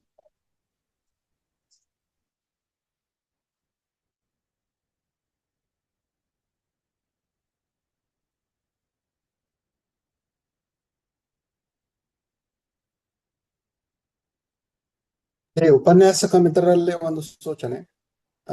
ಈಗ ಕಳೆದ ವರ್ಷ ಒಂದು ಬ್ಲೂ ಪ್ರಿಂಟ್ ಬೇರೆನೆ, ಈ ವರ್ಷ ಒಂದು PU ಇಲಾಖೆ ಒಂದು ಪ್ರಕಟಿಸಿರ್ತಕ್ಕಂಥದ್ದು ನೀರಿನ ನಕ್ಷೆ ಏನದಲ್ಲ, ಅದರೊಳಗೆ ಒಂದು ಅಥೆಂಟಿಕ್ ಆಗಿ ಅದ್ರೊಳಗೆ ಹೇಳಿದಾರೆ. ಈಗಾಗಲೇ ಸರ್ ತಮ್ಮ ಒಂದು ಉಪನ್ಯಾಸ ಕಾರ್ಯಕ್ರಮದಲ್ಲಿ ಕೊಟ್ಟಿದಾರ್ರಿ. ಅಂದ್ರೆ ಅದ್ರೊಳಗ ಸಬ್ಜೆಕ್ಟೈಸ್ಡ್ ಇದೇ ಪ್ರಶ್ನೆ ಅಂತ ಇದನ್ನ ಮಾಡ್ತಾ ಇಲ್ಲ. ಅದರ ಒಳಗೆ ಅವ್ರು ಯಾವ ಒಂದು ಪದ್ಯ ಪಾಠ ಮತ್ತು ದೀರ್ಘದ್ಯ ಆಗಿರ್ಬೋದು, ಯಾವುದೇ ವ್ಯಾಕರಣ ಅಂಶ ಆಗಿರ್ಬೋದು, ಈ ಸಾಹಿತ್ಯ ಸಂಪದ ಮತ್ತು ಪಲ್ಲವ ಇವೆರಡನ್ನು ಅಲ್ಲಿ ಮಕ್ಕಳಿಗೆ ಅದನ್ನ ಯಾವ ರೀತಿಯಾಗಿ ತೋರಿಸಿ ಅದನ್ನ ಓದ್ಬೇಕು ಅಂತ ಕೂಡ ಇಲ್ಲಿನ ಒಂದು ನಾವು ಚರ್ಚೆ ಮಾಡಿ ಅದನ್ನ ನಾವು ಅನುಷ್ಠಾನ ಮಾಡ್ತೀವಿ, ಅದು ಪರಿಣಾಮಕಾರಿಯಾಗಿರ್ತದೆ ಮತ್ತು ಫಲಿತಾಂಶ ಕೂಡ ಉತ್ತಮಪಡಿಸೋದಕ್ಕೊಂದು ಸಹಕಾರಿ ಆಗ್ತದ ಅಂತಕ್ಕಂಥದ್ದು. ಯಾಕಂದ್ರೆ ಈಗ ಬಹಳಷ್ಟು ಮಕ್ಕಳು ಆ ಗೈಡ್ ಅನ್ನೇ ಓದ್ಕೊಂಡು ಆ ಪಠ್ಯ ಪುಸ್ತಕವನ್ನು ಬಿಟ್ಟು ಇದನ್ನ ಮಾಡ್ತಾ ಇರ್ತಾರೆ ಸರ್. ಈಗ ಅದಕ್ಕಾಗಿ ಸರ್ ಸ್ಕೋರಿಂಗ್ ಅನ್ನು ಅಲ್ಲಿ ಕಡಿಮೆ ಆಗ್ತದ ಅಂತಕ್ಕಂಥದ್ದು ಒಂದು ಉದ್ದೇಶ. ಆ ಒಂದು ಉದ್ದೇಶ ಹಿನ್ನೆಲೆಯಲ್ಲಿ ತಮ್ಮೊಂದಿಗೆ ಈ ವಿಚಾರವನ್ನು ಹಂಚಿಕೊಳ್ಳಲು ನಾವು ಇಲ್ಲಿ ಹೇಳೋದಕ್ಕೆ ನಾನು ಇಲ್ಲಿ ಇಷ್ಟಪಡ್ತಾ ಇದ್ದೀನಿ ಸರ್.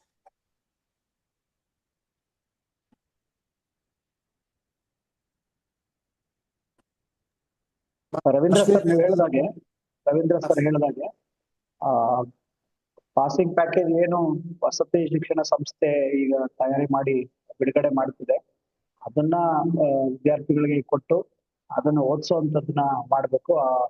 ಫೇಲ್ ಆಗುವಂತವ್ರು ಸಾಮಾನ್ಯವಾಗಿ ನನಗೆ ತಿಳಿದ ಮಟ್ಟಿಗೆ ಆ ಈ ಸಂಸ್ಥೆ ಅಡಿಯಲ್ಲಿ ಬರುವಂತ ವಿದ್ಯಾರ್ಥಿಗಳ ಪ್ರಮಾಣ ತುಂಬಾ ಕಡಿಮೆ. ಅಂತವ್ರು ಕೂಡ ಪಾಸ್ ಆಗ್ತಾರೆ.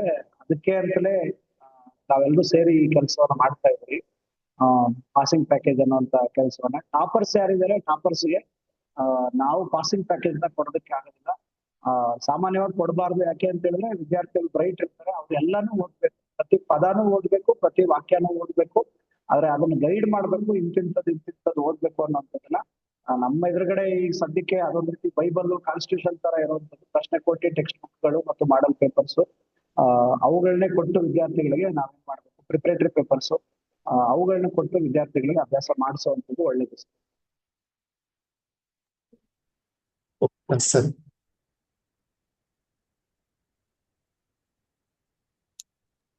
ಈಗಾಗಲೇ ಸರ್ ನಮ್ಮ MRP ಒಂದು ಟೀಮ್ ಏನಿದೆ ಸರ್, ಇವರು ಮೊನ್ನೆ ಬೆಳ್ಶೆಟ್ಟಿ ಸರ್ ಅವರು ಮತ್ತು ಲಕ್ಷ್ಮೀಪತಿ ಸರ್ ಅವರು ಮೊನ್ನೆ ಕಾಲ್ ಮಾಡಿ ಕೇಳಿದಾಗ ಅದ್ರ ಬಗ್ಗೆ ಒಂದಿಷ್ಟು ನಾವು ಇದನ್ನ ಸಂಗ್ರಹ ಮಾಡಿ ಅದನ್ನ ವಿಷಯಗಳನ್ನು ಚರ್ಚೆ ಮಾಡಿ ಅದರ ಸ್ವರೂಪವನ್ನು ಕಳಿಸ್ಕೊಟ್ಟಿದ್ದೇವೆ ಸರ್. ಇನ್ನೂ ಒಂದು ಸಂದೇಹ ಸರ್, ಈಗ ಏನು ನಾವು ನೇರವಾಗಿ ಪ್ರಶ್ನೆ ಪತ್ರಿಕೆಯನ್ನು ಪರೋಕ್ಷ ಪ್ರಶ್ನೆ ಈ MCQ ಅಲ್ಲಿ ಮತ್ತು ಹಾಟ್ಸ್ ಪ್ರಶ್ನೆ ಬಿಟ್ರೆ ಈ 2 ಅಂಕದ್ದು, 3 ಅಂಕದ್ದು ಮತ್ತು 4 ಅಂಕದ ಪ್ರಶ್ನೆಗಳು ಇವೇನಾದ್ರೂ ಇಲ್ಲಿ ಪರೋಕ್ಷ ಪ್ರಶ್ನೆಗಳು ಆಗುವ ಸಾಧ್ಯತೆ ಏನಾದ್ರೂ ಇದೆಯಾ ಸರ್ ಇಲ್ಲಿ? ಅಂದ್ರೆ ಸರ್ ಎಲ್ಲಿಂದ ಎಲ್ಲಿಗೆ ಅಂತ ಹೇಳಿ ಸರ್, ಇವು 2 ಅಂಕದ ಪ್ರಶ್ನೆ ಪತ್ರಿಕೆಯಲ್ಲಿ 2 ಅಂಕದ್ದಾಗಿರ್ಬೋದು ಅಥವಾ 3 ಅಂಕದ ಪ್ರಶ್ನೆಗಳಾಗಿರ್ಬೋದು ಸರ್. ಇವು ಹಾಟ್ಸ್ ಪ್ರಶ್ನೆ ಮತ್ತು ಇವು ಏನು 3 ಪ್ರಶ್ನೆಗಳು ಪರೋಕ್ಷವಾಗಿರ್ತದೆ ಸರ್. ಅದನ್ನ ಬಿಟ್ಟು 2 ಅಂಕದಲ್ಲಿ 3 ಅಥವಾ 4 ಅಂಕಗಳಲ್ಲಿ ಹಾಟ್ಸ್ ಪ್ರಶ್ನೆ ಬೆಸ್ಟ್ ಸರ್. ಅದನ್ನ ಏನಾದ್ರೂ ಪಾಠದ ಅಥವಾ ಮಧ್ಯದಲ್ಲಿ ಪ್ರಶ್ನೆಗಳನ್ನು ಬರುವ ಸಾಧ್ಯತೆ ಏನಾದ್ರೂ ಇದೆಯಾ ಸರ್? ಅದು ಪ್ರಶ್ನೆ ಈಗಾಗಲೇ ಏನ್ ಪಠ್ಯ ಪುಸ್ತಕದ ಹಿಂದೆ ಪ್ರಶ್ನೆಗಳು ಕೊಟ್ಟಿದ್ದಾರೆ ಸರ್, ಅವೇ ಪ್ರಶ್ನೆಗಳನ್ನ ಅಲ್ಲಿ ಕೇಳ್ಬೋದು ಸರ್ ಅಲ್ಲಿ? ಸರ್, ಹೊಸ ಪ್ರಶ್ನೆಗಳ ಸಾಧ್ಯತೆ ತುಂಬಾ ಕಡಿಮೆ ಸರ್, ಬರಕ್ ಅವಕಾಶ ಇಲ್ಲ. ಯಾಕೆ ಅಂತ ಹೇಳಿದ್ರೆ ಇಲಾಖೆ ಇದನ್ನ ನಾನು ಆಗ್ಲೇ ಹೇಳಿದೆ, ಇದನ್ನ ಇಲಾಖೆ ಹೇಳಿದೆ. ಹೊಸ ಪ್ರಶ್ನೆಗಳು ಯಾಕೆಂದ್ರೆ ವಿದ್ಯಾರ್ಥಿಗಳ ಅಭ್ಯಾಸ ಮಾಡಿರಲ್ಲ. ಅಭ್ಯಾಸ ಮಾಡಿರುವ ಪ್ರಶ್ನೆಗಳಲ್ಲಿ ಸ್ವಲ್ಪ ನಾವು ಅವ್ರಿಗೆ ಒಂದು ಸಣ್ಣ ಚಿಂತನೆಗೆ ಹಚ್ಚಿ ಉತ್ತರ ಸರಿನಾ ಇಲ್ವಾ ಅಂತ ಹೇಳಿ ಯೋಚನೆ ಮಾಡಿ ಬರೆಯೋ ತರದಲ್ಲಿ ನಾವು ಪ್ರಶ್ನೆ ರೂಪಿಸಬಹುದು.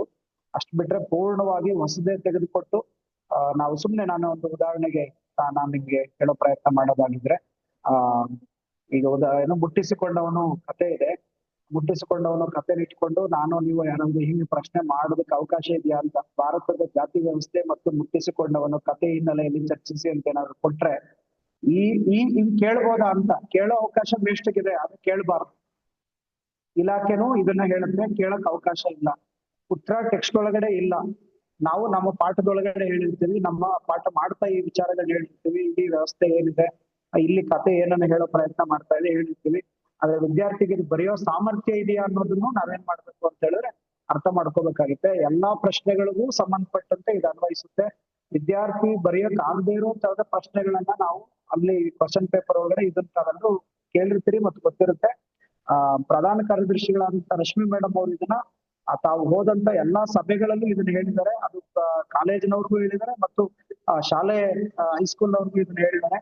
ಯಾವುದೇ ಪ್ರಶ್ನೆ ಪತ್ರಿಕೆಯನ್ನ ಯಾವುದೇ ಉಪನ್ಯಾಸಕ ಮಾಡೋದಾಗ್ಲೂ ಕೂಡ ಅದು ಆತನ ಸಾಮರ್ಥ್ಯ ಮತ್ತು ಆತನ ಬುದ್ಧಿವಂತಿಕೆಯನ್ನ ತೋರ್ಪಡಿಸುವುದಕ್ಕಲ್ಲ ಅನ್ನೋದನ್ನ ಅವ್ರು ಸ್ಪಷ್ಟಪಡಿಸಿದ್ದಾರೆ.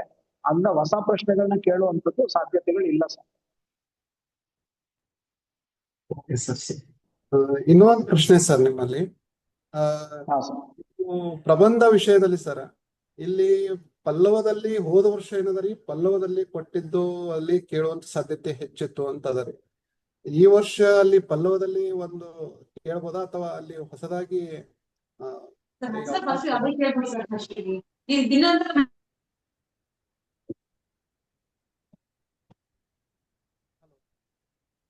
ಯಾರು ಮಾತಾಡ್ತಾ ಇದ್ರಿ? ಸರ್ ಕೇಳಿಸ್ತಿಲ್ಲ. ಸರ್ ಇದು ಪ್ರಬಂಧ ಸರ್, ಪ್ರಬಂಧ ರೀ. ಅದು ಗೊತ್ತಾಯ್ತು ಸರ್, ನಮ್ಮ ಮುಂದೆ ಮುಂದುವರಿಸಿ ಔಟ್ ಆಫ್ ಸಿಲೆಬಸ್ ಅದು ಏನಾದ್ರು ಬರ್ತದೆ ಏನಂತೀರಿ ಸರ್ ಅದ್ರೊಳಗೆ? ಸರ್. ಕಳೆದ ವರ್ಷ ಮಾಡೆಲ್ ಪೇಪರ್ ಜೊತೆಗೆ ಇಲಾಖೆ ಒಂದು ಇನ್ಸ್ಟ್ರಕ್ಷನ್ ಬಿಟ್ಟಿತ್ತು, ಕಡ್ಡಾಯವಾಗಿ ಒಂದು ಪ್ರಬಂಧವನ್ನ ನಮ್ಮ ಪಲ್ಲವ ಪುಸ್ತಕದಲ್ಲಿರೋದನ್ನೇ ತಗೋಬೇಕು, ಮತ್ತೊಂದನ್ನ ಅದೇ ಪಲ್ಲವ ಪುಸ್ತಕದಲ್ಲಿರುವಂತ ಪ್ರಬಂಧಗಳಿಗೆ ಪೂರಕವಾಗಿರುವಂತದನ್ನ ಏನ್ ಮಾಡ್ಬೇಕು, ಆಯ್ಕೆ ಮಾಡ್ಬೇಕು ಅನ್ನೋದು ಇನ್ಸ್ಟ್ರಕ್ಷನ್ ಇತ್ತು. ಈ ವರ್ಷ ಏನ್ ಮಾಡಿದೆ ಅಂತ ಹೇಳಿದ್ರೆ ಪ್ರಶ್ನೆ ಕೋಟಿಯಲ್ಲಿಯೇ ಪ್ರಬಂಧಗಳ ಪ್ರಮಾಣವನ್ನ ಜಾಸ್ತಿ ಮಾಡಲಾಗಿದೆ. 24 ಏನೋ ಇತ್ತು ಪ್ರಬಂಧಗಳು, ಈ ವರ್ಷ ಅದಕ್ಕೆ ಇನ್ನೂ ಒಂದು 6 ಸೇರಿಸಿ 30 ಪ್ರಬಂಧಗಳನ್ನ ಮಾಡಲಾಗಿದೆ. ಕೆಲವನ್ನ ಇನ್ನೂ ಅಡ್ವಾನ್ಸ್ ಮಾಡಲಾಗಿದೆ. ಅಂದ್ರೆ ಅದ್ರ ಜೊತೆಗೆ ಇನ್ನೊಂದೊಂದು ಪದಗಳನ್ನ ಕೆಲವು ಕಡೆಗೆ ಸೇರಿಸಲಾಗಿದೆ. ಅರಣ್ಯ ಮತ್ತು ವನ್ಯಜೀವಿ ಸಂರಕ್ಷಣೆ, ವಿದ್ಯಾರ್ಥಿಗಳ ವ್ಯಕ್ತಿತ್ವವನ್ನ ರೂಪಿಸುವುದರಲ್ಲಿ ಶಿಕ್ಷಕರ ಪಾತ್ರ, ಸೋಷಿಯಲ್ ಮೀಡಿಯಾಗಳು ಮತ್ತು ಅವುಗಳ ಪರಿಣಾಮಗಳು, ಈ ತರದ ಕೆಲವು ಪ್ರಶ್ನೆಗಳನ್ನ ಹೊಸದಾಗಿ ಈ ಪಲ್ಲವ ಕ್ವಶನ್ ಬ್ಯಾಂಕ್ ಒಳಗಡೆ ರೂಪಿಸಿದೆ. ಈ ವರ್ಷವೂ ಕೂಡ ಅದ್ರೊಳಗಡೆ ಇರುವಂತದ್ದು ಈಗ ಆಲ್ರೆಡಿ ತಮ್ಮೆಲ್ಲರಿಗೂ ಗೊತ್ತಿದೆ, ಮಾಡೆಲ್ ಪೇಪರ್ಸ್ ಮತ್ತು ಪ್ರಿಪರೇಟರಿ ಪೇಪರ್ಸ್ ಅಲ್ಲಿರುವಂತವು ರಿಪೀಟ್ ಆಗ್ತಾವ, ಅಲ್ಲಲ್ಲಿ ರಿಪೀಟ್ ಆಗಿದಾವೆ. ಈಗಾಗಲೇ ಬಂದಿರುವಂತ ಪೇಪರ್ಗಳು ತಾವೆಲ್ಲ ಗಮನಿಸಿರ್ತೀರಿ. ನನ್ನ ತಿಳುವಳಿಕೆ ಪ್ರಕಾರ ತುಂಬಾ ಹೊಸದು ಮತ್ತು ನಮಗ್ ಗೊತ್ತಿಲ್ಲ ಅನ್ನುವಂತ ಪ್ರಶ್ನೆ ಕೊಡಕ್ ಅವಕಾಶ ಇಲ್ಲ ಸರ್, ಕೊಟ್ಟಿರಲ್ಲ ಅಂತ ನಾನು ಭಾವಿಸ್ತೀನಿ. ಸರಿ ಸರ್, ಮತ್ತೆ ಪ್ರಶ್ನೆಯನ್ನು ಕೇಳಬಹುದ್ರಿ ಉಪನ್ಯಾಸಕ ಮಿತ್ರರು?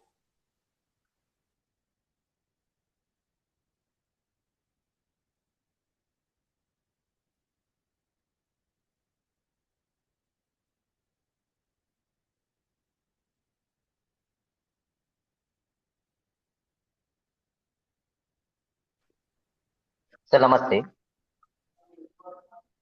ಸರ್ ನಮಸ್ತೆ, ಹೇಳಿ ಸರ್. ಸರ್ ಇದು ಮೊರಾರ್ಜಿ ದೇಸಾಯಿ ಪಿ ಕಾಲೇಜ್ ಕಮ್ಮಾಚೆ, ಮಂಗಳೂರು.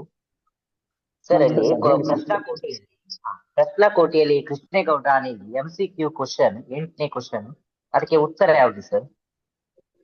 ಸರ್ ಕಂಟೆಂಟ್ ದಯಮಾಡಿ ಮತ್ತೆ ಇನ್ನೊಂದ್ಸರಿ ತಾವು ಗ್ರೂಪ್ಗಳಲ್ಲಿ ಹಿರಿಯರನ್ನ ಕೇಳಿ ಚರ್ಚೆ ಮಾಡಿ.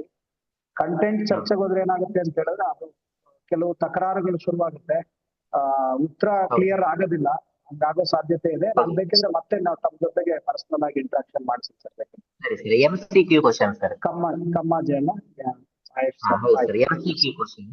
ಸರಿ ಆಗ್ಲಿ ಸರ್, ಆಗ್ಲಿ ಸರ್.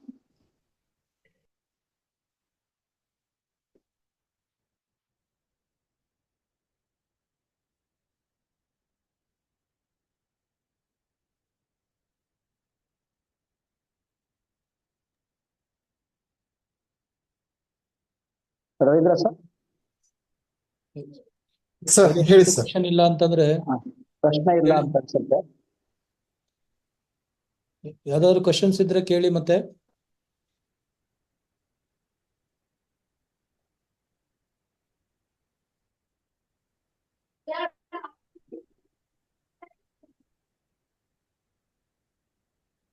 ರೈಟ್, ನಮ್ಮ ಹೆಡ್ ಆಫೀಸ್ ಕಡೆಯಿಂದ ಒಂದು ಇನ್ಸ್ಟ್ರಕ್ಷನ್ಸ್ ಏನಪ್ಪಾ ಅಂತಂತಂದ್ರೆ ಎಲ್ಲ ಲೆಕ್ಚರರ್ಸ್ಗೂ, ಕನ್ನಡ ಲೆಕ್ಚರರ್ಸ್ಗೆ ಈಗ ಆಲ್ರೆಡಿ ನಿನ್ನೆ ಸರ್ಕ್ಯುಲರ್ ಒಂದು ಕಳಿಸಿದೀವಿ ನಿಮ್ಗೆ. ಸರ್ಕ್ಯುಲರ್ ಅಲ್ಲಿ ಓವರ್ ಆಲ್ ಕನ್ನಡ ಸಬ್ಜೆಕ್ಟ್ ಸಂಬಂಧಪಟ್ಟಂತೆ ಇನ್ಕ್ಲೂಡಿಂಗ್ ಕನ್ನಡವನ್ನು ಸೇರಿ 7 ಸಬ್ಜೆಕ್ಟ್ಗಳಿಗೆ ಸಂಬಂಧಪಟ್ಟಂತೆ ಸ್ಟಡಿ ಮೆಟೀರಿಯಲ್ಸ್ ನ ಸೆಕೆಂಡ್ PUC ವಿದ್ಯಾರ್ಥಿಗಳಿಗೆ ಏನೋ ಕಳಿಸ್ಕೊಡ್ಲಾಗಿದೆ PDF ರೂಪದಲ್ಲಿ. ತಾವೆಲ್ಲರೂ ಕೂಡ ಇದನ್ನ ಗಮನಿಸಿದ್ದಾರೆ ಅಂತ ಭಾವಿಸ್ತೀವಿ. ಇದರಲ್ಲಿ ಕೊಟ್ಟಿರ್ತಕ್ಕಂಥದ್ದು ಏನಪ್ಪಾ ಅಂದ್ರೆ ಕನ್ನಡ ವಿಚಾರಕ್ಕೆ ಸಂಬಂಧಪಟ್ಟಂತೆ ಕ್ವಶನ್ ಬ್ಯಾಂಕ್ ಅನ್ನ ಕೊಟ್ಟಿದ್ದೀವಿ, ಬ್ಲೂ ಪ್ರಿಂಟ್ ಕೊಟ್ಟಿದ್ದೀವಿ, ಅಂಡ್ 3 ಮಾಡೆಲ್ ಕ್ವಶನ್ ಪೇಪರ್ಸ್ ನ ಕೊಟ್ಟಿದ್ದೀವಿ. 2 ನಮ್ಮ MRPS ಅವರು ಮಾಡಿರ್ತಕ್ಕಂಥ ಕ್ವಶನ್ ಪೇಪರ್ಸ್ ನ ಕೊಟ್ಟಿದ್ದೀವಿ. ಅಂಡ್ ಮೋರ್ ಓವರ್ ಇದಕ್ಕೆ ಸಂಬಂಧಪಟ್ಟಂತೆ MCQs ಕೂಡ ಕೊಟ್ಟಿದ್ದೀವಿ. ಸೊ ಆಲ್ಮೋಸ್ಟ್ ನಿಮಗೆ ಈ ವರ್ಷಕ್ಕೆ ಹೊಸ ಬದಲಾವಣೆಯ ಒಂದು ಏನು ಕ್ವಶನ್ ಪೇಪರ್ಸ್ ರೆಡಿ ಆಗ್ತಾ ಇದೆ, ಆ ಒಂದು ವಿಚಾರದಲ್ಲಿ 2 ದಿನಗಳ ಒಂದು ಕಾರ್ಯಾಗಾರವನ್ನ ನಮ್ಮ MRPS ಅವರೆಲ್ಲನೂ ಸೇರ್ಕೊಂಡು ಒಂದಷ್ಟು ವರ್ಕ್ ಅನ್ನ ಮಾಡಿ ಮಾನ್ಯ ನಮ್ಮ ನರಸಿಂಹಸ್ವಾಮಿ ಅವರು ಏನು ನೇತೃತ್ವದಲ್ಲಿ ಈ ಒಂದು ಸ್ಟಡಿ ಮೆಟೀರಿಯಲ್ ಅನ್ನ ರೆಡಿ ಮಾಡಿ ಕಳಿಸ್ಕೊಡ್ಲಾಗಿದೆ. ಅದನ್ನ ತಾವೆಲ್ಲರೂ ಕೂಡ ಅತ್ಯಂತ ಜಾಗರೂಕತೆಯಿಂದ ಪರಿಶೀಲನೆ ಮಾಡಿ ನಿಮ್ಮ ವಿದ್ಯಾರ್ಥಿಗಳಿಗೆ, ಎಸ್ಪೆಷಲಿ ಸ್ಲೋ ಲರ್ನರ್ಸ್ ಮತ್ತೆ ಫಾಸ್ಟ್ ಲರ್ನರ್ಸ್ ಅನ್ನೋದು ಒಂದು ಕಾನ್ಸೆಪ್ಟ್ ಇದೆ, ಅವ್ರಿಗೆ ಯಾವ ರೀತಿ ಮಾಡಬೇಕು ಅನ್ನೋ ಒಂದು ಟಿಪ್ಸ್ ಕೂಡ ಇಲ್ಲಿ ಕೊಡಲಾಗಿದೆ. ಎಲ್ಲರೂ ಸೇರ್ಕೊಂಡು ಈ ಡೈರೆಕ್ಷನ್ಸ್ ಅನ್ನ ಕೊಟ್ಟಿದ್ದಾರೆ. ದಯಮಾಡಿ ಎಲ್ಲಾ ಕಾಲೇಜಿನ ಏನು ಉಪನ್ಯಾಸಕರಿದ್ದೀರಿ, ಪ್ರತಿಯೊಂದು ಒಂದು ಪೇಜ್ ಅನ್ನು ತಾವು ಅತ್ಯಂತ ಎಚ್ಚರಿಕೆಯಿಂದ ಈ ಒಂದು ಸಂಪನ್ಮೂಲಗಳನ್ನ ವಿದ್ಯಾರ್ಥಿಗಳಿಗೆ ಪರಿಣಾಮಕಾರಿಯಾಗಿ ತಲುಪಿಸುವಂತ ನಿಟ್ಟಿನಲ್ಲಿ ತಾವೆಲ್ಲರನ್ನು ಕೂಡ ಕಾರ್ಯರೂಪಕ್ಕೆ ತರಬೇಕು ಅನ್ನೋ ಒಂದು ದೃಷ್ಟಿಯಿಂದ ನಿಮ್ಗೆ ಈ ಇನ್ಸ್ಟ್ರಕ್ಷನ್ ಎಡಾಪ್ಸ್ ಪರವಾಗಿ ಕೊಡ್ತಾ ಇದ್ದೀವಿ. ದಯಮಾಡಿ ಇದನ್ನ ಈಗ ಆಲ್ರೆಡಿ ನೋಡಿದೀರಾ ಅಂತ ಅನ್ಕೊಂತೀವಿ ರವೀಂದ್ರ ಅವರು. ಸರ್ ಅದು ನೋಡಿದ್ದೀವಿ ಸರ್, ಅದು ಗಮನಿಸಿದ್ದೇವೆ ಸರ್ ಅದನ್ನ. ಹಾ,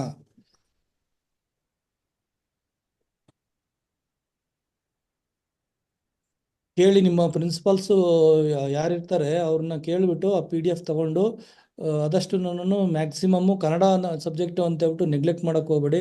ಯಾಕೆಂತಂದ್ರೆ ಕಾಲೇಜ್ ರ್ಯಾಂಕಿಂಗ್ ಡಿಸೈಡ್ ಆಗೋದು ಕನ್ನಡ ಇಂಗ್ಲಿಷ್ 2 ಲ್ಯಾಂಗ್ವೇಜಸ್ ಇಂದ ಡಿಸೈಡ್ ಆಗುತ್ತೆ. ಸೊ ಎರಡರಲ್ಲೂ ಕೂಡ ವೀಕ್ ಆಯ್ತು ಅಂತಂದ್ರೆ ಕ್ವಾಲಿಟಿ ಆಫ್ ರಿಸಲ್ಟ್ಸ್ ಕೂಡ ಎಫೆಕ್ಟ್ ಆಗುತ್ತೆ.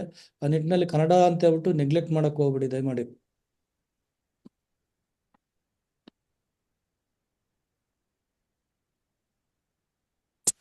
ಹಲೋ ಸರ್, ನಾನು ಸತೀಶನ್ ಸರ್.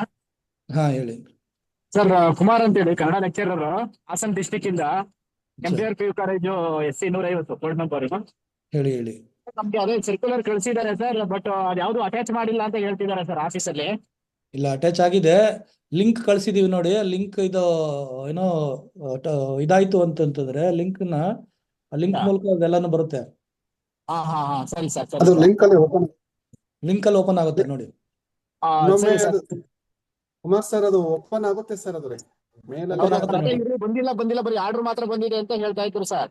ಅದೇ ನಿಮ್ಮ ಕಾಲೇಜಲ್ಲಿ ಒಬ್ಬ ಕಂಪ್ಯೂಟರ್ ಟೀಚರ್ ಯಾರಾದ್ರೂ ಇದ್ರೆ ಅವ್ರಿಗೆ ಕೇಳಿ ಹಾ ಸರ್, ಮಾಡ್ಕೊಡ್ತಾರೆ. ಸರಿ sir, okay, thank you sir, thank you.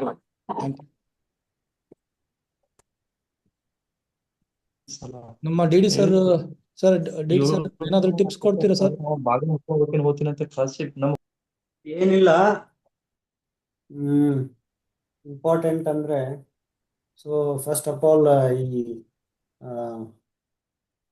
ನಮ್ಮ ಇಷ್ಟೊತ್ತವರೆಗೂ ಈ ಕನ್ನಡ ವಿಷಯದ ಬಗ್ಗೆ ಸುದೀರ್ಘವಾಗಿ ಅಂದ್ರೆ ಬ್ಲೂ ಪ್ರಿಂಟ್ ಇರ್ಬೋದು, ಮತ್ತೆ ಮಾಡೆಲ್ ಕ್ವಶನ್ ಪೇಪರ್ಸ್ ಇರ್ಬೋದು, ಯಾವ ತರ ಸ್ಟ್ರಾಟಜಿಕ್ ಆಗಿ ನಾವು ಪ್ಲಾನ್ ಮಾಡ್ಬೇಕಂತ ಹೇಳ್ಕೊಟ್ಟಂತ state resource person doctor Narasimha Swamy sir ಅವ್ರಿಗೆ, ಅದೇ ರೀತಿ ನಮ್ಮ ವಸತಿ ಕಾಲೇಜಿನ ಇನ್ನೊಬ್ಬ ರಿಸೋರ್ಸ್ ಪರ್ಸನ್ ಅವ್ರಿಗೂ ನಾನು ನಮ್ಮ ಇಲಾಖೆ ವತಿಯಿಂದ, ನಮ್ಮ ಹೆಡ್ ಆಫೀಸಿಂದ ಧನ್ಯವಾದಗಳನ್ನು ತಿಳಿಸ್ತೀನಿ. ಅದ್ರ ಜೊತೆಗೆ ಈ ಏನು ಓರಿಯಂಟೇಶನ್ ಸೆಷನ್ ಅಲ್ಲಿ ಇರ್ತಕ್ಕಂಥ ಎಲ್ಲಾ ಶಿಕ್ಷಕರು ಒಂದು ವಿಶೇಷ ಸೂಚನೆ ಏನಂದ್ರೆ, ಇದನ್ನ ಇಲ್ಲಿಗೆ ಕೇಳಿ ನೀವು ಬಿಟ್ರೆ ಯೂಸ್ ಆಗಲ್ಲ. ಯಾಕಂದ್ರೆ ಎಕ್ಸಾಮ್ ಸ್ಟ್ರಾಟಜಿ ಅಂದ್ರೆ there must be both hard work and smart work. ಈಗ ನೀವು 2 ತಿಂಗಳಿದೆ, ಸ್ಮಾರ್ಟ್ ವರ್ಕ್ ಮಾಡಬೇಕು. ಅವರೆಷ್ಟು ಡಿಟೇಲ್ ಆಗಿ ಹೇಳಿದ್ರು, ಯಾವ ಚಾಪ್ಟರ್ ಅಲ್ಲಿ ಯಾವ ಕಾನ್ಸೆಪ್ಟ್ ಮೇಲೆ ಎಷ್ಟು, ಅಂದ್ರೆ ಯಾವ ಪದ್ಯ ಇರ್ಬೋದು, ಗ್ರಾಮರ್ ಇರ್ಬೋದು, ಹೆಂಗ್ ಕಾನ್ಸಂಟ್ರೇಟ್ ಮಾಡಿದ್ರೆ ನಾವು ಮಾರ್ಕ್ಸ್ ಅನ್ನ ಸ್ಕೋರ್ ಮಾಡ್ಬೋದು ಅಂತ. ನೀವು ಸ್ಟ್ರಾಟಜಿ ಮಾಡಿರ್ತೀರಾ, ಬಟ್ ಎಕ್ಸಾಮ್ ಬೋರ್ಡ್ ಇಂದ ಯಾವ ತರ ಎಕ್ಸಾಮ್ ಕಂಡಕ್ಟ್ ಆಗುತ್ತೆ, ಕ್ವಶನ್ ಪೇಪರ್ ಸೆಟ್ ಆಗುತ್ತೆ, ಆ ಬೇಸ್ಡ್ ಅಲ್ಲಿ ನೀವು ಮಕ್ಕಳಿಗೆ ಹೇಳ್ಕೊಡ್ಬೇಕು. ಈಗ ನಿಮ್ ಜವಾಬ್ದಾರಿ ಇದೆ.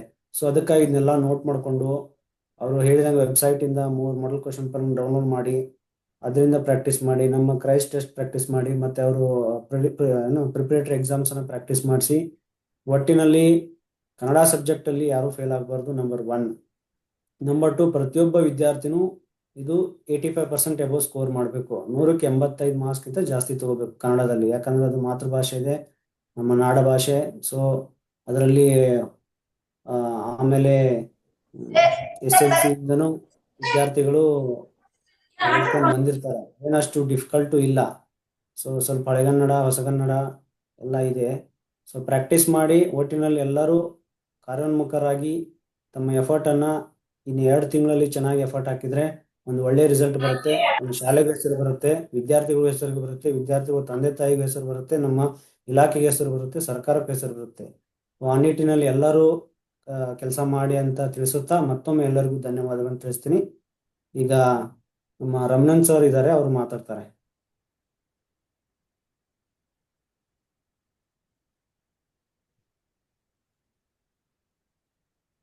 ಇದಾರಾ ರಮಣನ್ ಸರು?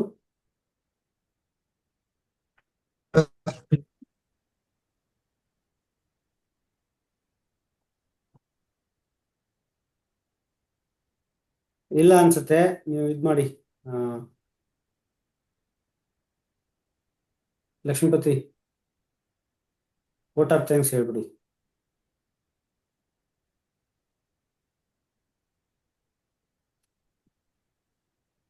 ಅನ್ಮ್ಯೂಟ್ ಮಾಡ್ಕೊಳ್ಳಿ, ನೀವು ಅನ್ಮ್ಯೂಟ್ ಮಾಡಿ.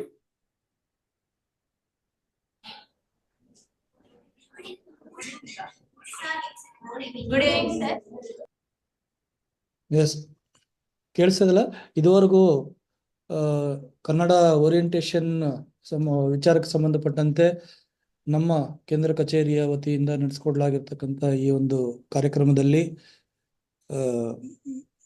ಸತತವಾಗಿ 2 ಗಂಟೆಗಳ ಕಾಲ ದ್ವಿತೀಯ PUC ವಿದ್ಯಾರ್ಥಿಗಳಿಗೆ ಏನೆಲ್ಲ ಪರಿಣಾಮಕಾರಿ ಕಾರ್ಯಕ್ರಮಗಳನ್ನು ತಾವು ಹಮ್ಮಿಕೋಬೇಕು, ಯಾವ ರೀತಿ ವರ್ಕ್ ಮಾಡಬೇಕು, ಕನ್ನಡ ವಿಚಾರಕ್ಕೆ ಸಂಬಂಧಪಟ್ಟಂತೆ, ಕನ್ನಡ ಸಬ್ಜೆಕ್ಟ್ಗೆ ಸಂಬಂಧಪಟ್ಟಂತೆ ಅವೆಲ್ಲವನ್ನ ಕೂಲಂಕುಷವಾಗಿ ತಿಳಿಸ್ಕೊಟ್ಟಿರ್ತಕ್ಕಂಥ ಡಾಕ್ಟರ್ ನರಸಿಂಹಸ್ವಾಮಿ ಅವರಿಗೆ ನಮ್ಮ ಮಾನ್ಯ ಕಾರ್ಯನಿರ್ವಾಹಕ ನಿರ್ದೇಶಕರ ಪರವಾಗಿ ಮತ್ತು ಇತರ ಎಲ್ಲ ಅಧಿಕಾರಿ ಸಿಬ್ಬಂದಿಯ ಪರವಾಗಿ ಹೃತ್ಪೂರ್ವಕವಾಗಿರ್ತಕ್ಕಂಥ ಧನ್ಯವಾದಗಳನ್ನು ಅವರಿಗೆ ಅರ್ಪಿಸ್ತಾ ಇದ್ದೀವಿ.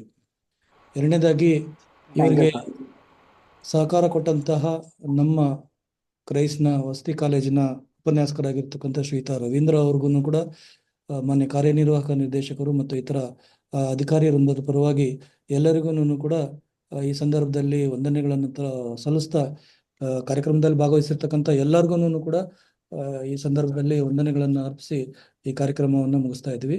Thank you. ಧನ್ಯವಾದ ಸರ್. ಹಾಗೆ ನಮ್ಮ ಈ ಒಂದು ಕನ್ನಡ ಉಪನ್ಯಾಸಕರಿಗೂ ಕೂಡ ಈ ಒಂದು ಆನ್ಲೈನ್ ವೇದಿಕೆಯನ್ನು ಸೆಷನ್ ನಡೆಸಿಕೊಡಲು ಸಹಕರಿಸಿದಂತ ಮಾನ್ಯ ಇಡಿ ಸರ್ ಅವರಿಗೂ, DD ಸರ್ ಅವರಿಗೂ ಹಾಗೂ ಶೈಕ್ಷಣಿಕ ಸಂಪನ್ಮೂಲ ವ್ಯಕ್ತಿಗಳಾದಂತ ತಮ್ಮೆಲ್ಲರಿಗೂ, ಒಂದು ತಾಂತ್ರಿಕೇತರ ಸಿಬ್ಬಂದಿವರಿಗೂ, ಇವರೆಲ್ಲರಿಗೂ ಕೂಡ ತಮಗೆ ಅಭಿಮಾನದ ಪೂರ್ವಕವಾಗಿ ನಾನು ಹೃತ್ಪೂರ್ವಕವಾದಂತ ಮತ್ತೊಮ್ಮೆ ಈ ಎಲ್ಲ ಒಂದು ಸಹ ಸಿಬ್ಬಂದಿ ವರ್ಗದವರಿಗೂ ಕೂಡ ಹೃತ್ಪೂರ್ವಕವಾದಂತ ತಮಗೂ ಕೂಡ ಅಭಿಮಾನದ ವಂದನೆಗಳನ್ನು ನಾನು ಸಲ್ಲಿಸ್ತಾ ಇದ್ದೀನಿ ಸರ್. Thank you sir.